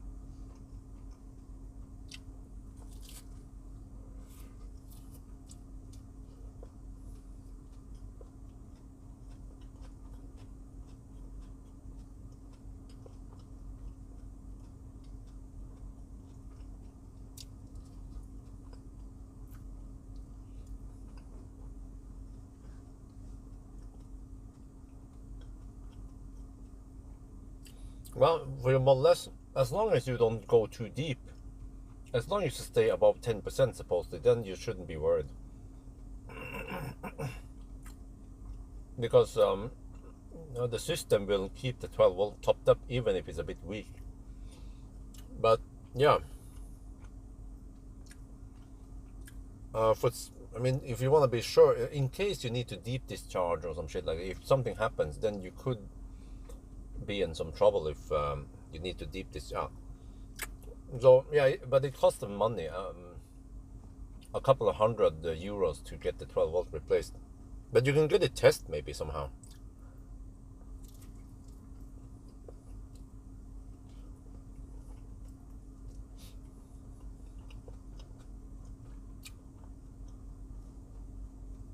But it's gonna throttle. It always throttles at 55%.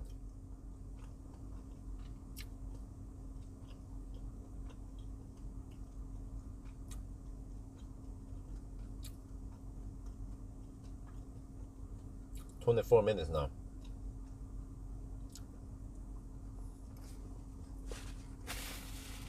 The last charging session I charged for 32 minutes.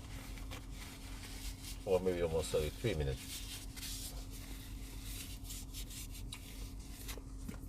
This time,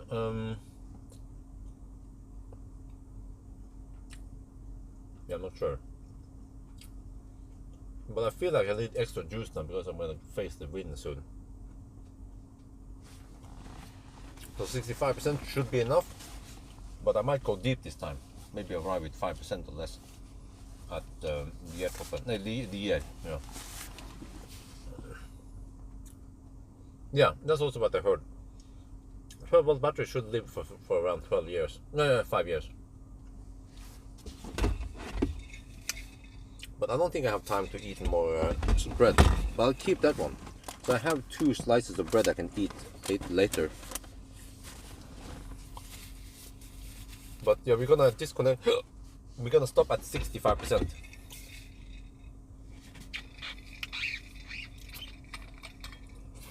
And I count 10% buffer now.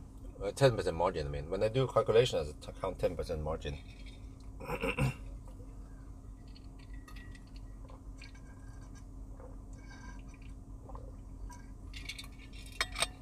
No, I think 3 to 4 years is a little bit too frequent. 5 years sounds great, as long as you have a well designed EV like Tesla that keeps the 12 volt topped. Because some other systems might deep discharge at 12 volts. Yeah, and that is not good for a lead acid battery to be deep discharged too often. Then they die quicker. So yeah, but that's because so is shit.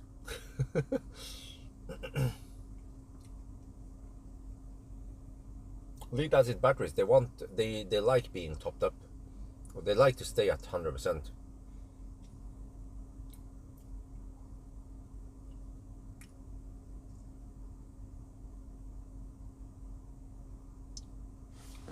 Let me check out how Millennium Falcon is doing. Millennium Falcon has been charged to 78%. I tried to heat up the garage. Supposedly, really? Interior of Millennium Falcon is claimed to be 23 degrees. Really?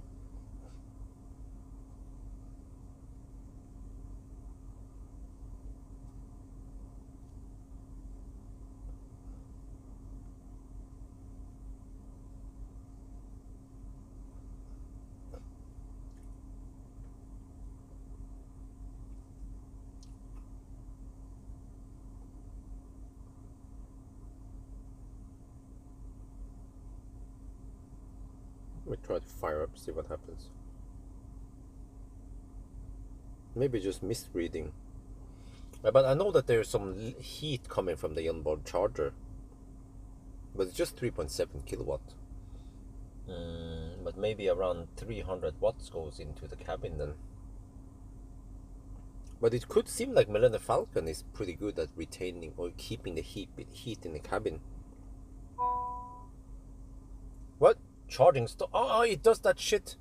Yeah, you see that the charging will temporarily stop and then continue again. I've seen this over and over again when I did the charge. No, it actually bugged now. What the fuck, man? This is a car problem, not a charger problem.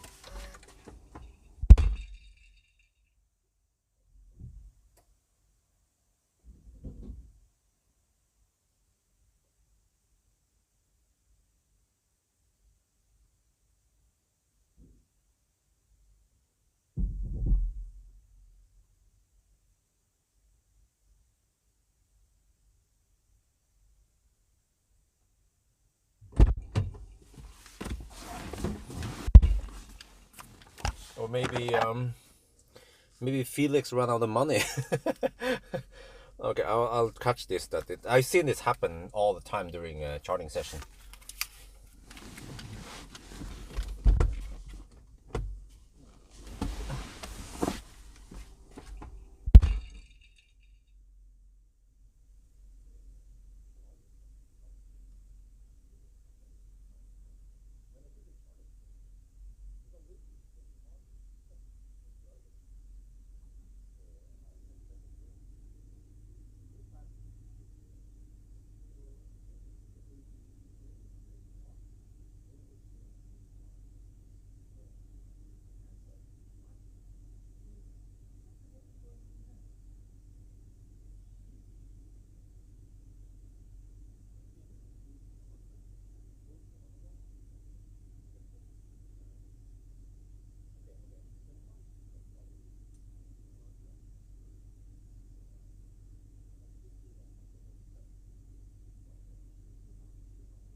almost ninja the position again.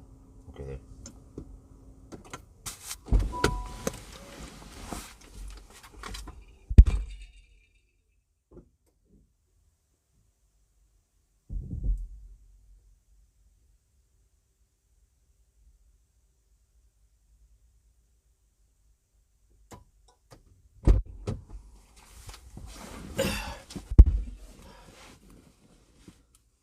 Okay, let me see. I lost around 4 minutes now. So we'll see if it still takes 24 kilowatt now, or yeah.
Got to get ready.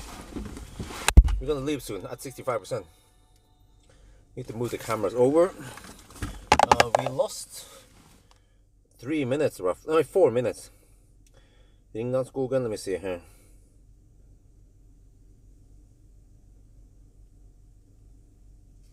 Okay, 65% now. We're gonna move. Okay.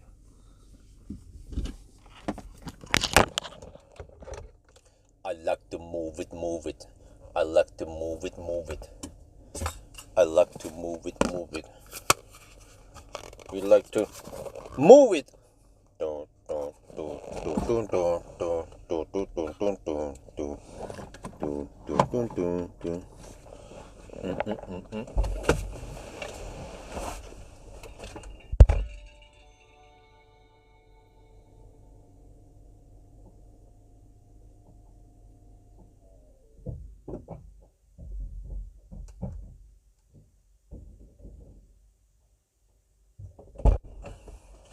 Okay, so maybe I need to redo the charging test. We'll see. But for now, okay, let's keep it like this. All right, ready? Ready? Dismiss. Oh, why do I need to dismiss this shit? There, okay. Right, let's go. I need to go back to the A trip. This one. I want to see the current leg. Okay, that was another half an hour stop. But this time it was actually Tritium's fault. I was getting only 24 kilowatts, but when we moved, we got 58 kilowatt, which is what we're supposed to get, just like at the G-Cruiser with a hypercharger. Hyperchargers are in general really reliable. I've never actually ever experienced any problems with the hypercharger.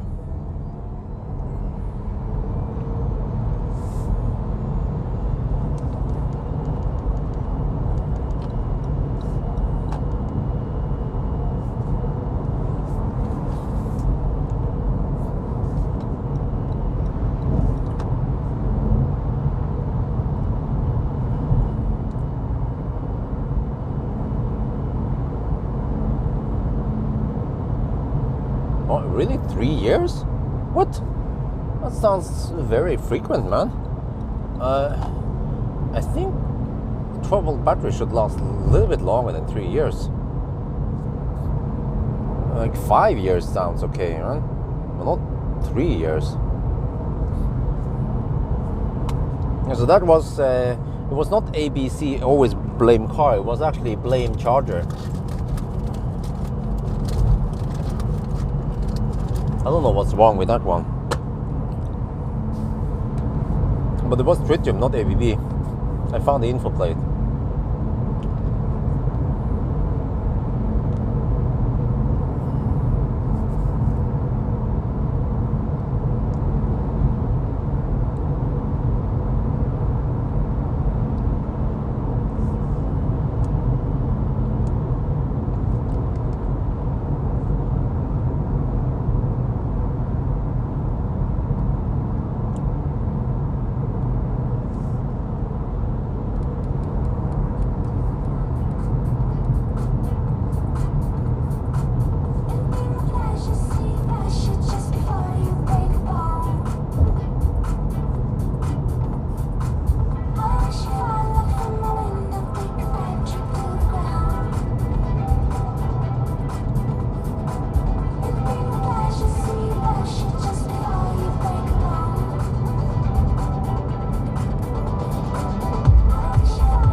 here's the resting area. I could have stopped that, but everything is closed there except for the toilets, I guess. And if I brought food, then this would work.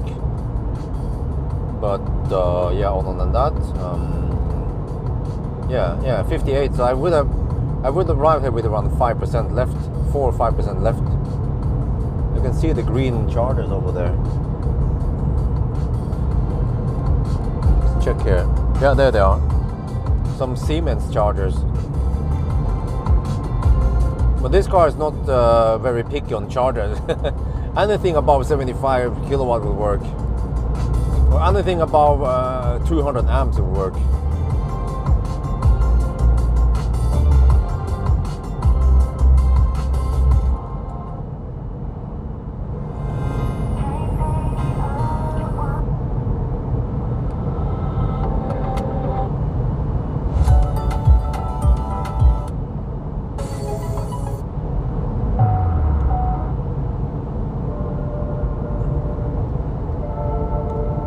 Oh, it's 10 degrees. That's considered quite warm for a mid-October day.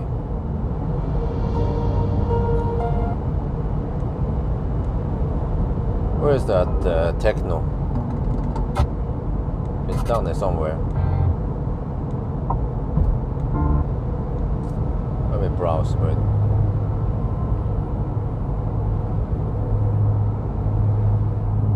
Listen to this one. Wait, file cannot play it. Okay, next one then. There. Listen to this one.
Damn, the consumption is 305 watt-hour per kilometer right now. I hope it drops soon.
sounds are okay.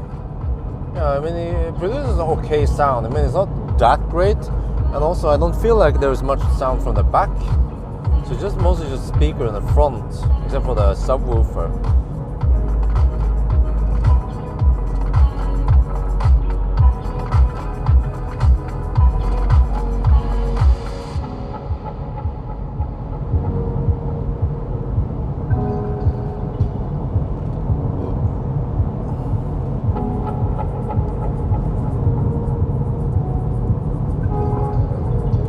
I rated 7 out of 10. That's what I did in the range test. Because we have to add 1 hour and 28 minutes to the current time now. So we are getting close to 4.5 hour mark. And we have done 370 kilometers roughly. Well, we have charged a bit. So yeah, I don't want to over calculate the time. But if we want to do it within 12 hours, I can calculate the N 10 kilometers per hour. We need to be faster than 83 kilometers per hour.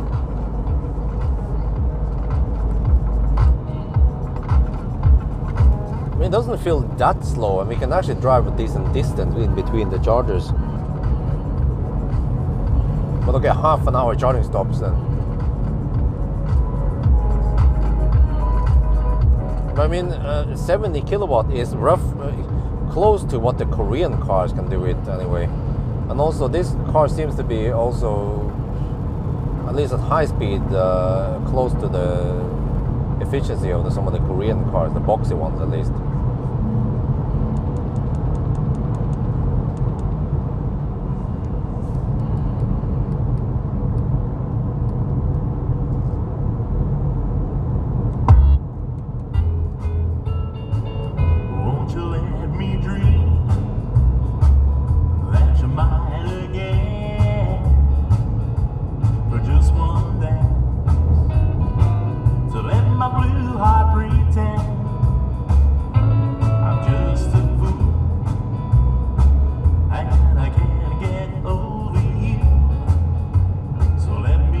I agree. A 70 kilowatt hour battery, a 69 kilowatt hour battery should charge at least 100 kilowatts. But even better, many competitors they are actually charging at around 120 to 150 kilowatts. So yeah, that's what this one also should do. So it's charging roughly half the speed of what it should do.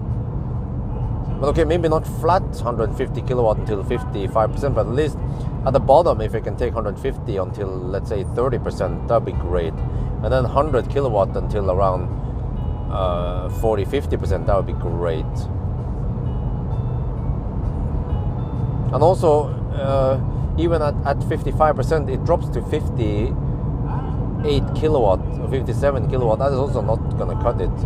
It should at least try to maintain 1C or around 70 kilowatt until maybe 70% or 60-70%. So yeah, it just overall has somewhat slow curve compared to most other cars. Yeah, even the old Kona was charging faster. Well, actually no, 72. Yeah, Kona was charging at roughly 72 kilowatt, yeah, until 57%, and then it dropped to 57 kilowatts. So very similar curve.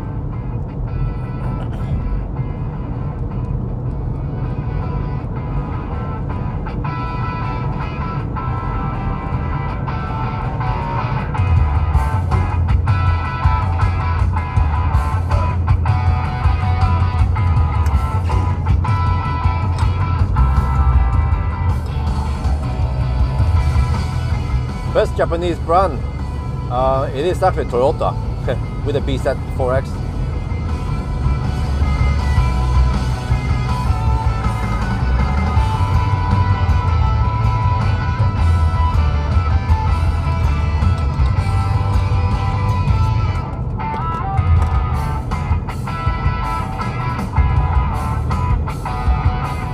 Okay, this is better. Consumption dropped to 277. But it's gonna stay high now. We'll get headwind all the way to Lien, so I'm prepared that I might have to bail out before Lia even. Maybe cover rig down. Yeah.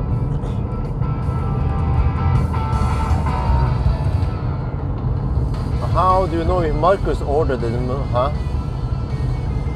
Huh? I have it on the video. You must have missed it. Yeah, when it will arrive, I have no idea.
Yeah, Highline videos will give me lots of views, lots of new subscribers.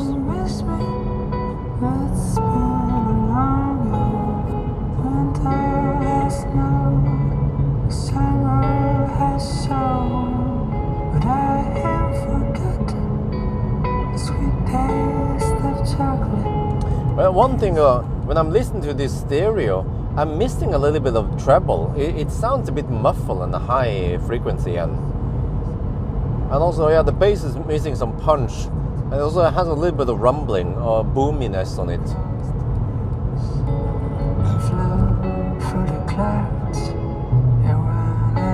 Yeah, if I would do it side by side with this one versus top reference like Boommaster, I will hear a clear difference.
No. It cannot hit 78 kilowatt. I don't know where you got that one from. I've only seen 74 kilowatt max. We'd like to see 78 kilowatts. I'm not sure how you can achieve it, but it seems like it's capped at 198 amps. And to get 78 kilowatt, you have to go slightly above 200 amps. It could be that this car has only CCS1, which is 200 amp limited, just like the Korean cars in the beginning, like Kona e-Niro. But the latest e-Niro seems to be going a little bit above 200 amp. Oh, EV database, yeah, but you have to take some of the information from EV database with a pinch of salt, because they don't actually test cars, they just try to pull information from somewhere, and then, okay, most of the stuff there is actually correct, but there are some stuff there that is incorrect, that they haven't been able to verify it themselves. They're just basing it on some spec data or whatever. Yeah.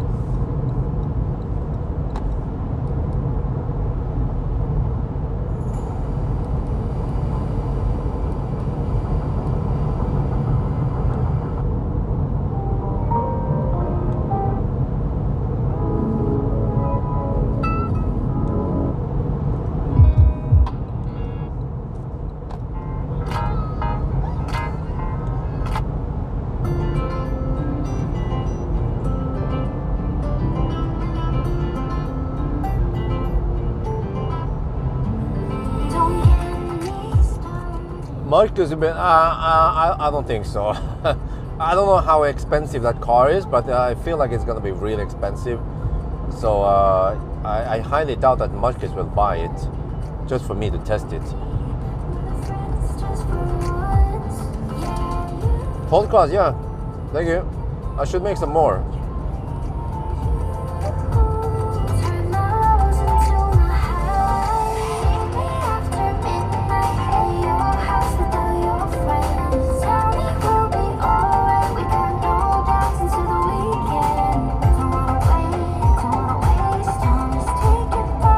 You know what?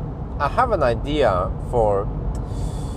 Okay, I had to look up again. I took delivery of Millennium Falcon on the 22nd of November. So you can say that, yeah, Millennium Falcon, well, I mean, technically he was born before that. He was built, whatever. But if we count when Millennium Falcon was delivered, yeah, on 22nd of November, then 22nd of this year, so that's his birthday, you know. In a way, you can say that a fetus had a life before it was actually born. So yeah, but we count when it's born as the birthday, when it was delivered. Yeah, Labor Day. But anyway, I remember I saw some of the pictures. I went back yesterday and looked at some of the pictures I took. He had the old aero wheels, and it was delivered at the showroom that day. It was a Friday, I remember. It was a Friday. I picked up the car. I charged it a bit in the garage on Shuko, I think I did. And later that evening, I think I started kind of late at 9. I don't know what the heck I was doing. I think I took delivery around 1 or 2 in the afternoon.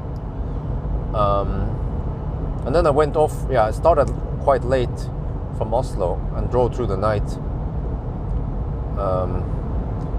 Via Lillehammer and then Dombås, and then ended up in really late. Like I think I arrived 3 at night or some shit at Trondheim.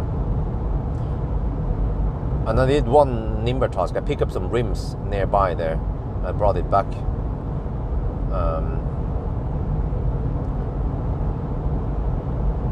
And I almost ran out of juice on the way back. Yeah, miscalculated a bit. But fortunately, the car was fairly fresh, and it probably had 4 kilowatt hour below zero. And I was probably, I would think I must have consumed at least 2 kilowatt hour, 1 or 2 kilowatt hour below zero, which was fine back then, of course. But you see, if I tried to do this again now, that would have been disastrous. Run out of juice, and I would not have any experience of how to recover. But wait. Coming Thailand, huh?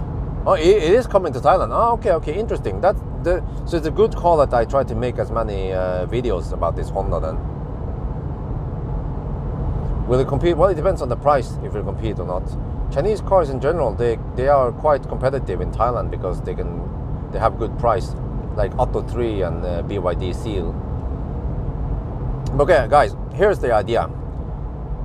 On the 22nd of November, if the time allows it, but I should have time back on there, I will live stream and I will make a road trip video where I actually drive from Oslo via Gudbrandsdalen, via Dombås to Trondheim and back again in one day.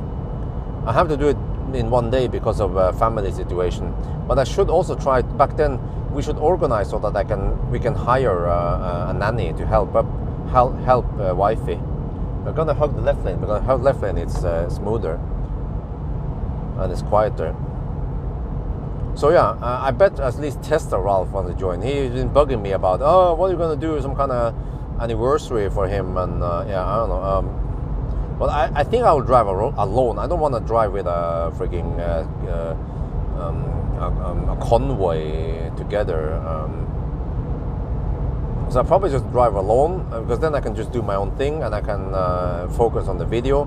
If I drive with a bunch of people, it tends to be chat and stuff on each supercharger stop. So I just want to go alone and then focus on the story that, yeah, I charge here, And yeah, also interesting, we will probably charge a lot. No, actually, we don't have to charge a lot at Dumbos, but we have to. It's gonna take a while to charge because the car charges slow, and then go to Klat only, and then top up there, and then also tell a story that back then we didn't have that one, and I had to go to Lade. But I'm probably not gonna go to Lade, and then we go back actually. Also, I guess also via Gudbrandsdal, or I could go. Yeah, maybe I go Østerdal to switch it up a bit. Yeah, I think I might go Østerdal. On the way back, I will also tell the story that eventually Østerdal came up, then we take that route, and then we end up in Oslo. But I have to start at night, I think. It's going to be like a 1,000 kilometer challenge, right? But it's a long one. So I don't know. I need to calculate how long it's supposed to take. But I might need to take a nap also. But yeah, I have to start at night, which is actually fine because also, as the story goes, when I started the trip 10 years ago, I also started at night. Yeah, so that's that. It will be actually similar, and I will arrive in Trondheim, I don't know, 3 at night or some shit. I might take a nap in Trondheim, like a 1 hour nap, and let it charge to 100%. Yeah, and live stream, of course, the whole trip. And I will also, that one I will announce. There might be a lot of people joining just for the, just for good old times. And let's hope that nothing breaks down on the Falcon on the trip. Shit. Maybe let Valdemar take a little inspection before I take that trip.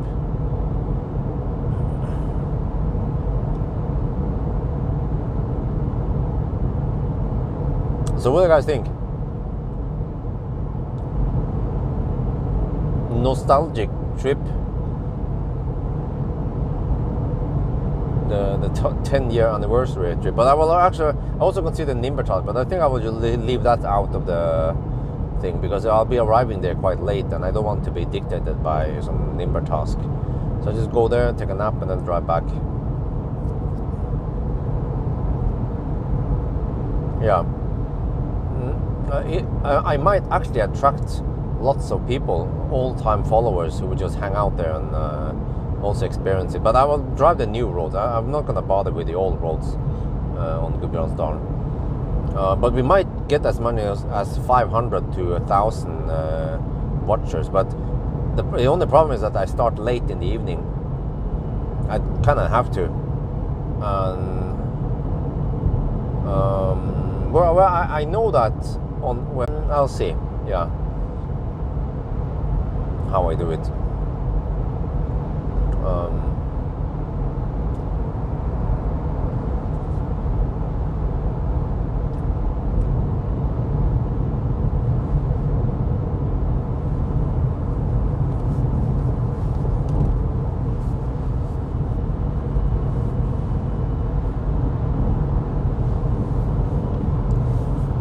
But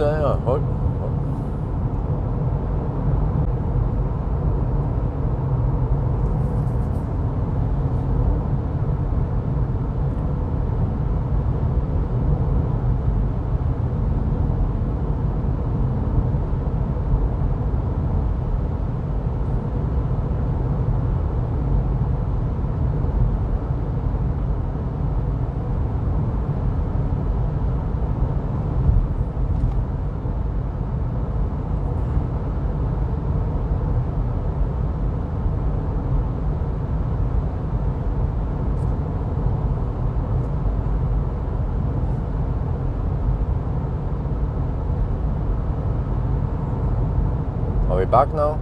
Or consumption is 281. Okay, it's a little bit higher than I expected. I expected 260. Okay, we'll see if we can make it to Lier or not.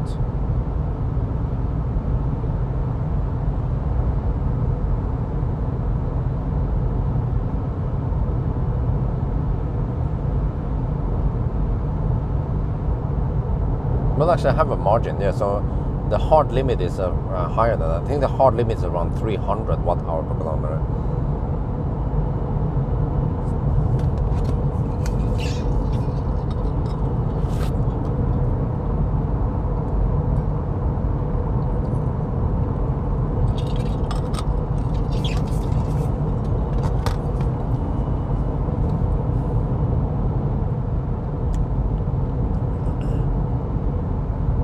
we back now?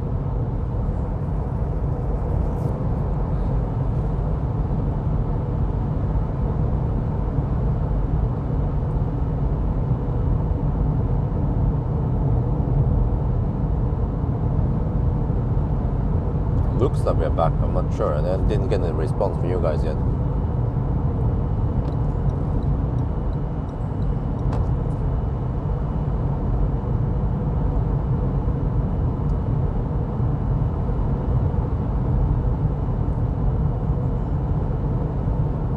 We're back, okay. So I got an idea how I will do the Millennium Falcon trip. It's actually going to be quite long in several parts, or at least 2 parts, and each part might be long also, or over half an hour, or it might even be, yeah, we'll see, because I will, in the beginning, I might actually, yeah, you know what, I know the starting position. I'm going to start from Esso Haugerud, that's where I started. And it's ironic because there was a fossil tank, you know, a fuel tanker there, fuel truck, where I did the driveway shot, and then today we have Chem Power at that same spot.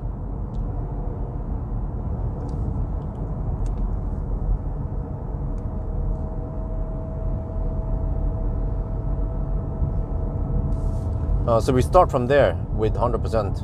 So I actually have to drive from Jessheim over there. So it's somewhat important because every spot I will have a story to tell, you know.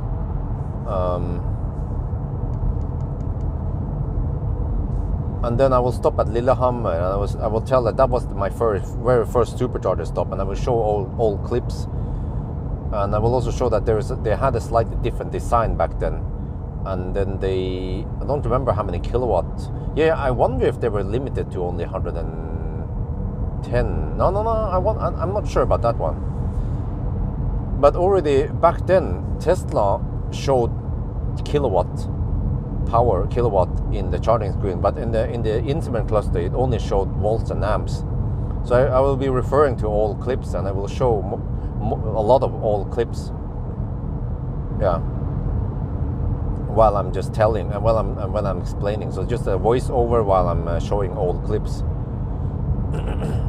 Because I see actually on the old videos that back then I didn't have that great camera, and the low light performance was kind of poor, and also the audio, because I use shotgun microphone.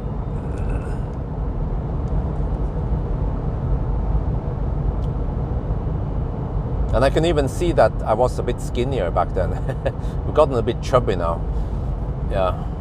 But also gained some muscles when I did lots of nimber tasks. Because I actually didn't exercise much. Okay, I exercised a little bit, but just natural exercise with the nimber tasks. And then I kept most of the muscle mass. Lost maybe a little bit, but I've been fairly active even after I stopped nimbering. Where is Optimus Prime? Someone is renting it long term around Oslo. I can always ask Nasir where it is. I even told Nasir that maybe one day I want to buy back Optimus, but I mean I can't afford. I mean if I need to prioritize, I will get the Millennium Falcon first, because Millennium Falcon is actually more important than Optimus, but they are both very important. But MC Hammer is not that important at all.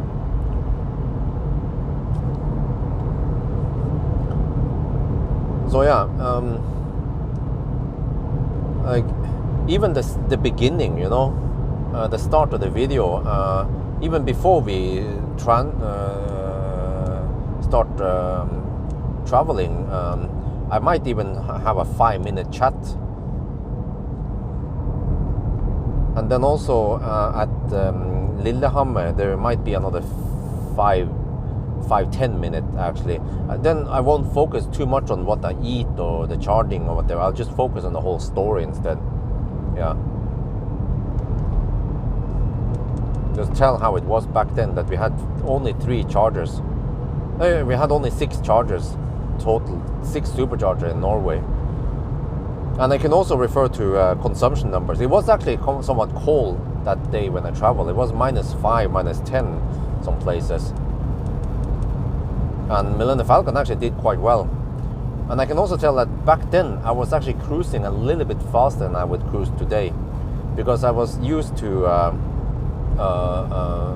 fossil cars with somewhat high error in the speedometer, and I was offsetting for it. So I think in the 80 zone I would usually cruise around 90, 95 on the fossil cars. But in Millennium Falcon I was actually cruising at 98 because it was more correct. So I have some belly fat, but I can probably get rid of it eventually. I see that my weight goes down a little bit slowly. I think I accumulated some fat when I was in Thailand for natural reasons. It's freaking impossible to avoid it, man, when you have so much good food there and you have family who invites you to eat. Yeah.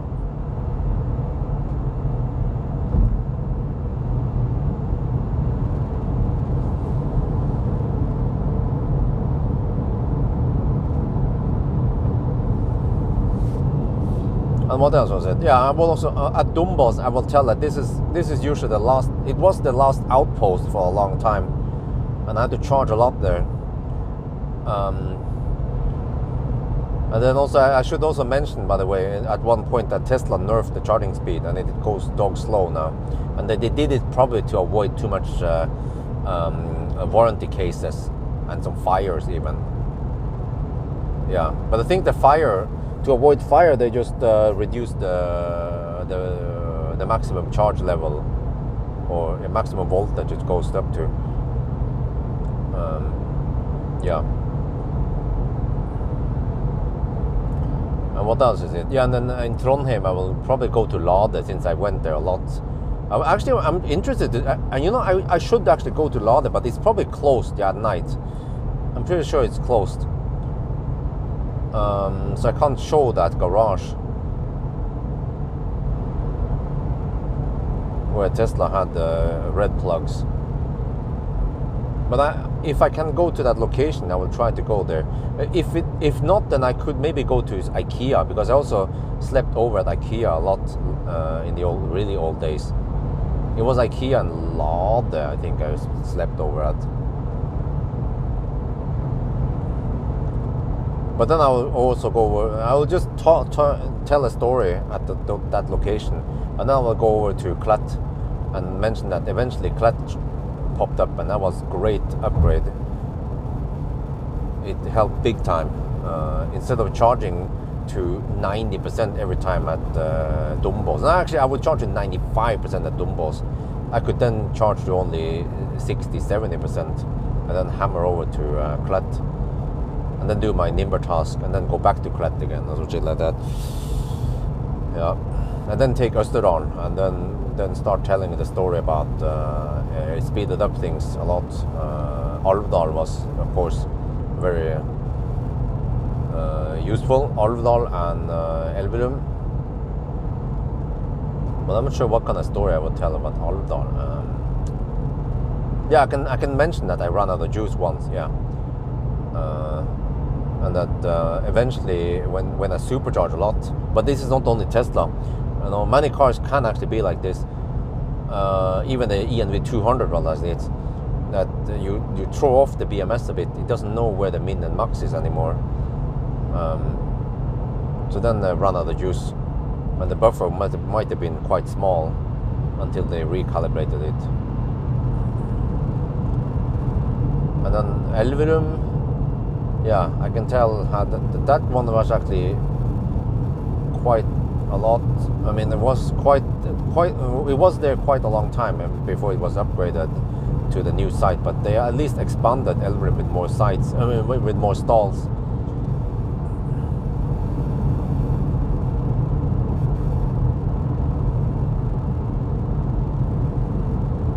But maybe I shouldn't even visit Nebenes, because Nebenes came a little bit late. So I need to focus on like really old days. Like focus on 2013 to, yeah, maybe try to focus during my ownership of the Falcon from 2013 to 2016 roughly. And I also mentioned some Nimber tasks and stuff. Yeah, that's right.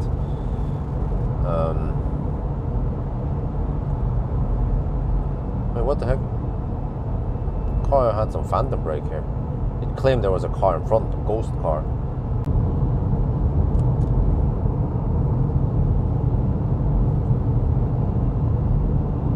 We're down to 20%. And car claims 50 kilometer range, and we are 33 kilometers away from Nye1.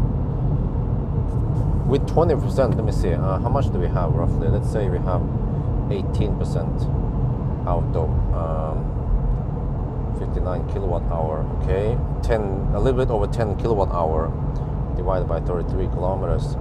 Okay, I have a budget of around 320 watt hour per kilometer. Okay, I think we can make it there, especially since we have some 100 zones here.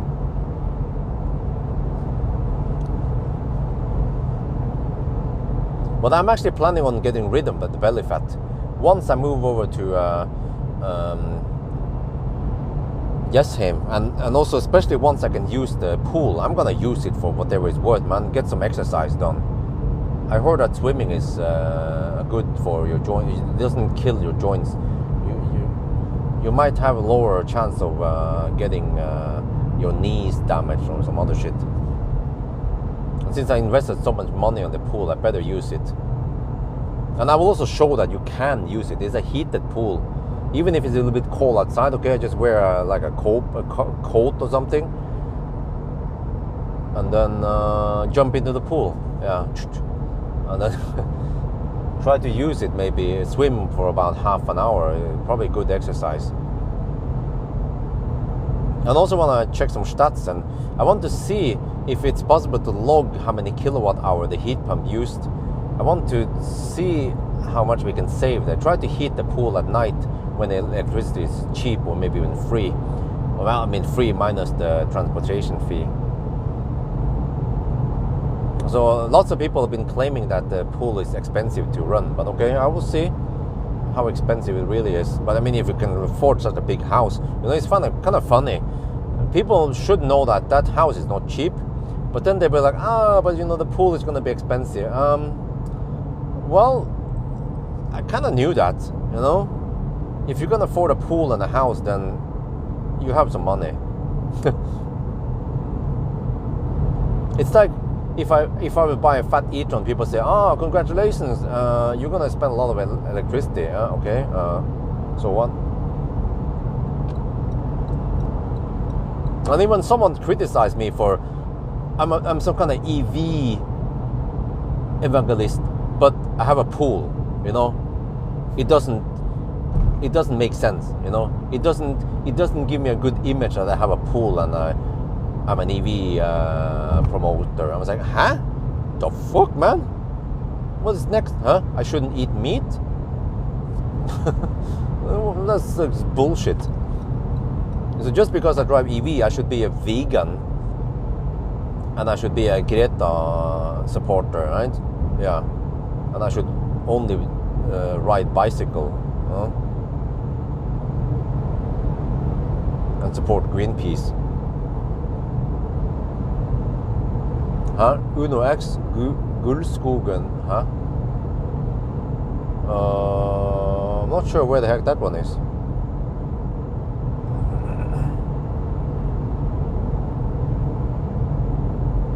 But a Baylight point would be circle. You know, it would be Deli de Luca, Kobbervikdal, whatever it's called. But it seems like I should be able to reach Nye, maybe with 5%, or yeah. I've gone down to 3% with this car. But fortunately, new cars, they can usually go down to 0%. Inlandsporten, yeah, I heard about that. That would be great, yeah. Nice. Yeah, there's plenty of space at Inlandsporten, and it's a nice location with Circle K open 24/7.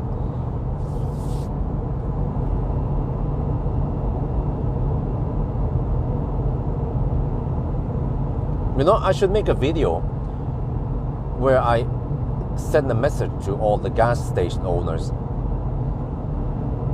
which is that they are sitting on a gold mine. Gas stations are prime locations for fast chargers.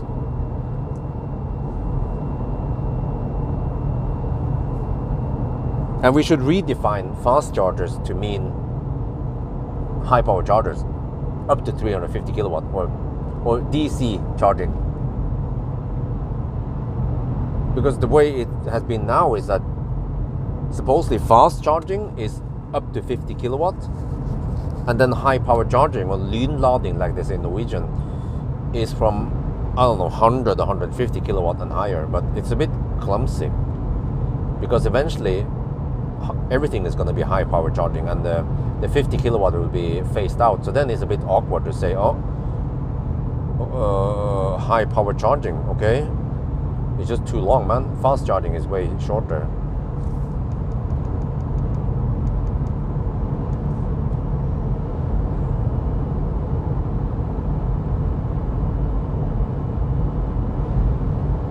Oh, now I feel the wind. Uh-oh. Okay, but we should have enough margin. We are only 22 kilometers away. We're gonna just YOLO it. Avoid some Colgate. Battery is probably nice and warm now.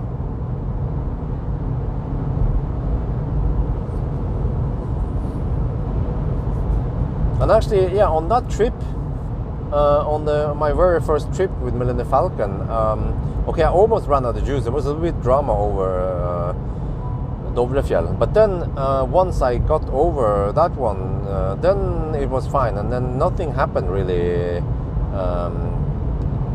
at Lillehammer, and I just ended the video at Lillehammer.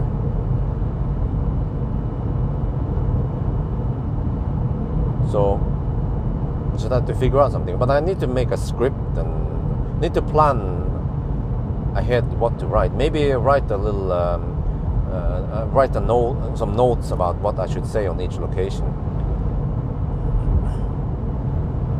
and rewatch some old videos to see what the heck happened back then.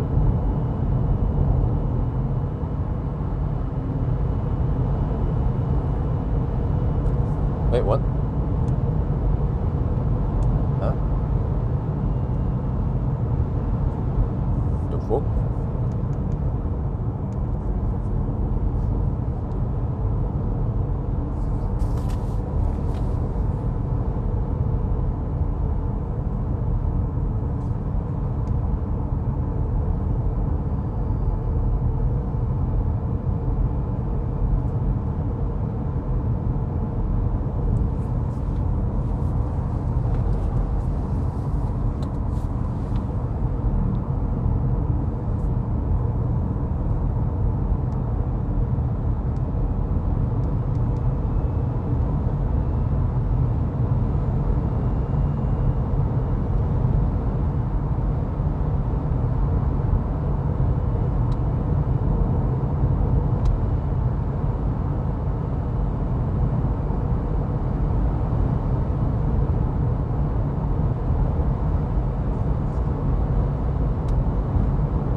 Came down to 13% now. We have 7 kilometers to go, 17 kilometers to go. Okay, hopefully I have enough juice. The car claims 31 kilometer range left, so we're gonna stop at Lier now. Yeah, it's quite empty there. 2.25 NOK per kilowatt hour. Okay, that's cheap.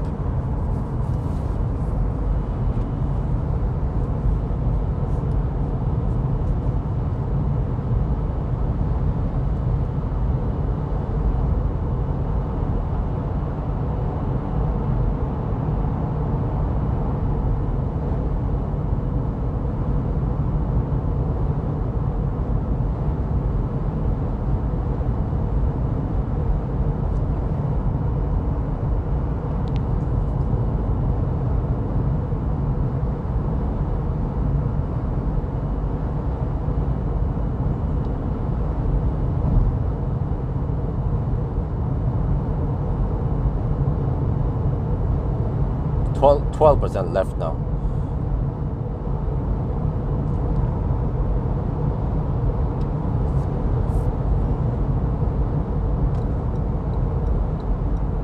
Okay, maybe a little status update. Okay, consumption 262, 455 kilometers. And we have passed the 5-hour mark. 5 hours and 15 minutes roughly.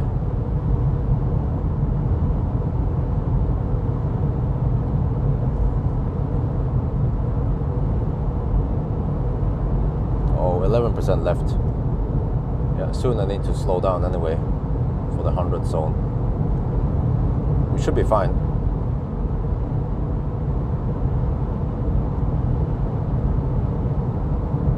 So 10% on this car is roughly 20 kilometers. Yeah.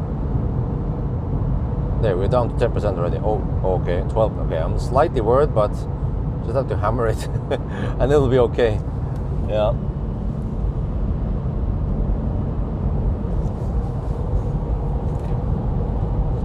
But 10%, yeah, at least when we are at 10%, then it's not really 10, it might be around 9% in energy. This is slightly non-linear. Just wonder how deep I'll go this time.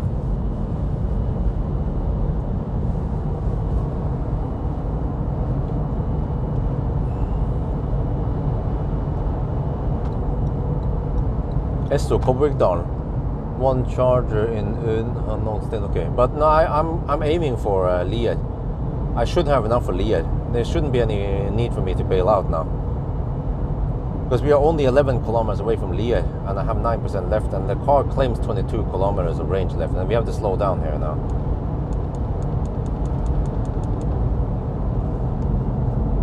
And we also have a little bit of downhill, so we should be fine.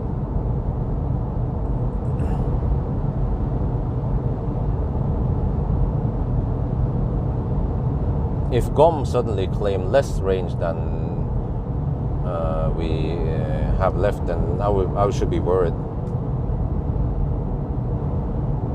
We're gonna go proper deep this time.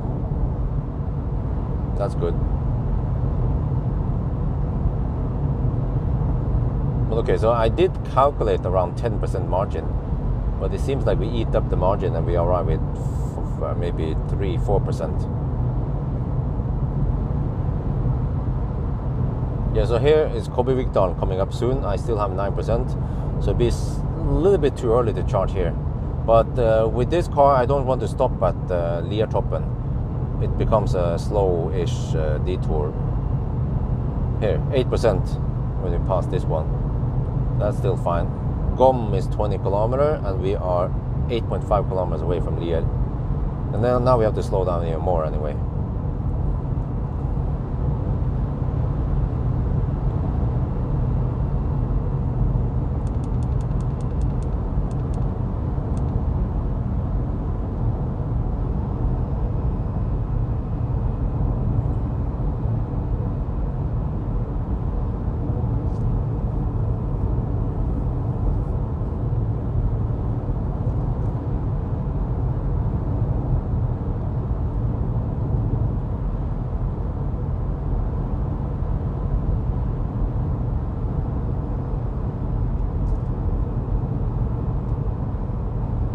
I wonder if this one will have the bug, you know, the Chinese bug, where it looks like we are charging faster than 72 kilowatts.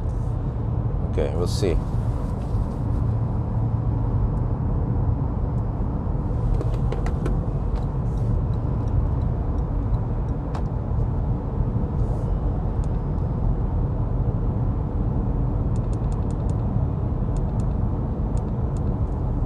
Okay, more downhills.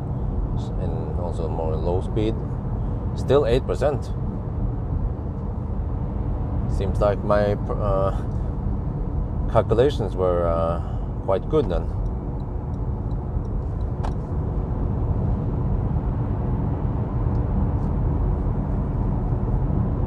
Just have to figure out the next one after this.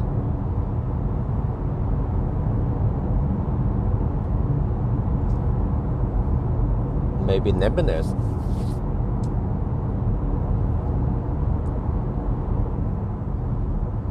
maybe Espa. Yeah, Nebbenes is probably too early. Or maybe even Tangen. Okay, we'll see. Because I have to drive semi-slow anyway around Oslo, so I'll be saving some. But then, oh no, then we have to go uphill, yeah.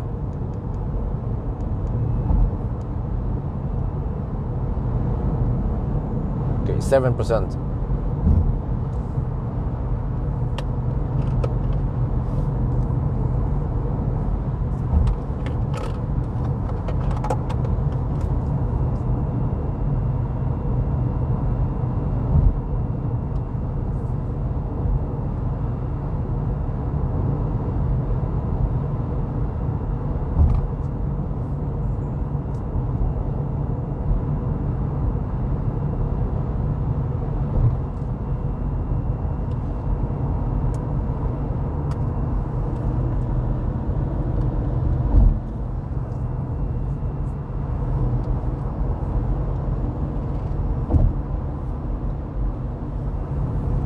%.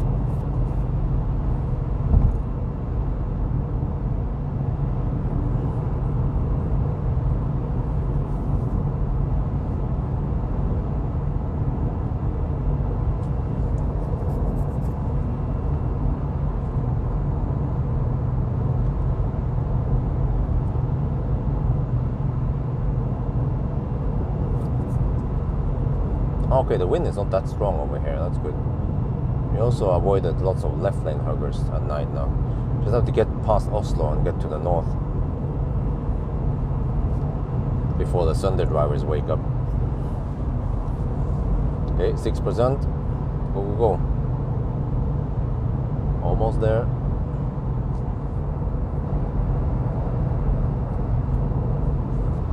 No, I said, oh, there's still some wind over here. Okay. It's the autumn storm. Høststormen. 5%. Okay, taking the exit.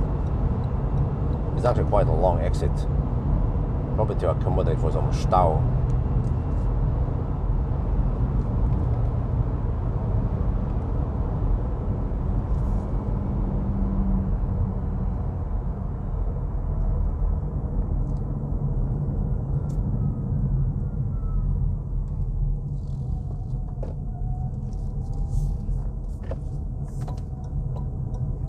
Okay, let's see. Yeah, Tesla Super. This is the first time I'm going to use Tesla Supercharger at Lier. Yeah, no one there except for me. Well, I could even use that one, but no, I don't want to share. Well, actually, it doesn't matter, but I actually want to avoid sharing. So I'll take this one. Is it going to unplug?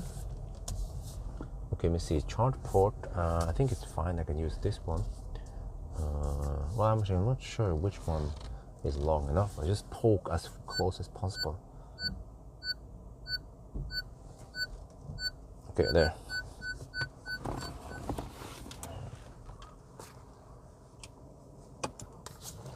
Okay, Stad's 261 consumption, 469 kilometer. Lier.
Okay. Oh shit, 44%. Okay. Let me fire up this one. It would be great if I could have a foam holder, but I'll use. Okay, I have an idea. Oh, man.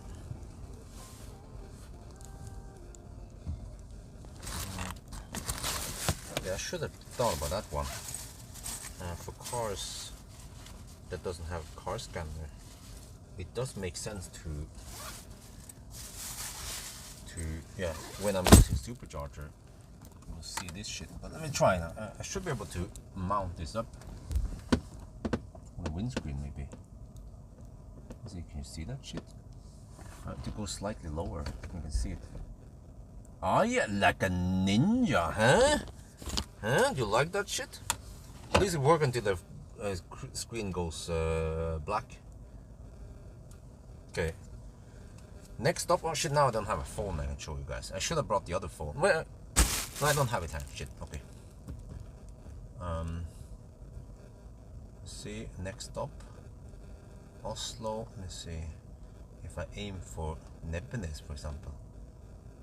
Is that too close, or?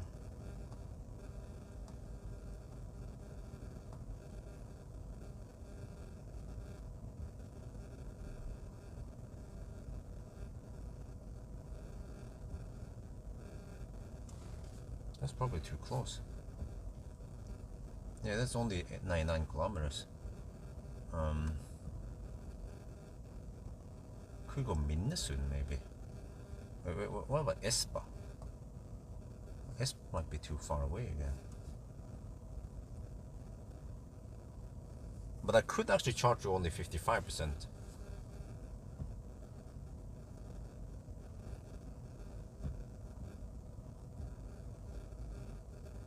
Okay, anyway, let me shoot the video now.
We have some ambient light in the back here.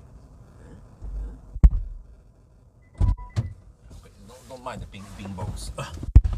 So yeah, we arrive with 5% this time.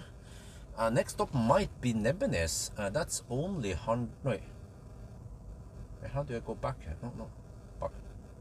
Okay, that's only 100 kilometers away. I'll see whether I go for that one or somewhere further out there. Yeah. So yeah, we can see here in the app that we are getting 71 kilowatt. Wait, it seems like this car is not Wait, did Tesla fix this bug already? You know, where we would see more kilowatt than we will get? Or was it a bug with the with the Chinese cars? I need to touch this for a little bit so it doesn't go black without pressing the stop button.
เลิศไหมเลิศไหม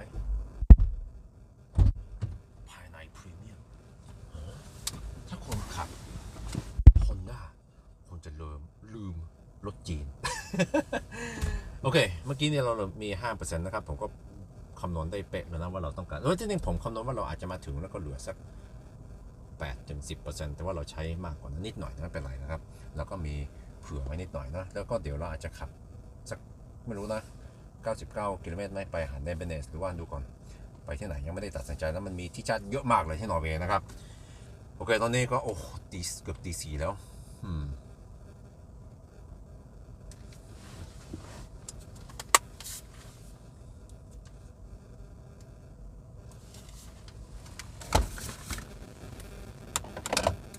Okay, it's slowly going up.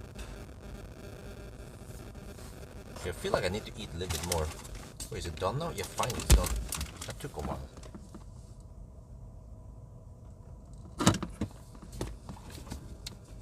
Charging up my power bank. Also, the streaming phone is slowly charging up, but it's 45% now.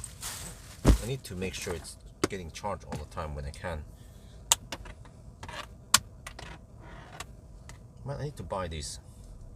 I need to buy this adapter, USB-C to USB micro, because I have a few USB micro adapters. No, it's not a USB micro devices. And instead of having a dedicated cable, I can just use an adapter instead and convert USB-C to USB micro.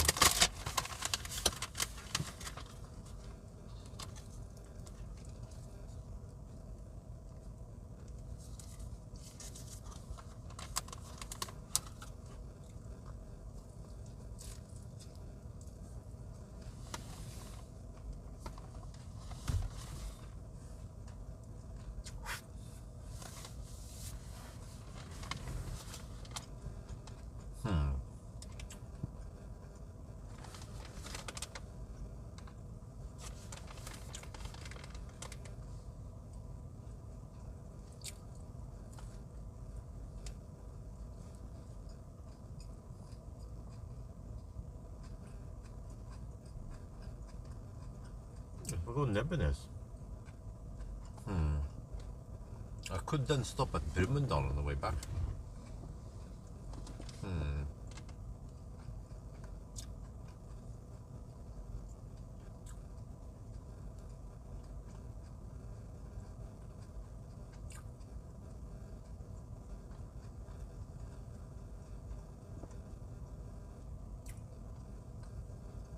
Yeah, look at that price, man. 10 kilowatt hour, 22. No, that's dirt cheap. It's even cheaper than Thailand. In Thailand, people have been complaining a bit because Tesla set the price. Supercharger in Thailand was free for about 6 months or almost a year. I don't remember. No, okay, maybe 9 months. But they suddenly start charging money now, and suddenly nobody used supercharger because they charge 10 NOK per kilowatt hour. No, sorry, 10 baht per kilowatt hour, which is around 3 NOK per kilowatt hour.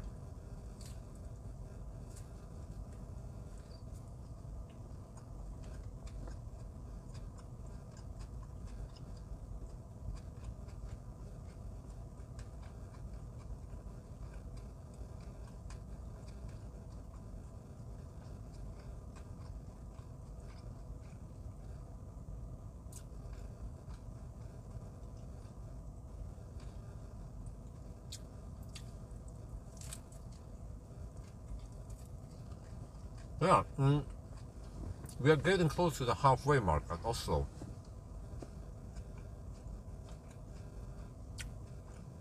And we are actually at 5.5 hour mark. So yeah, we'll be passing by Oslo around 6 hour mark maybe. That means possibly within 12 hours, right? Roughly 12 hours. No.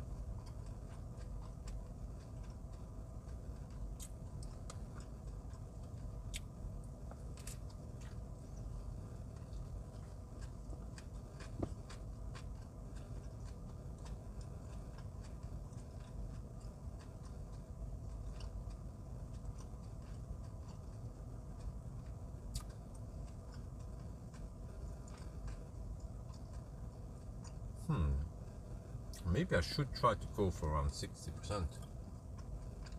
55 even.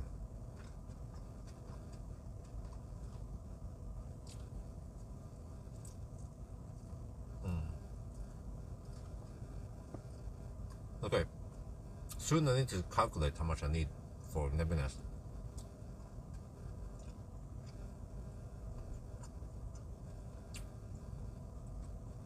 I might need around 50%, 55% only for Nebinest. And if I can't make it in Nebinest, I can always bail out that dollar.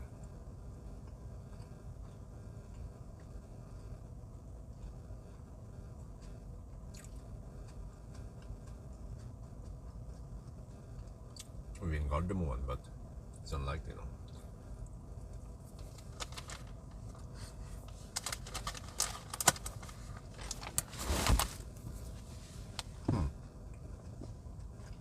Wait, quick math. If I go 55%, I can use roughly half the battery. So that means around 30 kilowatt hour, almost 30 kilowatt hour. And that means I can average almost 300 watt hour per kilometer if I go 100 kilometers.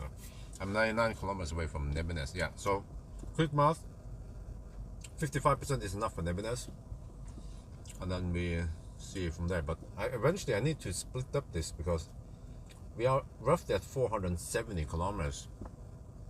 So you have to go a little bit more than 100 kilometers for the following leg so we can go 999.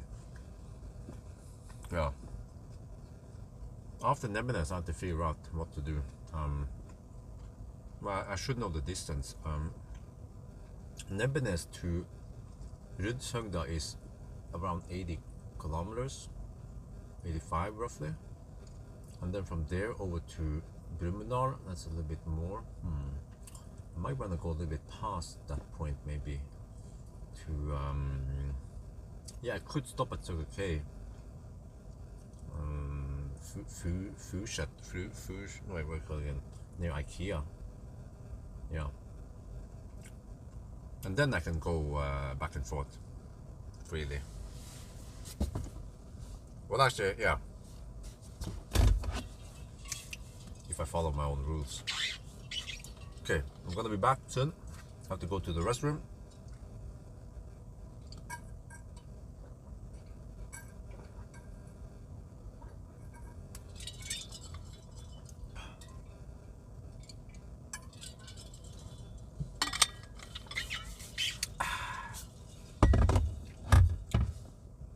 Okay, let me refresh this one slightly. Okay, I'll be back. But it is actually convenient to charge either at Kempower or Supercharger or Ionity, because then I can show you guys charging speed. Okay, I'll be back.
scavenging? No. 40% now. Okay, can we trust GOM? Let me see. Oh yeah, okay, 108 kilometers according to GOM.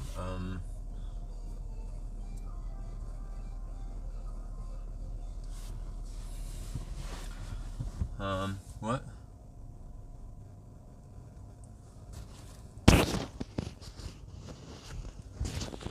And then you watch a full orchestra, huh? Oh, okay.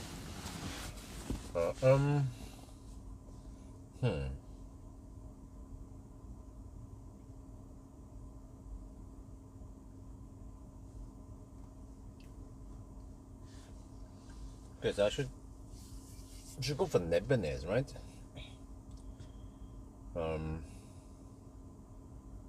Yeah, Nebbenes and then Rudshøgda and then stop somewhere at Furnes. Yeah. And then probably Dal. And then maybe, I'm not sure where I'll stop at maybe Nebbenes again. I want to see how I do it. Yeah. Because this car I don't have to. Yeah, I mean, let me see, how was it again with the other cars? Yeah, there were some cars where I either had to go for Supercharger V3 or Ionity, and then I ended up with Ionity. But here I can choose more freely. V2 Supercharger, no problem.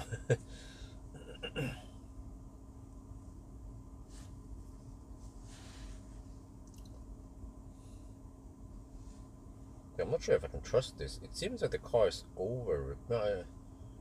Yeah, it is a bit. It is pessimistic. Like at 44%, it claims that I can go 116 kilometers. I don't think so. So yeah, at 44%, I can probably go around 80 kilometers. So just have to trust my own instinct now. Well, actually, if I can go past Nebbenes, if I have, let's say, 15%, I could go. I could go to.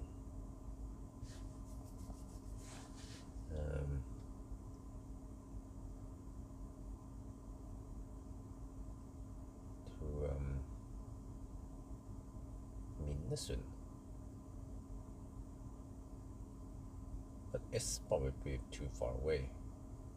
Unless I charge to around 65. Oh, I have headwind also, yeah. But okay.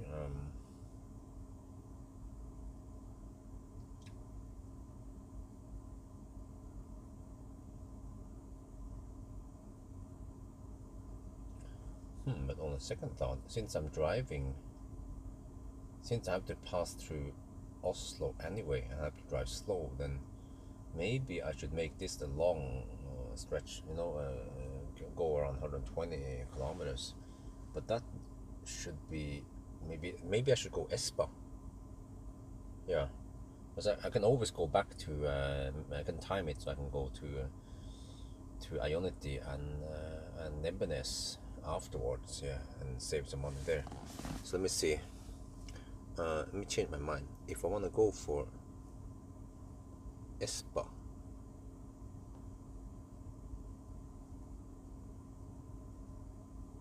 I can just search for it instead. Bolleland. That should be quite unique. Yeah, Bolleland, I found it. Nice. Go. New route. Surface street. Far away from Bolleland. Unable to reach. Okay, that's fine. Maybe I go. Oh shit, 130 kilometers. Oh shit. Yeah, it should work now, except for that. Okay, we have some slow speed. That's true. Okay. Maybe I'll go 65% again, but actually charging from 55 to 65 takes some time. Yeah. But then I'll be at 600 kilometers, and then I need to do 4 times 100 kilometer legs afterwards. But well, I think that's actually a slight disadvantage. So I will actually go for I will go for Nebbenes now. Okay, let me cancel that one. Yes. Okay, wait for the lag. Wait, what? Okay. Navigation. Wait, search. Recent 8 volt. Go. Wait, maybe I should just search. I'm not sure. Maybe does it help to search for Nebeness, Tesla Nebeness, or Tesla?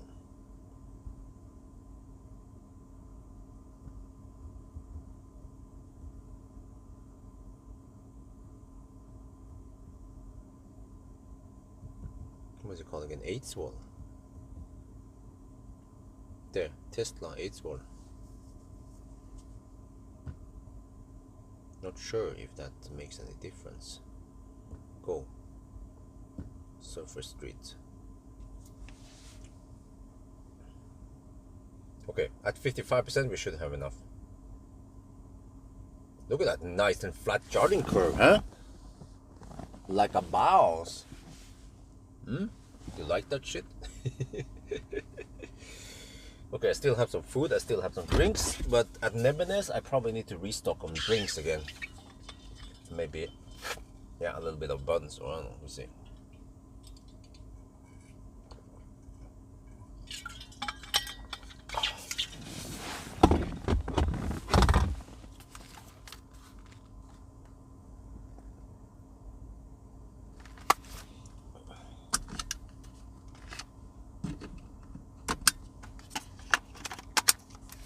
Well, I had a video call with Pawel today, and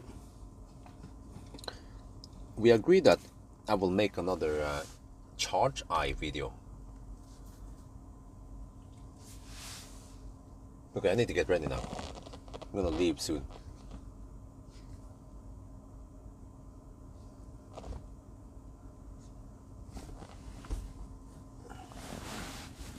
Yeah, it's been 2 years since I made a charge eye video.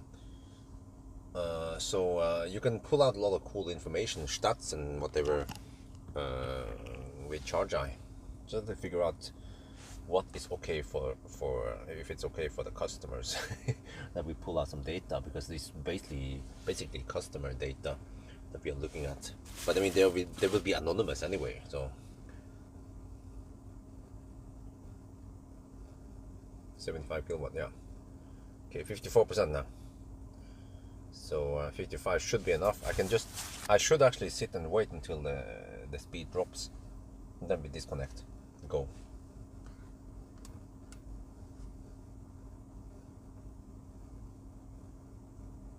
There, right? Huh? 25 kilowatt? What the fuck? Wait. Have I not seen this before?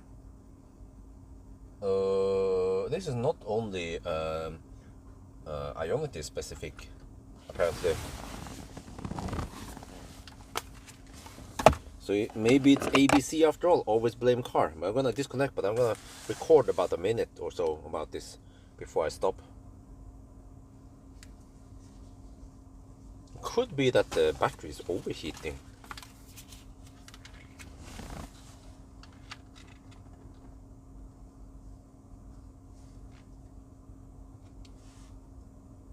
Look at this.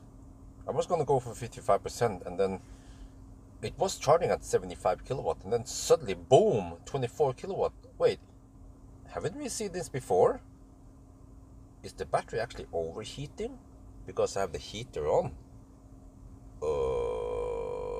I don't know, but let's disconnect and go.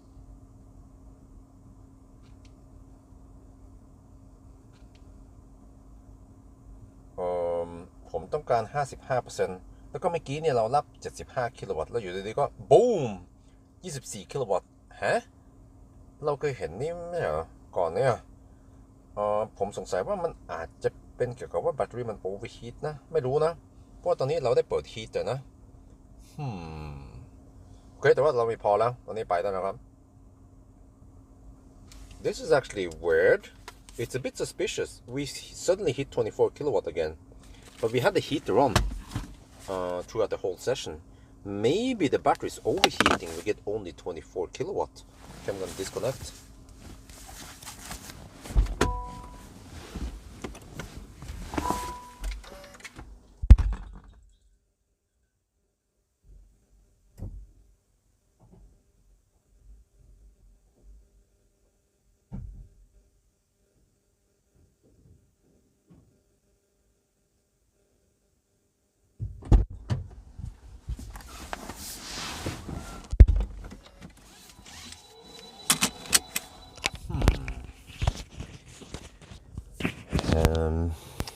Yeah, you know what?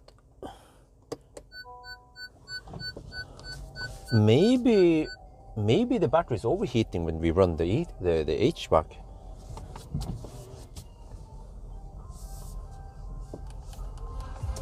Yeah, well, who thought it was a good idea to always play the music every time we start the car, huh? She.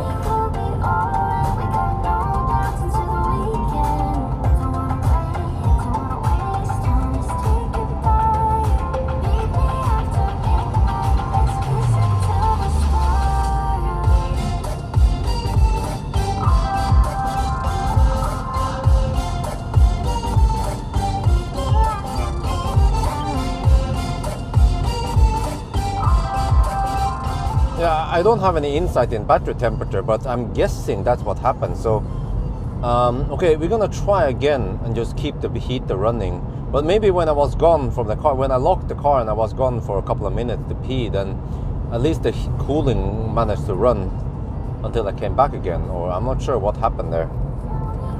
Would be great if I had some OBD info here.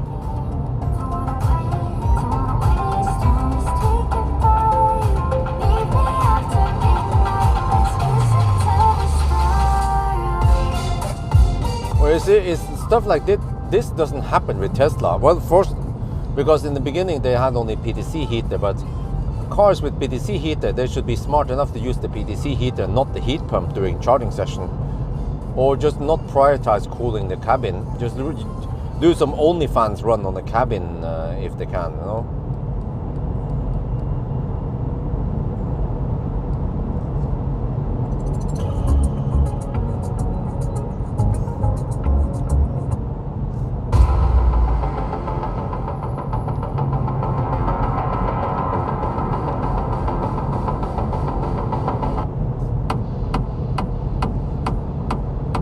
Okay, I think it's time for some German techno.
Right, time to hammer it again. Oh yeah, you know, this car has auto steer, and it is actually doing a pretty good job of staying in the lane. It doesn't do any weird ping pong, at least not that much.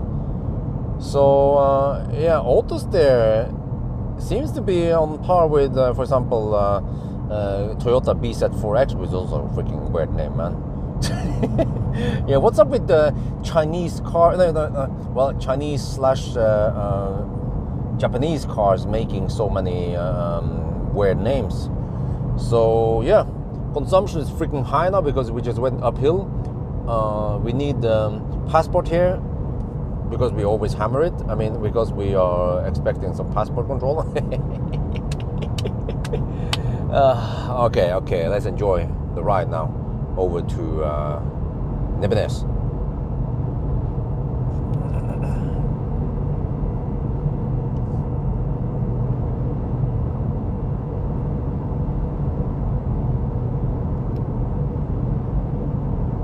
โอเคเริ่มขับแล้วครับแล้วก็เนี่ยคันนี้นะครับมันมีออโต้สเตย์นะแล้วผมก็ว่ามันเวิร์กดีนะเนี่ยมันไม่ค่อยพิงพองอะไรเหมือนรถจีนนะครับแล้วก็ใช่มันก็คล้ายๆ Toyota BZ4X นะทำไมรถ Toyota มันชื่อมันแปลกๆนะครับบางคันนะรถญี่ปุ่นนะ แต่ว่าโอเคก็เวิร์กดีนะโค้งสมูทดีนะครับแล้วก็เราก็ต้องใช้พาสปอร์ตนะครับเผื่อไว้ว่ามันมี passport control ตอนนี้มันใช้ไฟฟ้าเยอะหน่อยเพราะว่าเราขึ้นดอยนะครับแล้วเดี๋ยวเราก็จะ enjoy ขับไปNy1นะครับต้องผ่านออสโลก่อน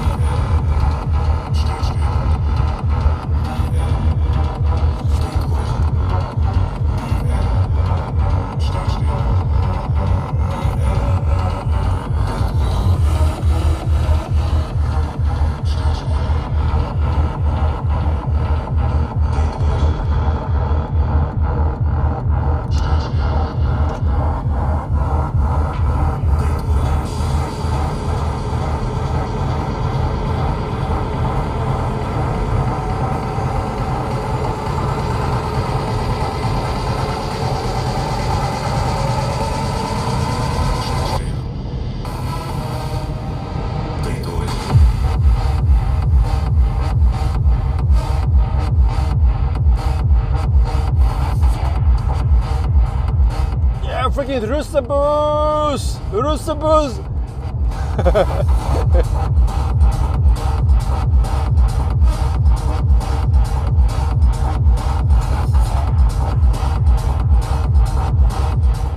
You know what I should do? I should go to the Russabus parents on the western side here and then give them the same medicine 4:30 at night. Huh? You like that? Huh?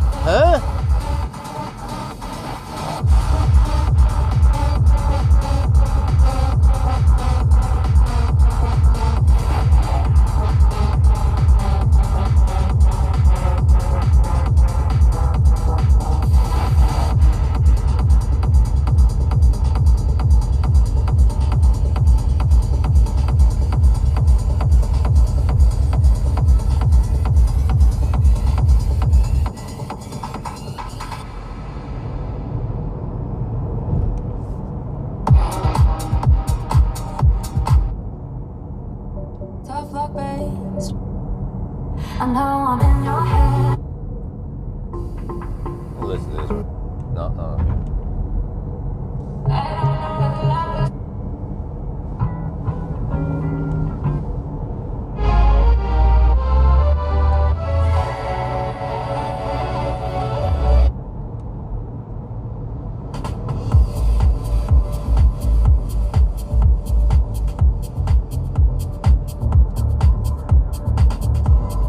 Oh, that was a fox.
it's so weird to come around here and there's no traffic, because through the day and even in the evening there's so much traffic on this side of the city, on the west side.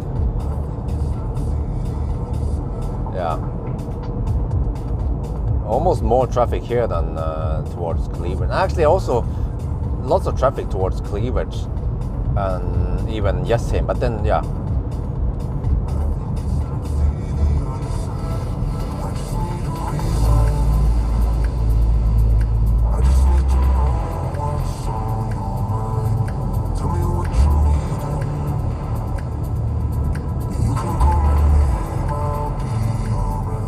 Well, at least the car regens in downhill when with cruise control, so it's not doing typical Chinese stuff, even though it was produced in China. Maybe it seems like the car seems to have been developed by Honda. It's just that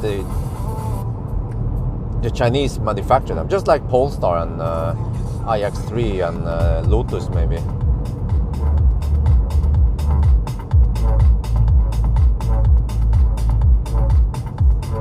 So it actually feels more, it feels more like Honda, Toyota than typical Chinese cars. I know, I've tested so many Chinese cars. I know instantly when I sit in one and start using navigation and using, when the bing bongs, the infotainment. You can smell it from far that that's a Chinese car.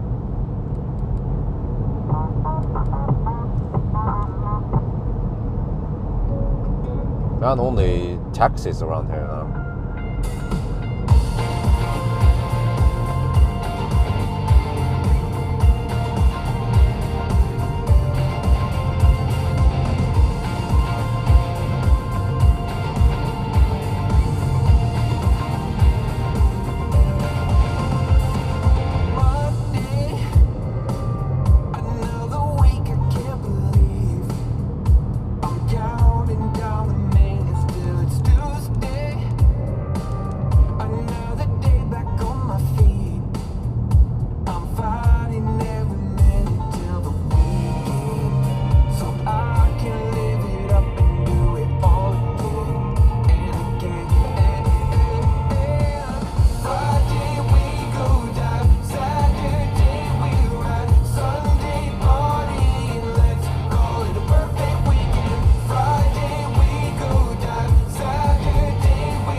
Yeah, I was just in the bus lane to gather some B-roll shots, and then I move over here.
Ronnie, it was already mentioned many hours ago when we were doing Nimbel and the Falcon, and I tried that. It didn't work. I couldn't pull anything. I already pulled so hard that I felt like I would break the wire if I pulled harder.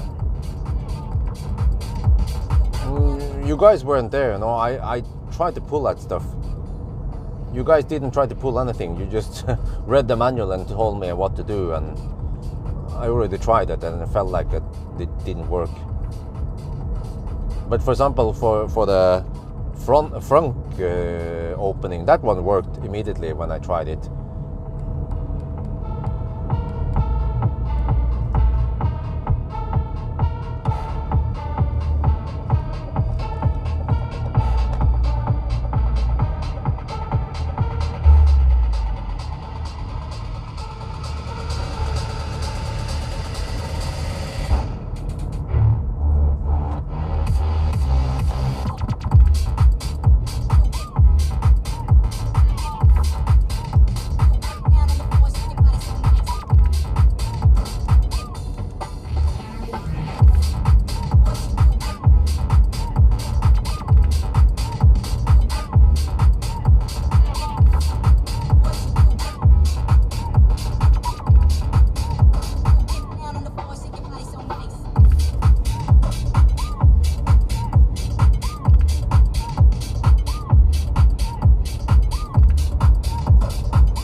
Always be clubbing.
It seems like we might be able to do it within around 12 hours.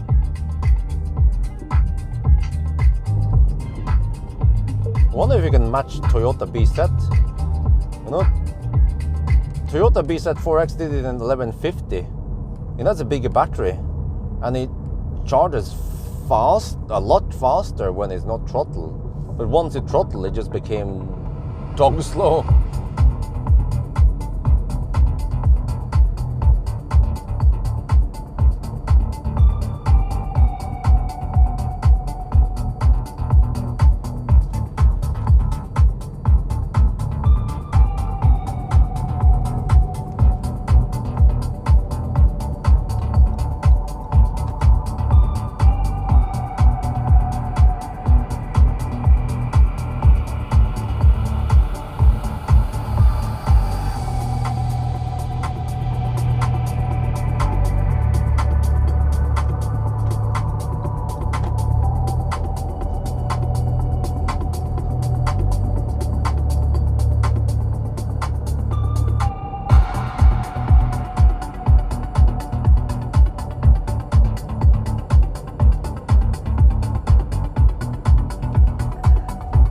Maybe I can try with the help of Wi-Fi.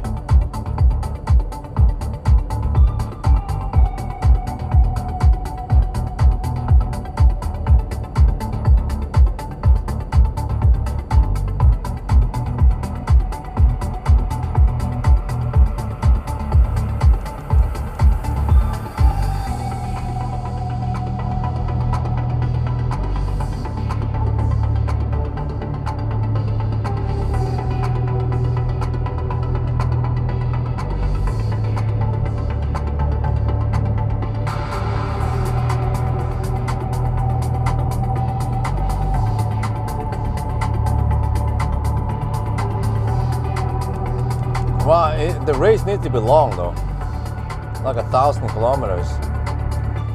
Oh shit! I need to do I need to do headlight test also. I haven't tested headlights on this car. Headlight test, acceleration, noise test, and brake test wouldn't make any sense because you have winter tires. So I might skip that one, but at least acceleration test, because this one tends to slip a bit. Oh, the slipping could be because of winter tire, but even the summer tire should slip a bit. So yeah, I'll do an acceleration noise test at least, and then headlight test. Maybe Sunday night I'll do it.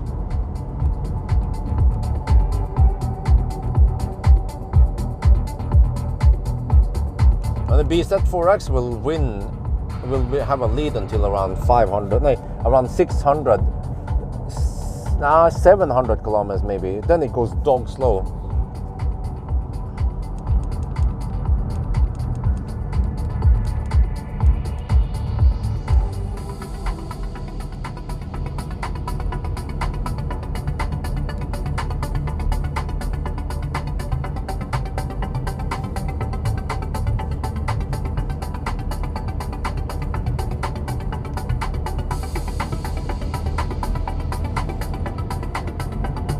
Wow, consumption right now is 226. Yeah, it's gonna go up soon.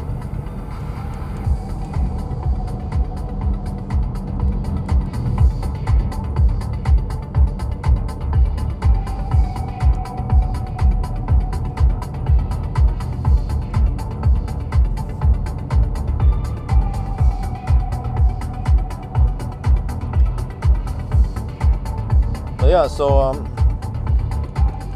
we are past the halfway mark, and we also passed the 6-hour mark roughly, but we are at 41%. So yeah, it could seem like around 12 hours is possible.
Seems like this car doesn't have any annoying slowdowns in the curves. I like it. Some cars slow down like a Toyota driver in some curves. Just dreaming about those things you do.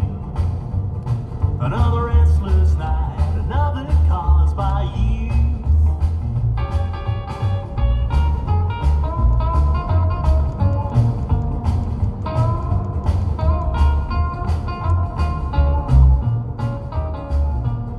It always makes me sad to say goodbye at the end of the night. But you'll be on my mind way past the morning light. And that's alright, another restless night. Just dreaming about those things you do. Oh, another restless night, another cause by you. You're the only one to ever make me feel this right. I wanna wrap my arms around you. Oh, baby, you know just what I like. Another restless night, just dreaming about those things you do. Another restless night, another cause by you. Another restless night, another cause by you.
Oh, registration number YA. Oh, that's from Mo i Rana.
Okay, clear Oslo.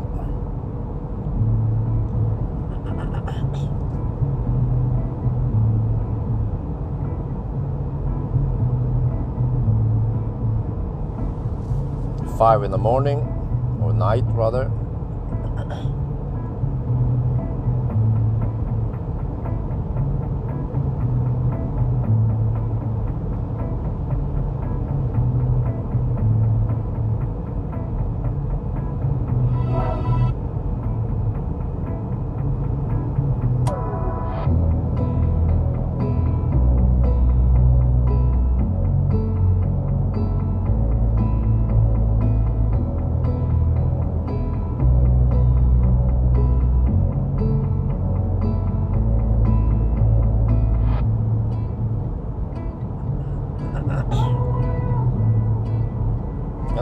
That's in 1 hour, so I'll probably forget about it.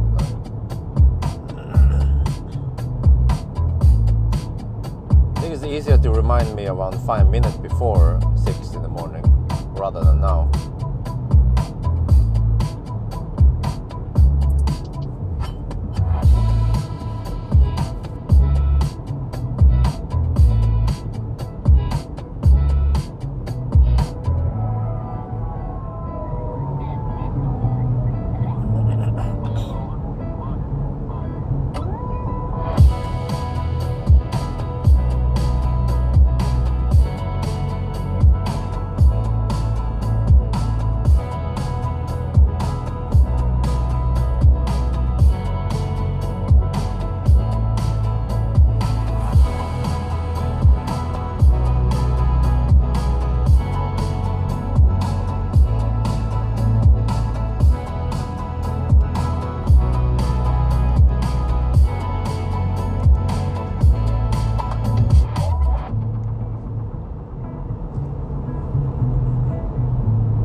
Okay, first of all, Nimber doesn't pay anything. It's the users who use the, you know, it's like asking how much eBay pays per sale. It's not eBay. eBay is just a platform. But also it depends of how big the parcel is, what it is, how heavy it is, and so on, and also how far you have to travel with it. And there's lots of parameters. So, I mean, how long is a rubber band? You know, it could be somewhere between 10 euros and 500 euros, right? Depending on what it is.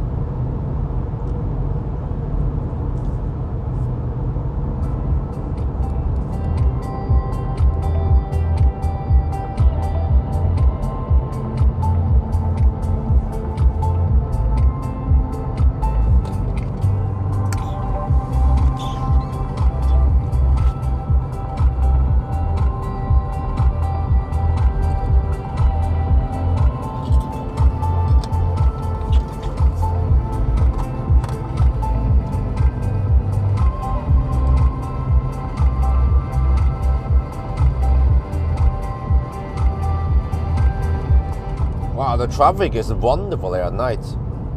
Because lately I've been traveling here in the daytime for doing range tests, but also some degradation tests and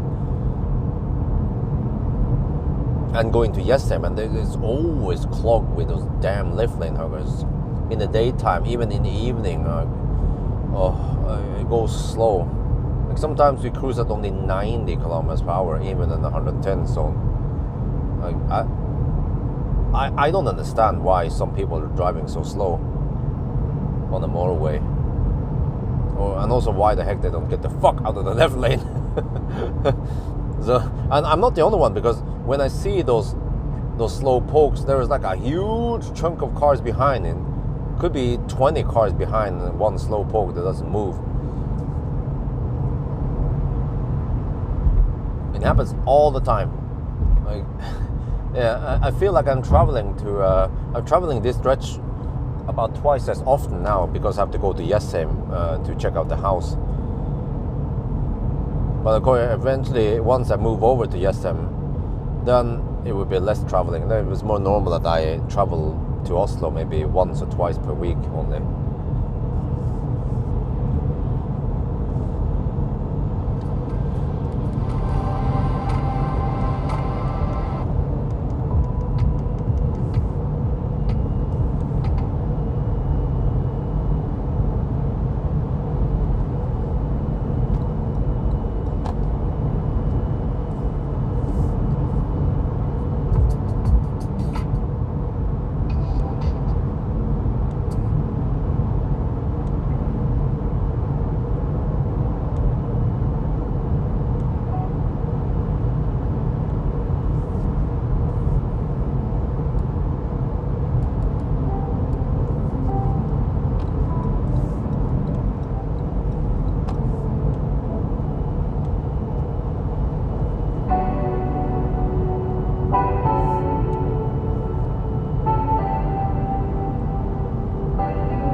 listen to this one. Wait. How is the bass?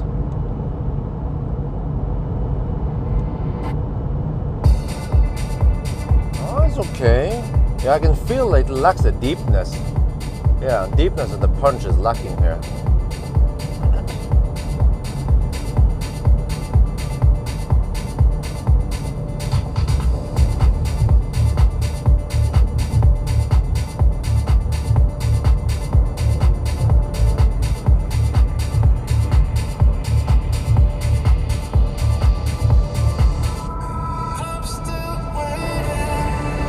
Clouds roll in and fade away, hiding from what you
mandatory.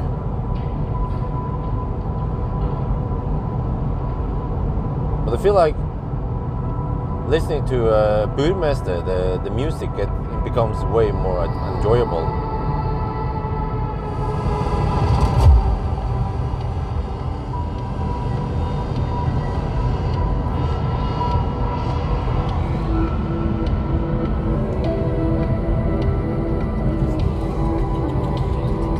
I'm down to 19%.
Okay, getting closer to minutes now. I have 15% left, a little bit too much, but not much I can do. Well, actually, unless I go to Minnesund, yeah, I'm actually a little bit tempted. Maybe I should just go for it. Let's go deep.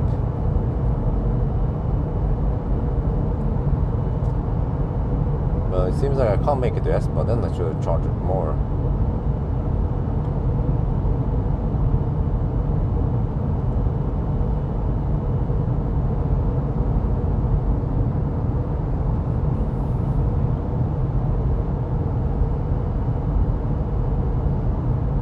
Around 2.5 NOK per kilowatt hour, Norway supercharger. It's 14%. Okay, I might arrive with almost 10%, which is But 13% now. Okay, okay. Yeah, maybe I'll just stop at Nebenez.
Okay, I think that's deep enough.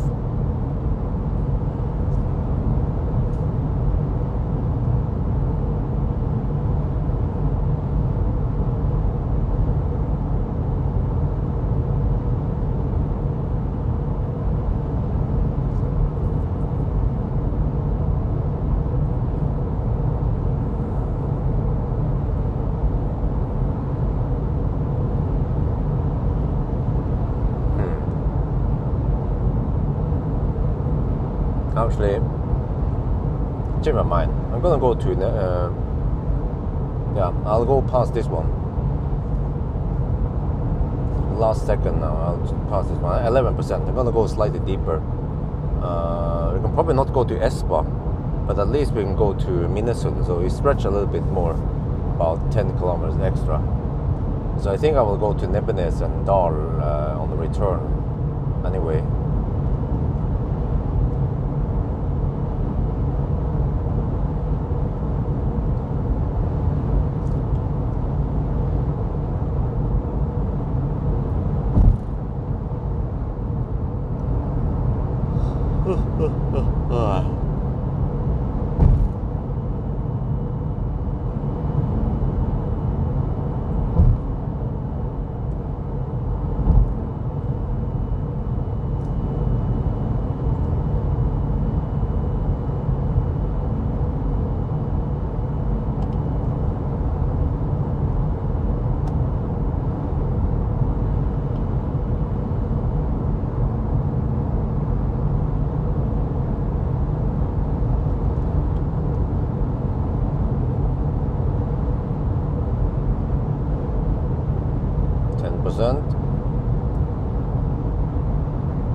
Yeah, unfortunately, there's nothing nothing between Minnesund and Espa. Well, except for if you go into the Minnesund center, but you won't want to go that way.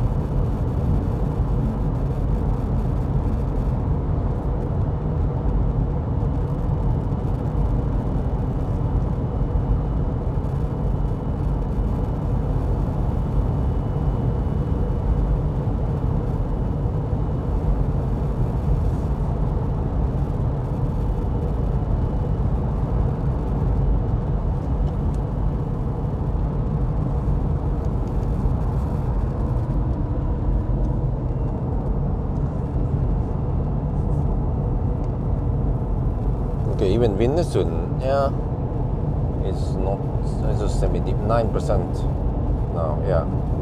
Okay, so we should be around maybe 5% at Minnesund.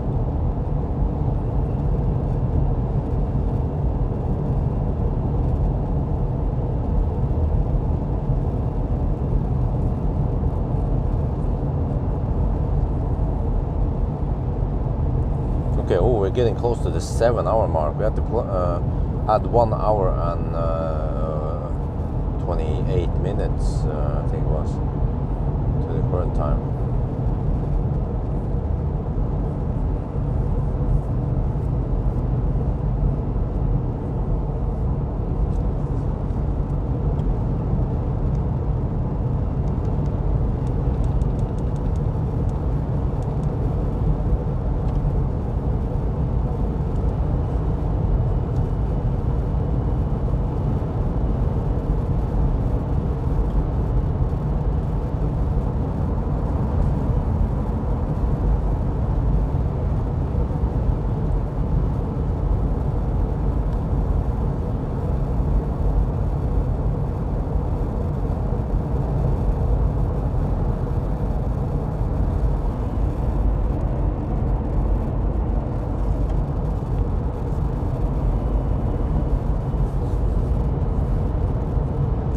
7%, yeah, I think that's deep enough.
%, okay. I think that's deep enough.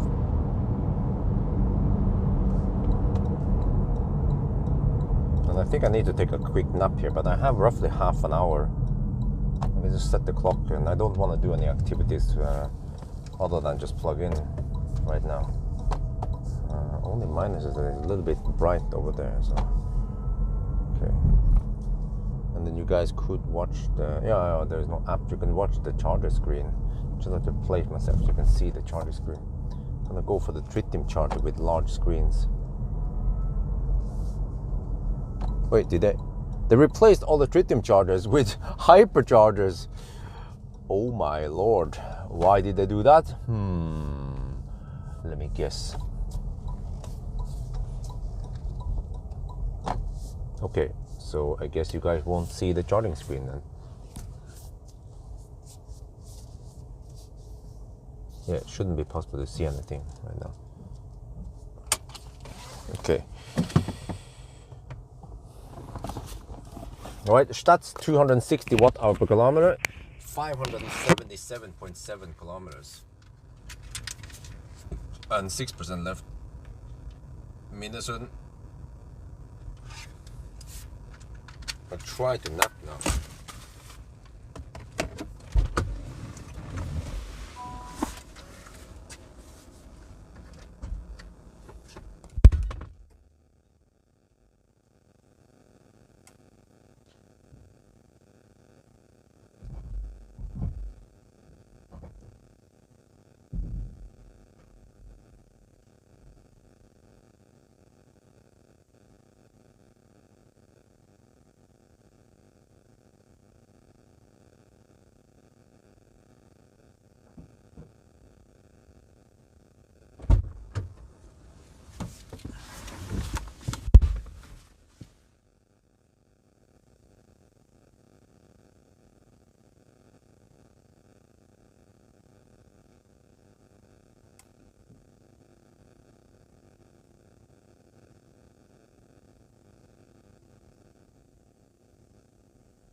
Well, actually, we can see quite large there, but I'm not sure how long it stays there before it disappears.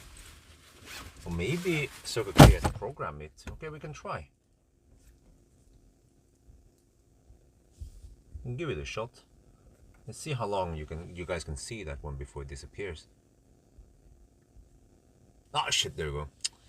Okay, that was useless.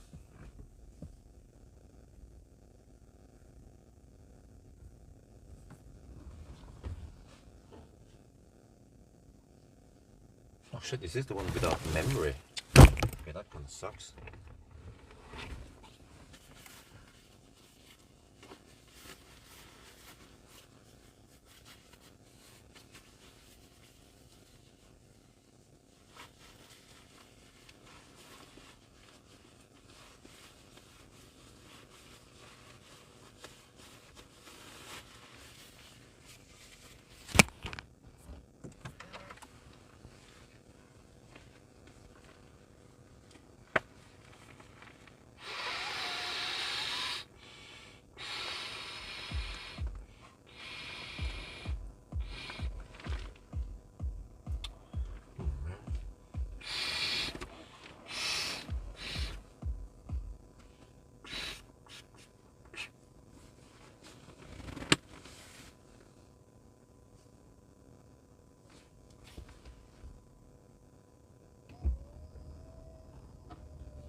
See if I can sleep a little bit now.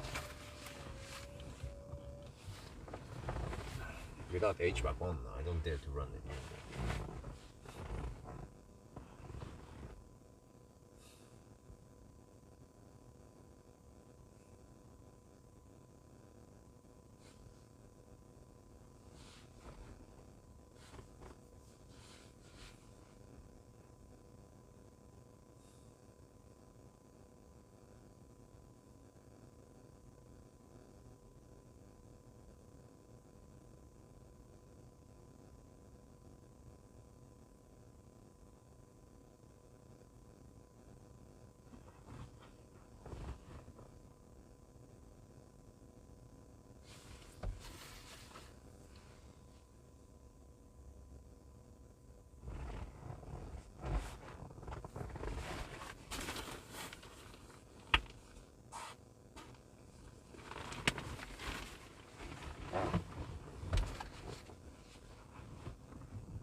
I think I need to fire up the heater. It's getting a little bit cold.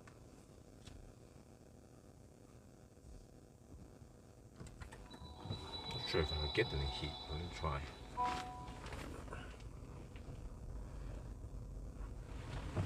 And the car bugs me that I have a low battery. Wow. Of course.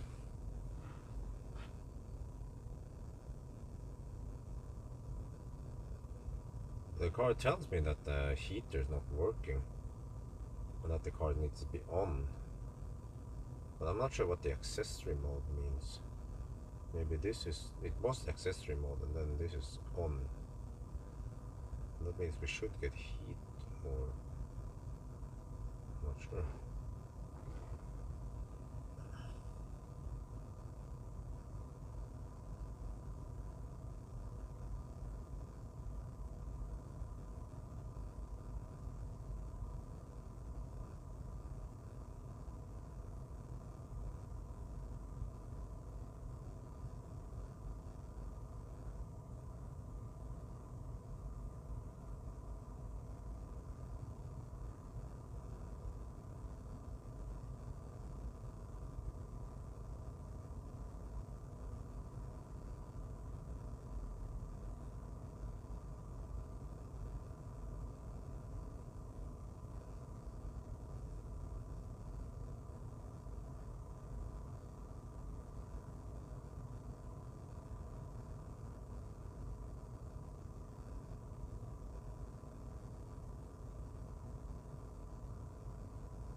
check how fast we are charging now.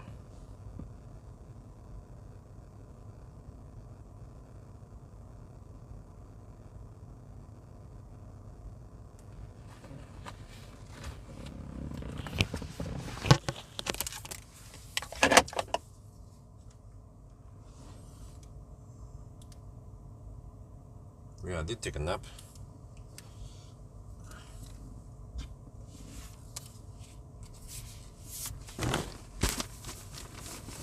Okay, I'll just keep it around here. So.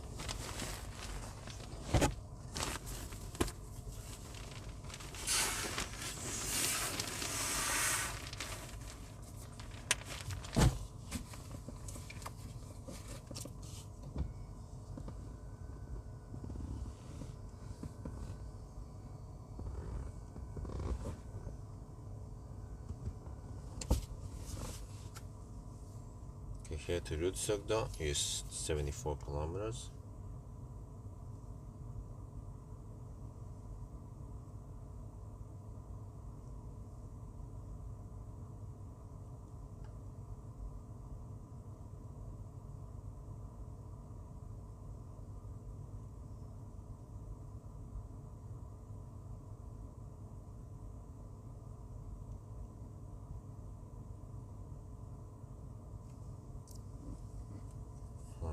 See if that works.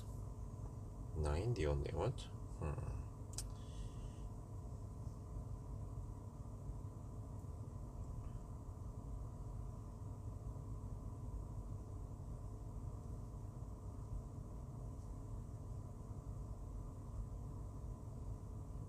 Well, I could go to okay. Could stop at Tongue and on the way back.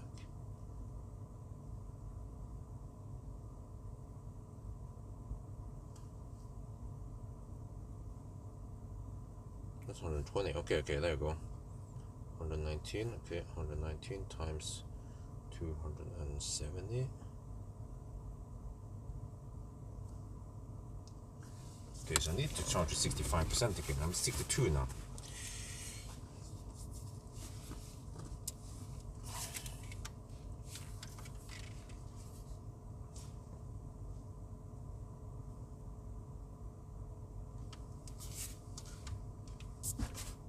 We are now at Minnesund. I take a little nap.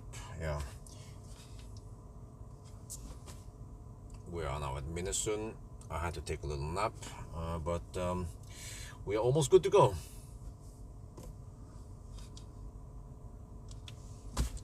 La มาถึงมินซุนนะครับผมได้นับนิดหน่อยนะครับแล้วก็ตอนนี้เราชาร์จเกือบพอแล้วนะครับ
Actually, I feel like I need to do a quick pee stop. I'll be back.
cold outside.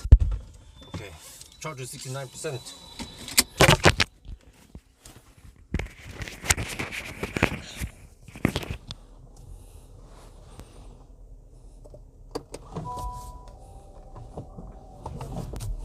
Go. So I might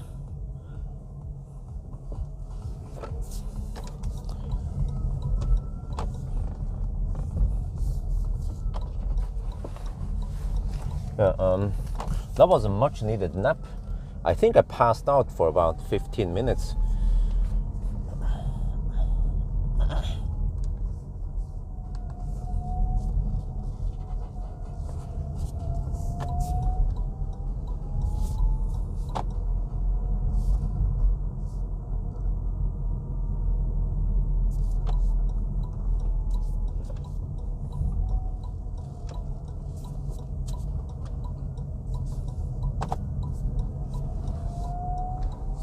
Yeah, that was, I think we stayed there for around 35 minutes.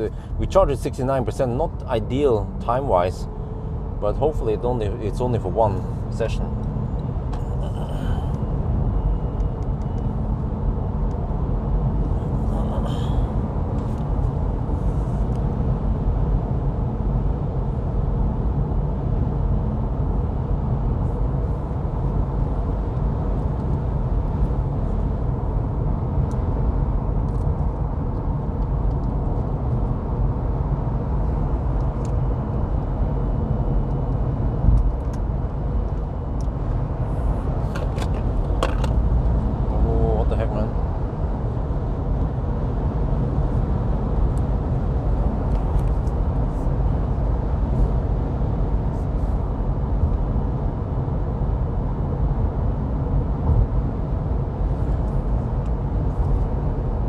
We're back on the road again, and over here it feels a bit windy.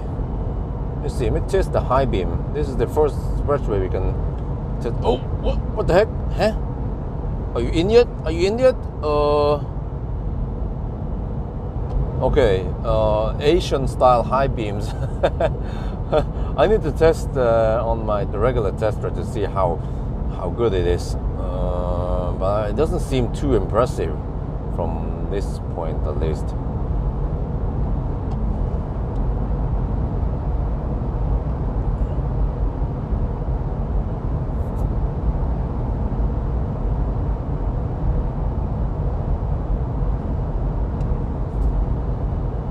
โอเคเริ่มขับนะครับเดี๋ยวเทสไฟสูงแล้วเป็นยังไงบูมรู้สึกมันอ่อนนิดหน่อยนะโอเคเดี๋ยวต้องเทสอีกทีหนึ่งที่ใกล้ในเมืองนั่นน่ะนี่มันมืดนิดหน่อยนะแต่ว่ารู้สึกว่ามันไม่ค่อยดีนะใช่ส่วนใหญ่นี่ไฟของรถเอเชียไม่ค่อยดีนะ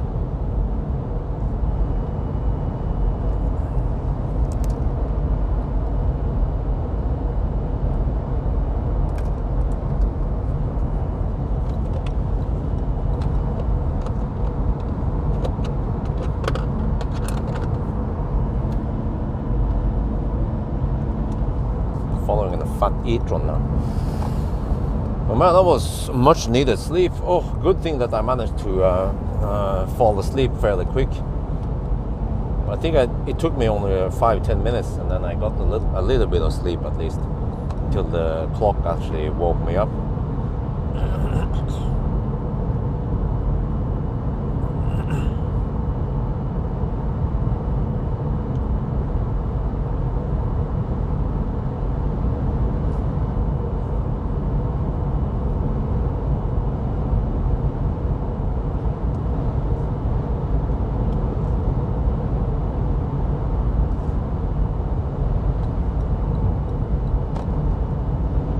Okay, if I have enough juice, I will actually try to go to Espa. Well, let's see. I'll either be going for Tongan or Espa. I'm not sure how much juice we need now. It's probably going to be the coldest time and also the windiest around here now. 10 degrees Celsius and quite windy. So consumption might go a little bit high now. I'll pay attention to consumption. 264. No, wait. What? Huh? What the heck?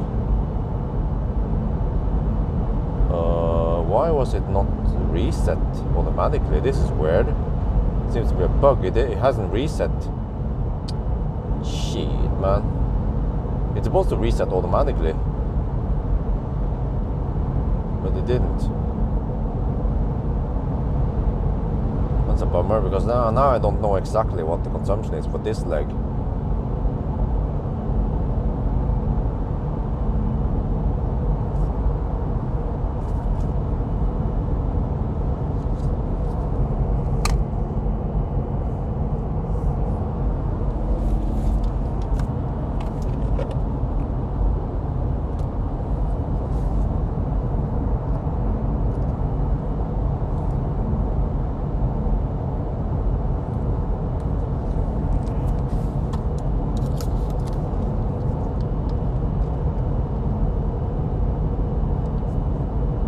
What the heck? Look here, this trip meter is manual reset. That's the total trip, but here this one is supposed to be reset every time you charge the car, but for some reason it was not reset this time. It's been resetting just fine automatically every time I recharge, but now it seems to be from Ringdalsskogen to here. No, Lier. Yeah, from Lier here. Okay. Always buggy car.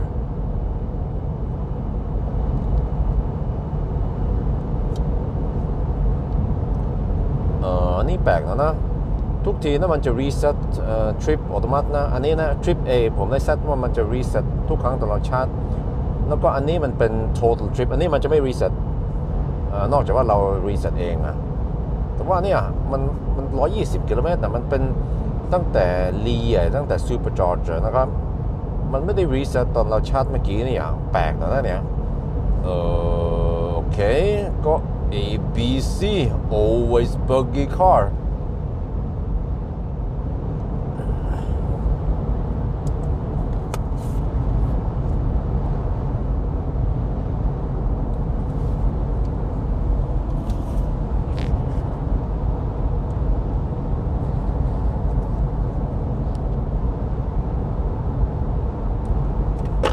Yeah, so I'm a little bit lost now on how much we are spending, but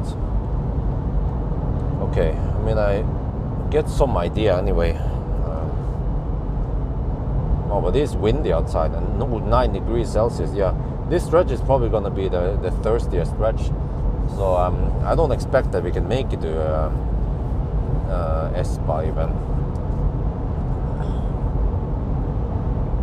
We'll just see.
We have some headwind right now.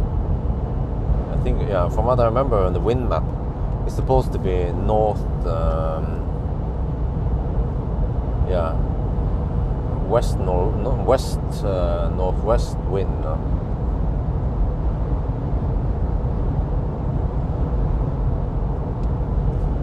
But it could be worse. It's actually warm for mid-November.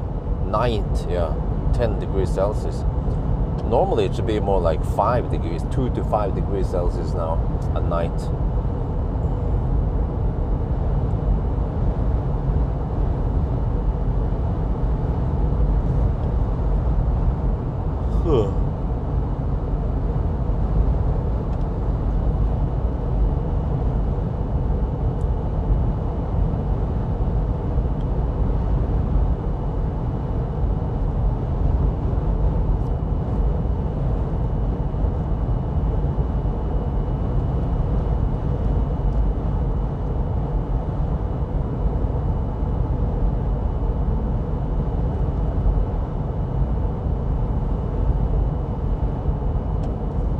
see, 6. Yeah, we have. Let me check my notes here. We start at 2:22. No, sorry, 10:22, and we have 5, 6, 10, 11 minutes. So 11 plus 22, that's 33. So it is as if we start at 10:33. That means 1 hour and 27 minutes plus current time. So we're currently at 7 hours and 40 minutes. 7:40. Okay. But we just charge, so we have to look at the one once we arrive at the next charger then. Okay, 1 hour 27 plus. How do you pronounce this car? Honda Ny1.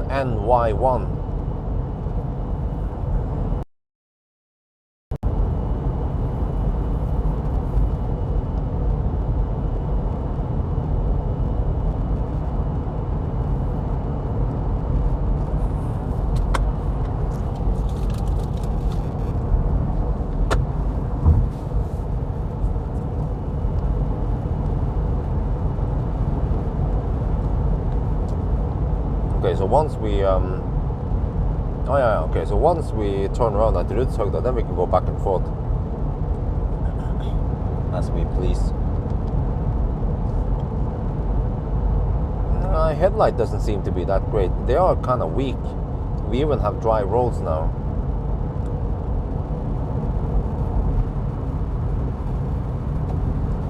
But I've seen worse than this.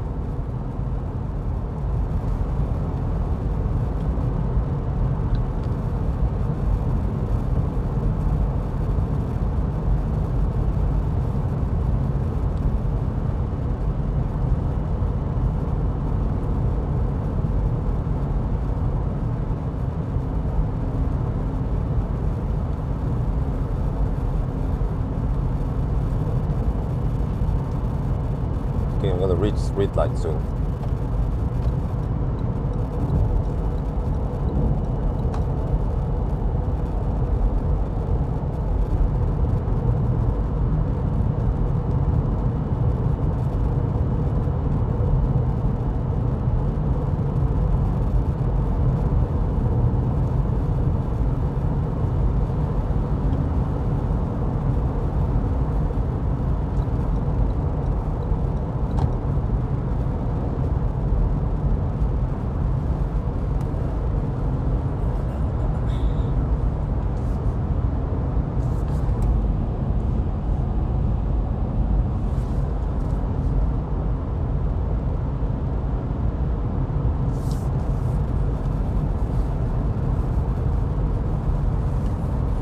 Weak try Volkswagen uplights, huh?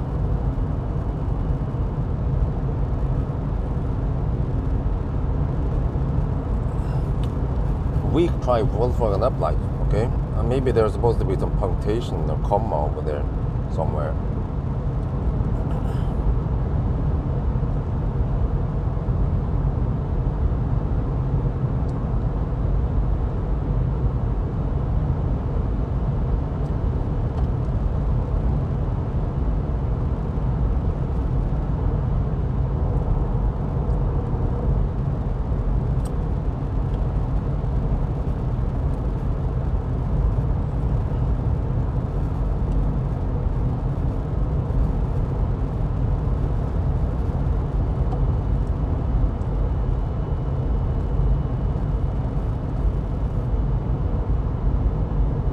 So they're supposed to build some superchargers over here, right? It was a nice location. They better get some more food. Well, we have to have Burger King. If this was Thailand, there would be plenty of food options here.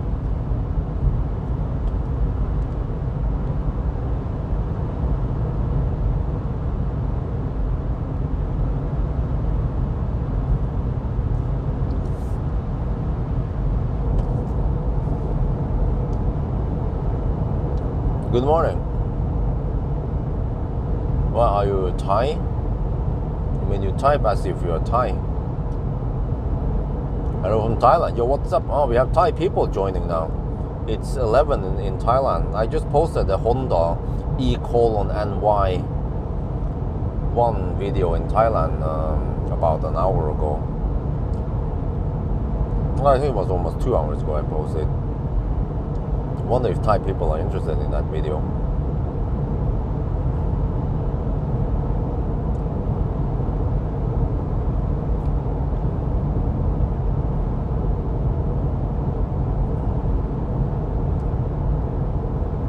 Because I've seen a Honda in Thailand, some kind of Honda SUV like crossover that I don't know if it resembles this one or how it was,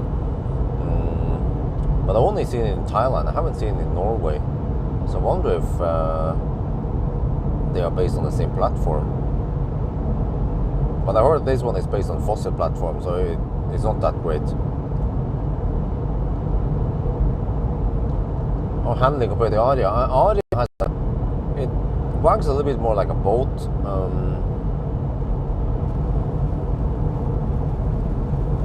It's still okay. I mean, still not as bad as some of the Chinese cars with like ZSEV or so. Like, those cars you can feel like they are a little bit cheap.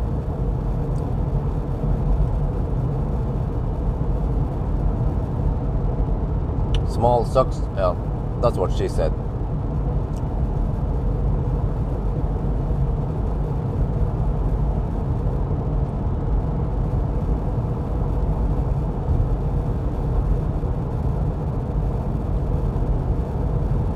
Consumption is going up now,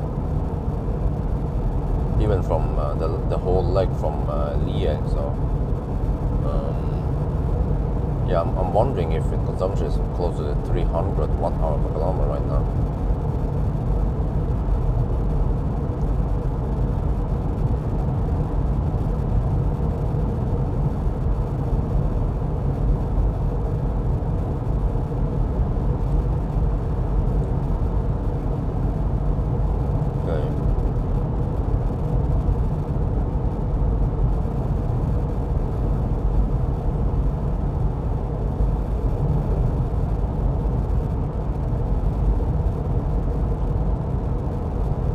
We'll just see. We will just stop when we need to stop and charge. Take it from there. Oh, it's pink. The bridge is pink.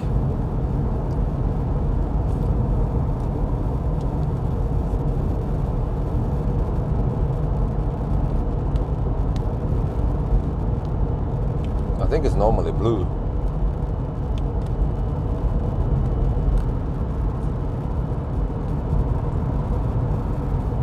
I wonder who decides what color it's supposed to have.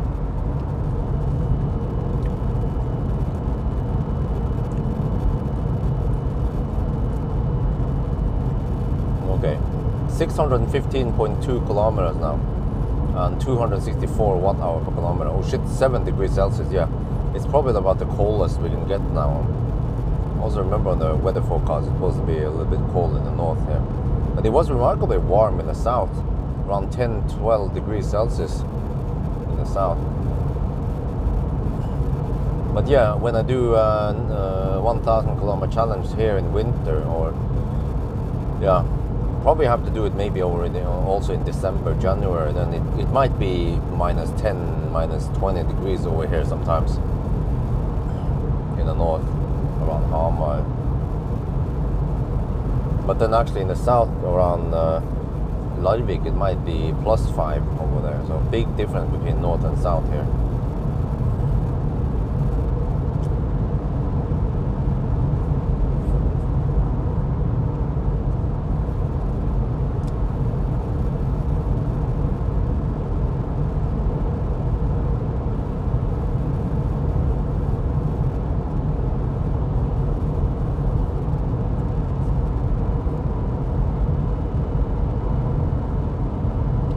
Okay,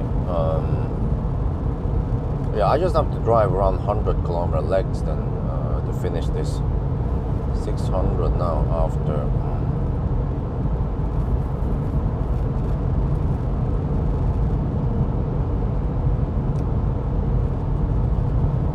Okay, let me see. We're getting close to the 8-hour mark. So I'll do a little check at the 8-hour mark. How we are cooking. Let me see. That should occur in around 10. No, right there. 23, 30. Yeah, in 10 minutes we'll be at the 8-hour mark. Okay, we'll see then. Check distance. I'll also apply 1.3% error. Thai press will be go on Japan, huh?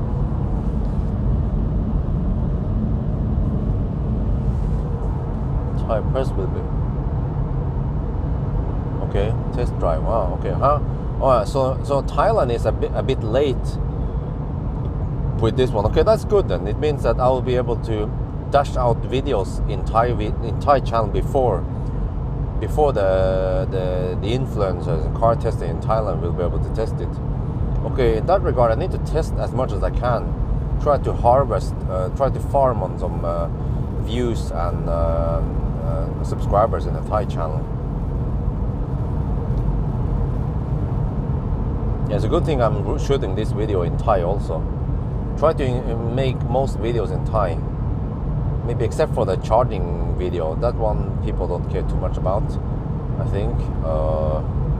But Banana Box says yes, also in Thai and interior review. They might also get some decent view counts.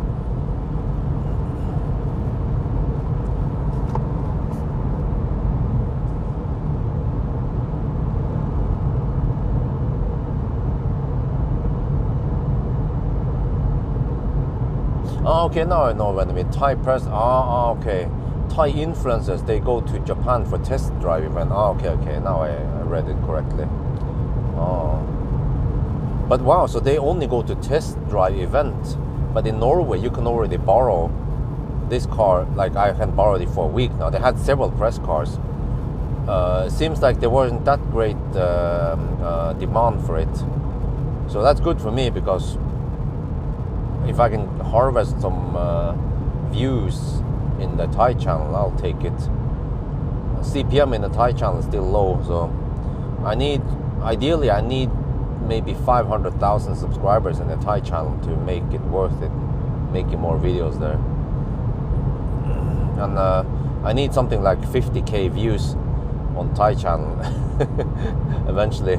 50k views on each video, yeah, then I'll be making okay money there.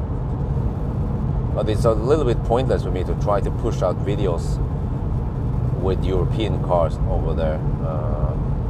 Just seems to be a waste of time.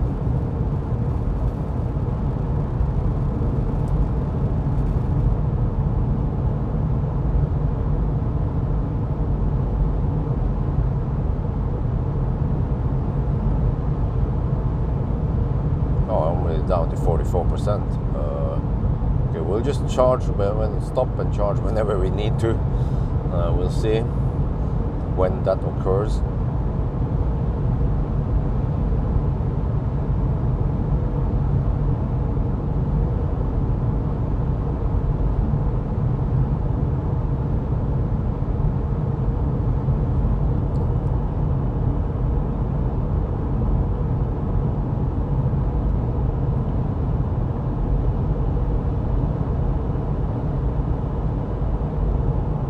Are you there now, huh? Yes, I'm there now.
Okay, so interesting.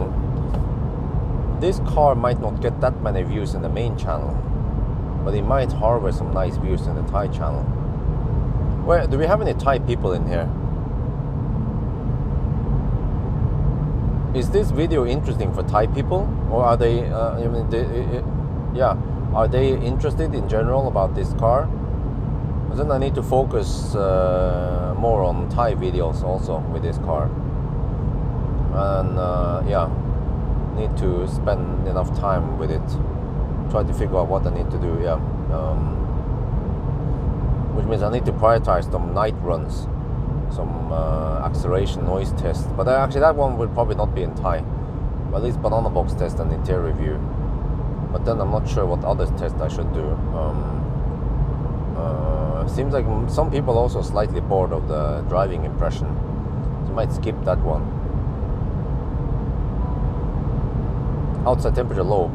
Road surface may be frozen, right? 3 degrees Celsius. Holy macaroni, it's cold.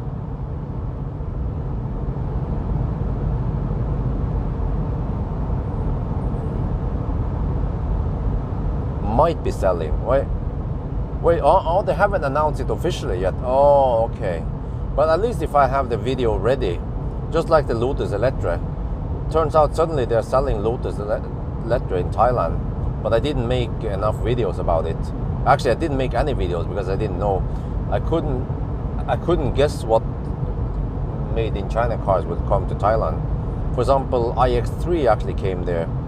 Volvo, but not Polestar for some reason. I think Polestar would also sell quite well over there.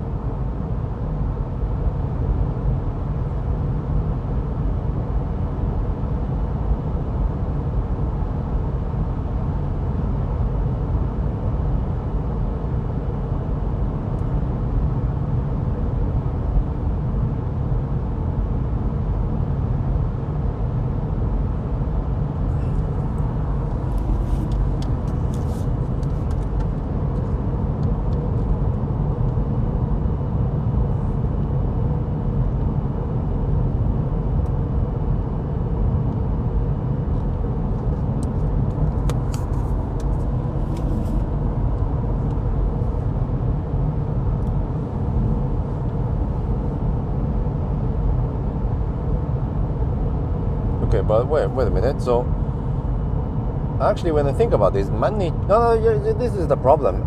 Many Chinese cars, they actually also end up in Thailand, like BYD, Maxus, some actually not Maxus, but MG, but not XPeng, not NIO, not Hongxi. I'm pretty sure that XPeng and NIO and even Hongxi would sell great in Thailand. Maybe I should actually make a video about this and suggest that, or I mean, I can make it in Thai and ask Thai people if you guys if they are interested. I can show some footage, and I can need to just need to be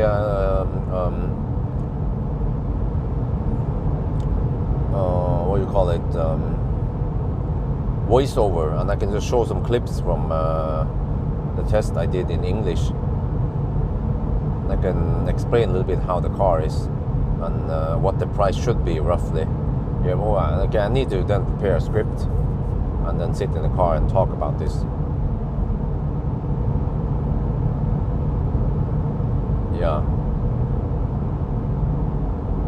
But then I need to also spend time reading all the comments. That's true.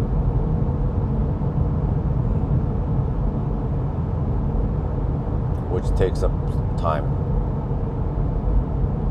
Well, actually, it might not be that many people viewing it or commenting at all. Yeah. In general, the Thai channel is a bit, bit half dead. Not many people watching my my videos there. I might only get 1,000-2,000 views and 10-20 comments only. Way less activity than the main channel, even though I have almost 100k subscribers in the Thai channel. But it seems like lots of content there is irrelevant for many Thai people, so they don't even bother clicking on it.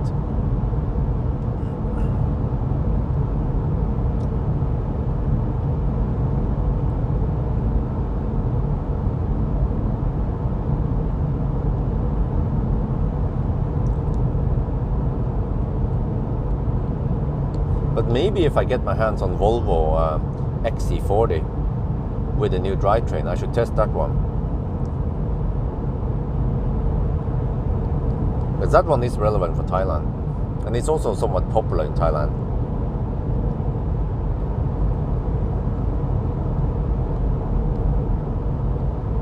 Because it's not, well actually it is a bit expensive though. 2.7, it costs more than Model Y, yeah. So maybe XC40 will lose its edge or lose its popularity just because of Tesla, because of Model Y.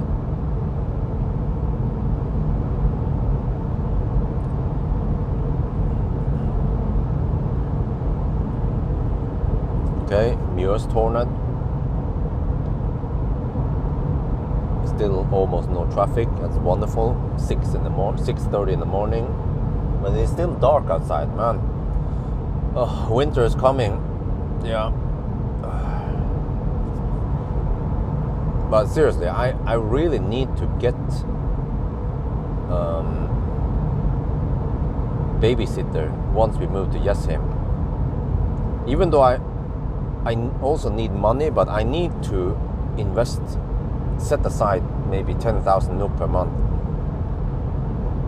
regardless of whatever I need to pay and whatever I owe Idehus. I feel like I need to spend around 10,000 NOK for babysitting. Otherwise, I will be somewhat crippled in what videos I can make.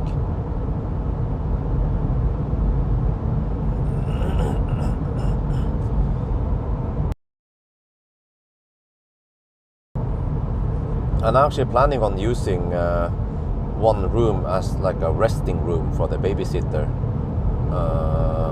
It depends. We will see. It's gonna be most likely a lady. I also want a lady with some experience, a Thai lady, preferably more than, well, she can't be too old. She has to have some physical strength to help carry Isabel and maybe change diapers and do some housework. So somewhere between 30 and 50 years I feel like is suitable. Not too young, because then they don't have experience with kids or in general life experience. But when too old, then they might not be fit for some physical activities that might require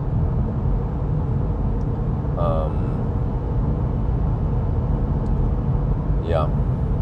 And then that babysitter might have to do a couple of Tesla Björn tasks also, but I have to figure out. I think once we move to Jessheim, I will email my accountant and ask about considering to hire someone. It might primarily be a babysitter, or it could be like a Tesla Björn helper that can do some babysitting. So it would be great if I can get it under the company rather than private person, family.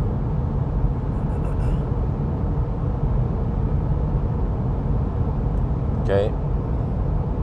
Consumption for the whole challenge is going up now, which means that the consumption on this leg is quite high.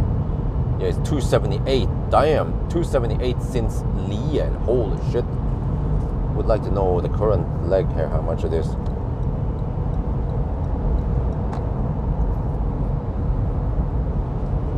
°6 Okay, it's only Hamar that has the coldest temperatures, the coldest weather.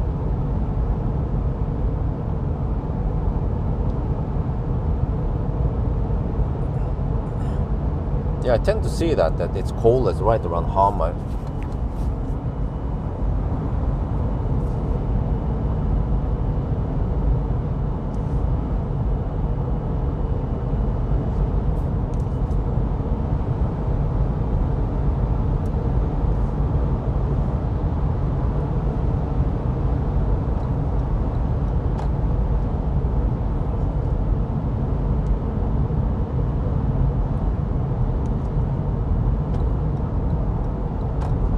Okay, turn on here.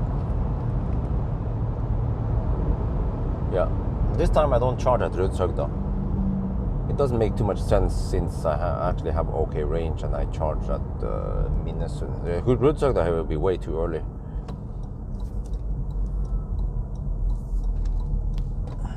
Okay, now we turn around and go back, and now we can ride on the tailwind. Oh yeah, that means the consumption is going to drop. Okay.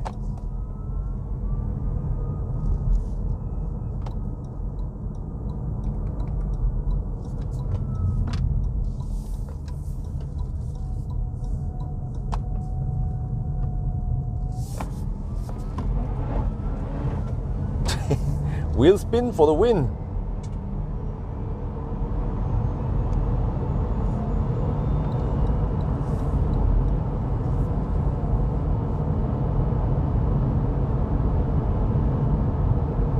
Okay, I feel like I need to eat soon. I have one slice of bread left. I can eat that at the next stop. Now, suddenly, that 15-20 minute nap I had boosted up big time, so I can stay awake.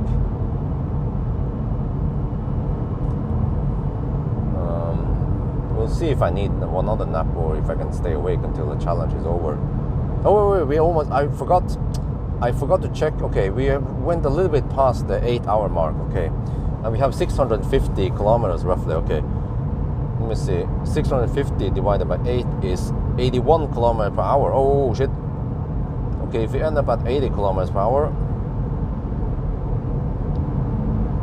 oh, that is 12.5 hours. Uh-oh. Okay, let's hope we don't end up at 12.5 hours.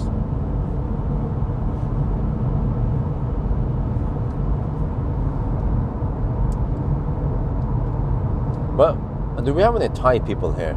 Or how is that again? Well, where do you guys live? There was a guy who was speaking in some karaoke Thai. I was like, huh? Okay. From, where was it? Kløfta or somewhere? I don't remember. Asker. Well, are you Thai? The Asker guy.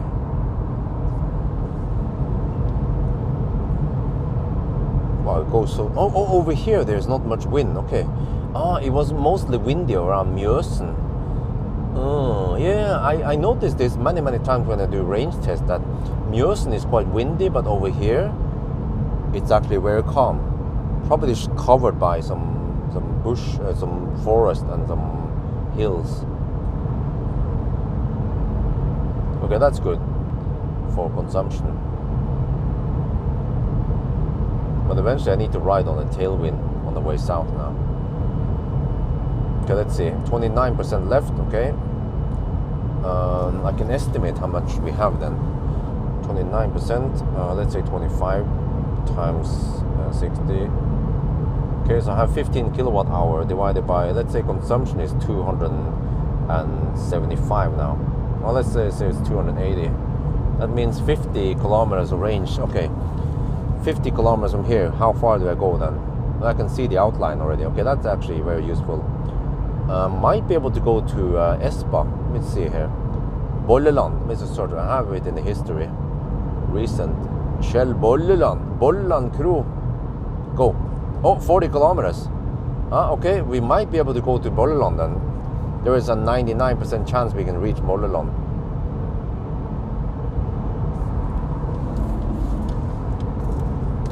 But I have to recalculate once we get closer to Tongen. Like, I can always bail out at Tongen.